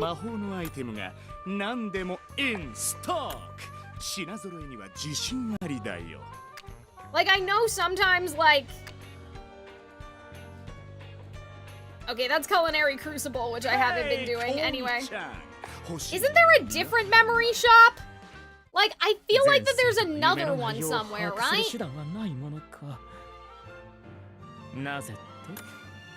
Like, isn't there another archive thing somewhere where you can buy the stories that you missed? I thought I saw that one time. Or was that just the memory shop that we already have?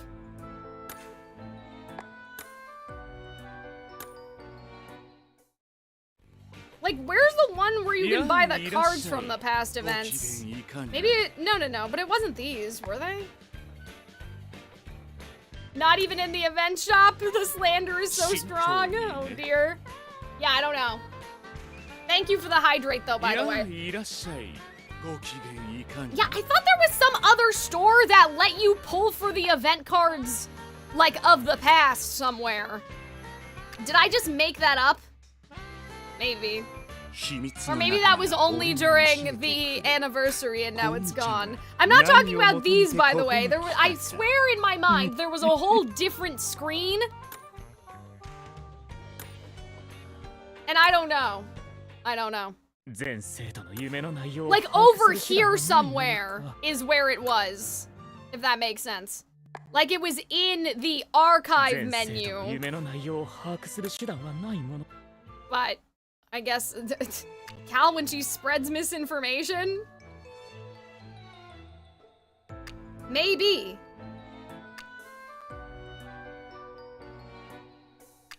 But yeah, that's too bad. Damn it. Yeah, now I'm like, guys, my Twisted Wonderland. I guess I have to quit playing now.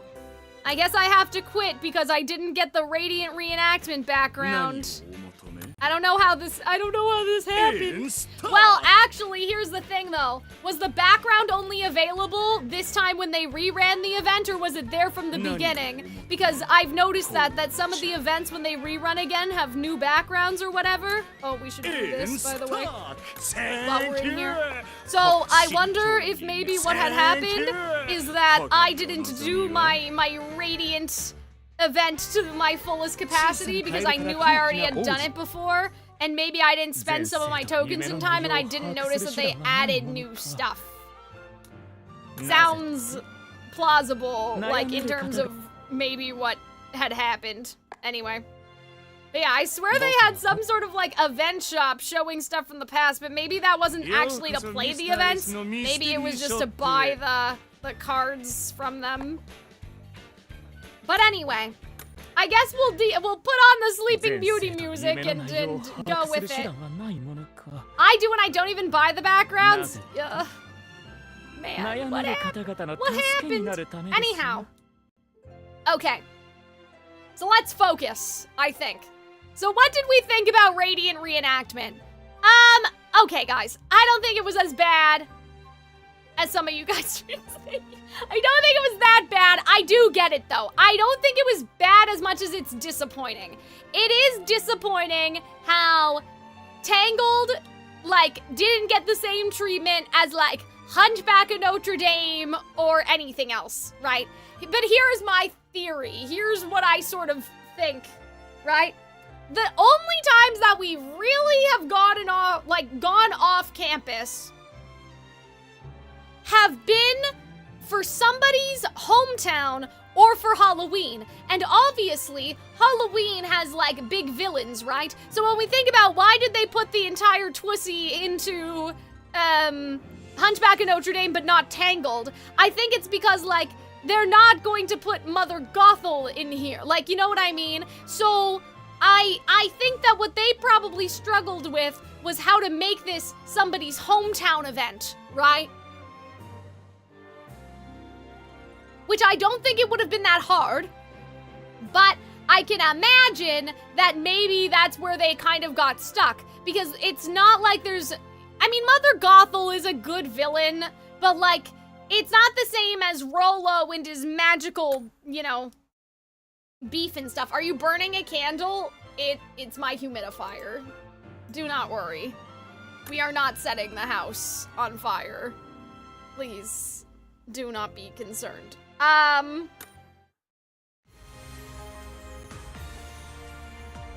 What do I want to change the music to now? So, I like it well enough. I understand why people were disappointed, but I think because I figured out, like, what the event was actually going to be, I think that helped a lot, right? You look like you're hotboxing. I know, that's why I said, I specifically said for the YouTube moderation, I was like, guys, it's a humidifier. I've shown it like 3 times now, just so they can't get me. Arnold promised me if I get banned, you'll retweet my tweets and get YouTube support to put me back. Anyway, I think that it's okay. It'll probably be fine. I think a lot of people were expecting more like a sucked in the book situation. Like, I hoped they would get stuck in the book and then they would have to reenact it. See, that's what I thought was gonna happen too. I thought that they were gonna do it that way, right? They would take making a sprite for his mom. I mean, they could just show her like they did before though, right? Okay, but here's my thing. Actually, this music is kind of loud. It's a little distracting. Hold on. Well, let's put it on our normal home screen. I'm like, this is so, like, peppy. It's a little, like...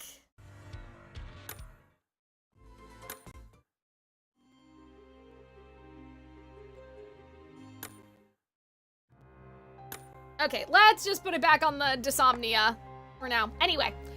So, I thought it was a very funny event. I like everybody coming in to help, and it has been a long time since we have gotten an event where all of the students are around, you know what I mean? I'm gonna do this just so, Azul stops talking. Anyway, actually, I don't think he'll talk after he's done his first line of dialogue, but I may be wrong.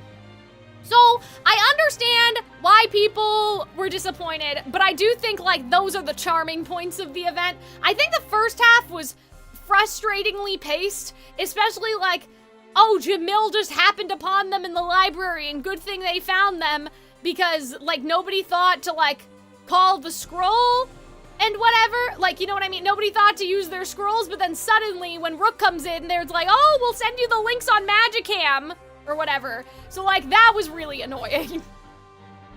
They didn't make him Mother Gothel because they wanted to tie Riddle to his mom. Yes, I agree with you, Cosmic. I think what what Twitch chat was saying was that they wish that they were sucked into the story and then Riddle's mom was playing the role of Mother Gothel, like in the adventure book format. Sorry. Oh my god, my throat. But yeah, so I don't think it was that bad. I will say there wasn't really, I mean, obviously the conflict was getting out, and then I guess at the end it was Riddle not wanting to break the rules, but like, I don't know if Jack, Deuce, and Kalim are the most interesting people to be putting in this situation.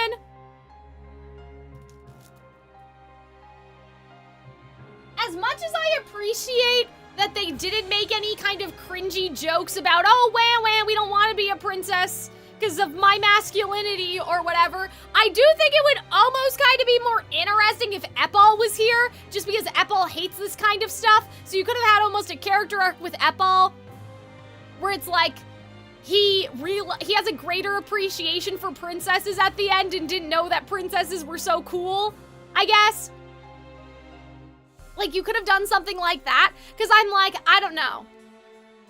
Deuce is not, like, well, it's not just Deuce, but, like, the lineup of Kalim, Riddle, Deuce, and Jack, it almost felt like Kalim and Deuce fused into one character at some point, and then all the other times, Deuce and Jack fused into one character. Do you know what I mean?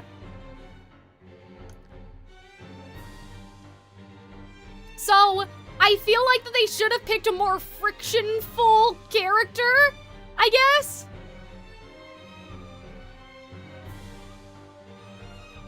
My other pick personally would have been Malleus, honestly. Not that I want to take the attention away from Riddle, but like, Malleus probably doesn't really do ordinary things a lot, right? Whatever he does, he probably just does it with magic. So I think having Malleus do a bunch of ordinary routine, like exercise and pottery and chess, it could have been like, wow. Like, this is what it's like to do all this with my friends. I don't know. Which I know also isn't the point of Tangled. Like, the point is she doesn't like to do the activities, but, like, the point is Rapunzel is alone, and this event had 4 people. So, like, the point has already kind of gone out the window anyway, right?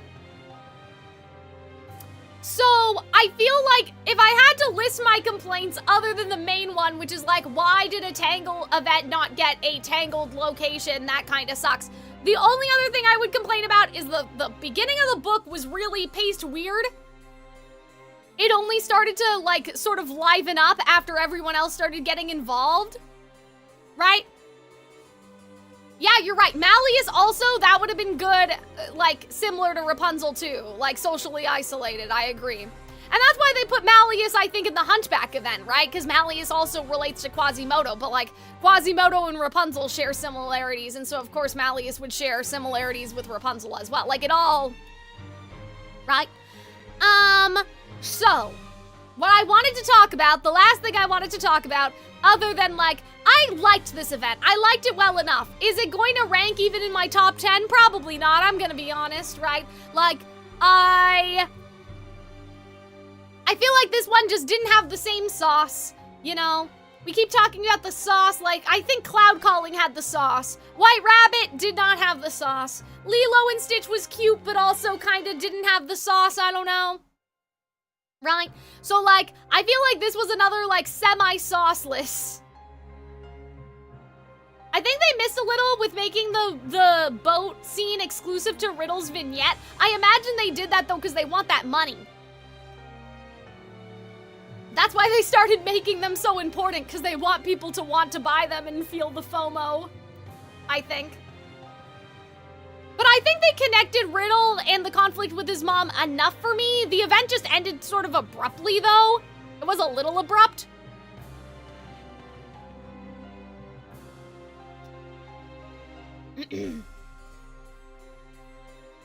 But, okay, hear me out.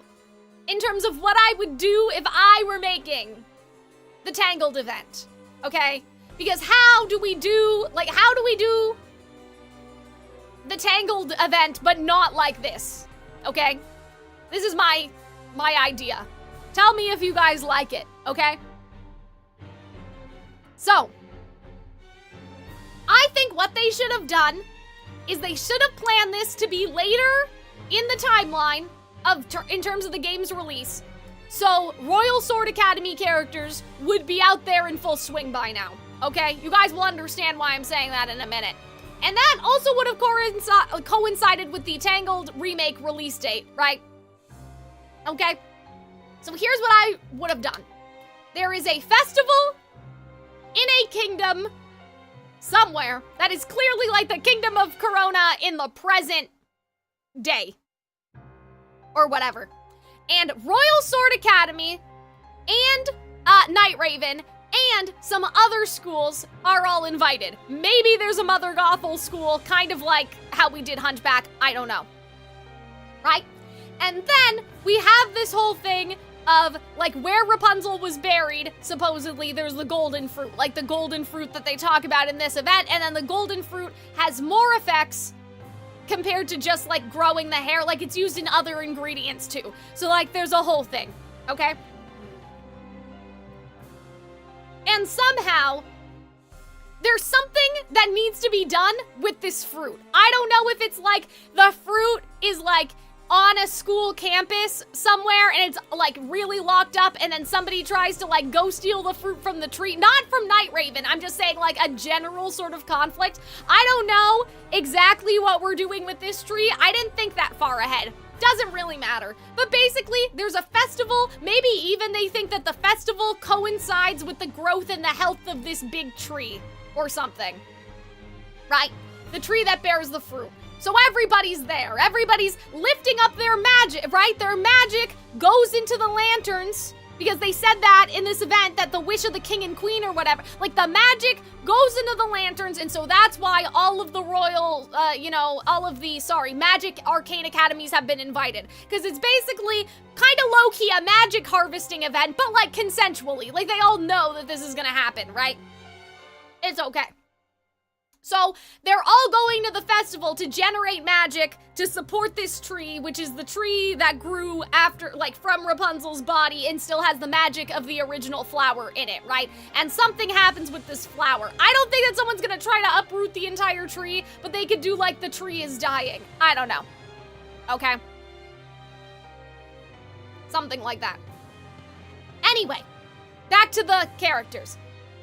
There's an evil character that is probably based off of Mother Gothel. At least that's how it goes in my head. Actually, Mother Gothel, Flynn, Stabbington brothers, okay?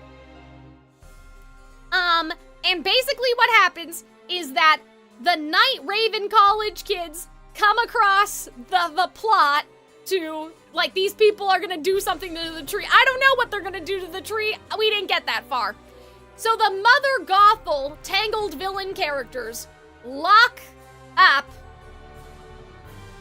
some of the Night Raven College students in the tower. And also, while we're at it, makes everybody else forget about that. Right? So some of the Night Raven College students are okay, and they're having fun, and we get 5 chapters talking about food and whatever the fuck, because I know Twisted Wonderland loves to do that. But the other boys are literally locked up somewhere in a tower, probably the school tower or whatever, like, you know, if there's a academy here, like there was for Hunchback. Okay? And, like, the boys have to get out like Rapunzel did. So that's where we start mimicking the Rapunzel story. But also, everyone's forgotten about them. No one remembers them anymore. To mimic the Lost Princess stuff. How this spell was accomplished, I don't know. Don't ask me. Anyway. But we pick some characters from Night Raven College, and probably also, like some characters from Royal Sword Academy, and we stick the characters in the tower. Like, we put those characters in the tower together, right?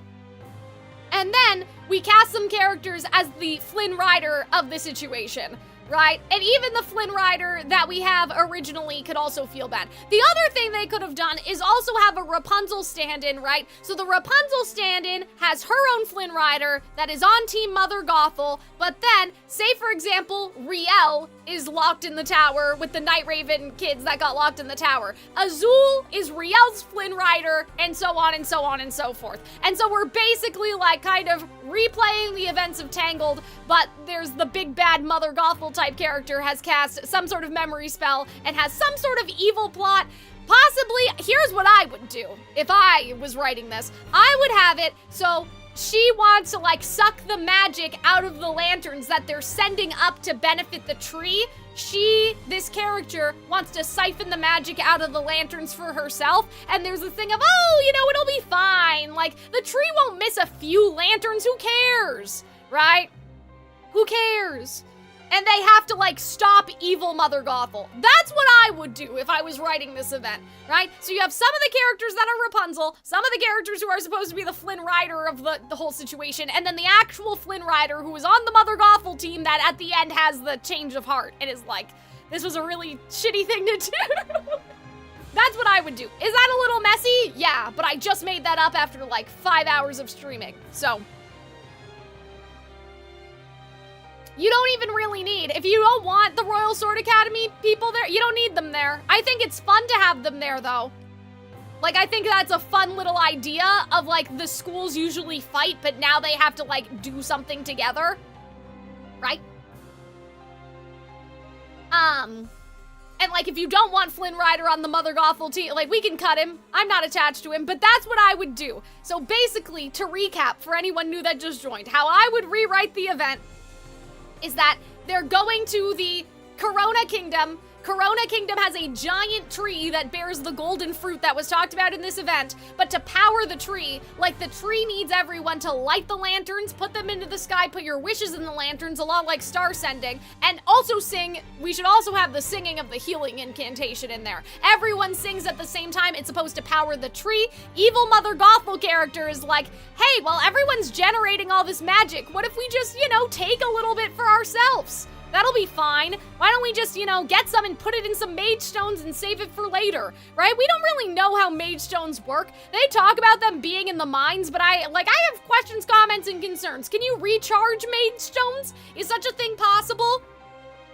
But basically, Mother Gothel wants to steal the magic, but the Night Raven College and possibly Royal Sword Academy students come across the plot. They all get locked in a tower. Everyone gets, like, just memory wiped in general, where, like, Night Raven College and Royal Sword Academy students don't remember, like, that they're part of the school or whatever, but then also the people around, the people that were left over, also don't remember them, right? So if it's Riel, like, we kind of, you know, threw Riel in there. Like, if Riel got trapped with, like, say, Riddle, Kalim, whatever, like, no one from Riel's school remembers him, but also nobody, like, Riel doesn't remember that he goes to Royal Sword Academy either, but he starts to get sad because he misses his friends, is probably what I would do. And so, like, there's kind of a curse put over the town so the whole town doesn't remember. So that's how we get the Lost Princess thing, but instead, it's, like, the boys remembering that they go to school and, like, that they miss their friends and, like, being, you know, sad. And all that stuff. So that's what I would do. There's some sauce there, not gonna lie. I would hope so. So that's how I would do it. That's how I would do it, a kind of almost Rolo adjacent sort of thing, where you have one group, like, because I think that would also be funny. Because imagine, okay, one chapter, Cal and Grim and whoever the fuck, they're at the festival, they're getting this Corona food, and they're talking about how good the food is, and how the Lost Princess, you know, shared a cupcake with the thief and whatever. You have cute, festival food, and then meanwhile, Malleus, Leona, and whoever are all trapped in a tower somewhere, and are trying to escape. Like, I think that the dark and light of that, right, like, that'd be really fun. And it also means, like, you get to explore the area, and you get 10 chapters about the fucking food, and, you know, whatever else they would do, and like, oh, we gotta get our hair braided, because that's what the princess did in the story, and like, all of those sorts of things that they do whenever we go somewhere new. They have to have, like, 20 chapters that are just sort of fluff, and people, like, you know, going about. Like, you could have that, but then you could have, like, the people that are locked in the tower trying to break down the door and it's not working and like whatever else, right? So I think that would have been cool, okay? What I would do, if I were Twisted Wonderland, what I would do is I would have it so, the reenactment that happened on Sage Island, like, reminded people or something of this old festival, and people want to rekindle the tradition,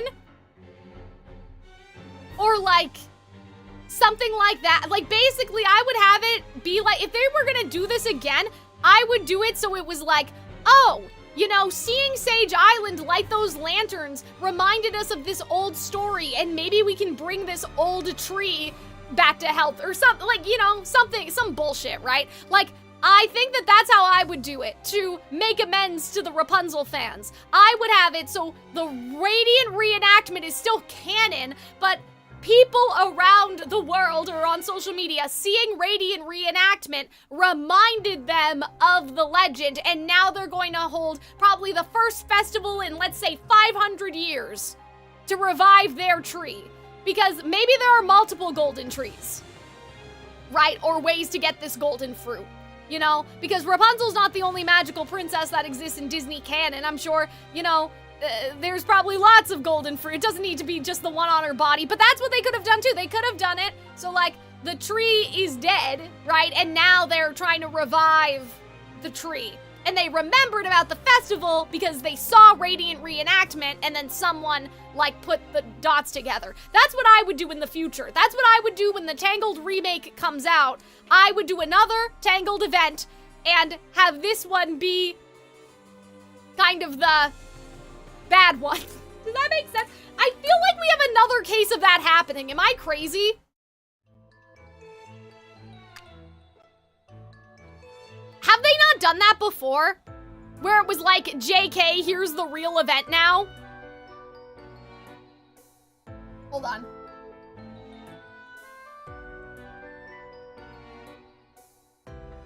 My cough drop got stuck to the side of my mouth. Maybe they didn't. Maybe I just made that up. Did I just make that up? I swear we had an event. And it was like, it was based off of something. And then they were like, LOL, never mind. Let's do it again, but properly. Am I crazy? I might be Delulu. I might have just made that up.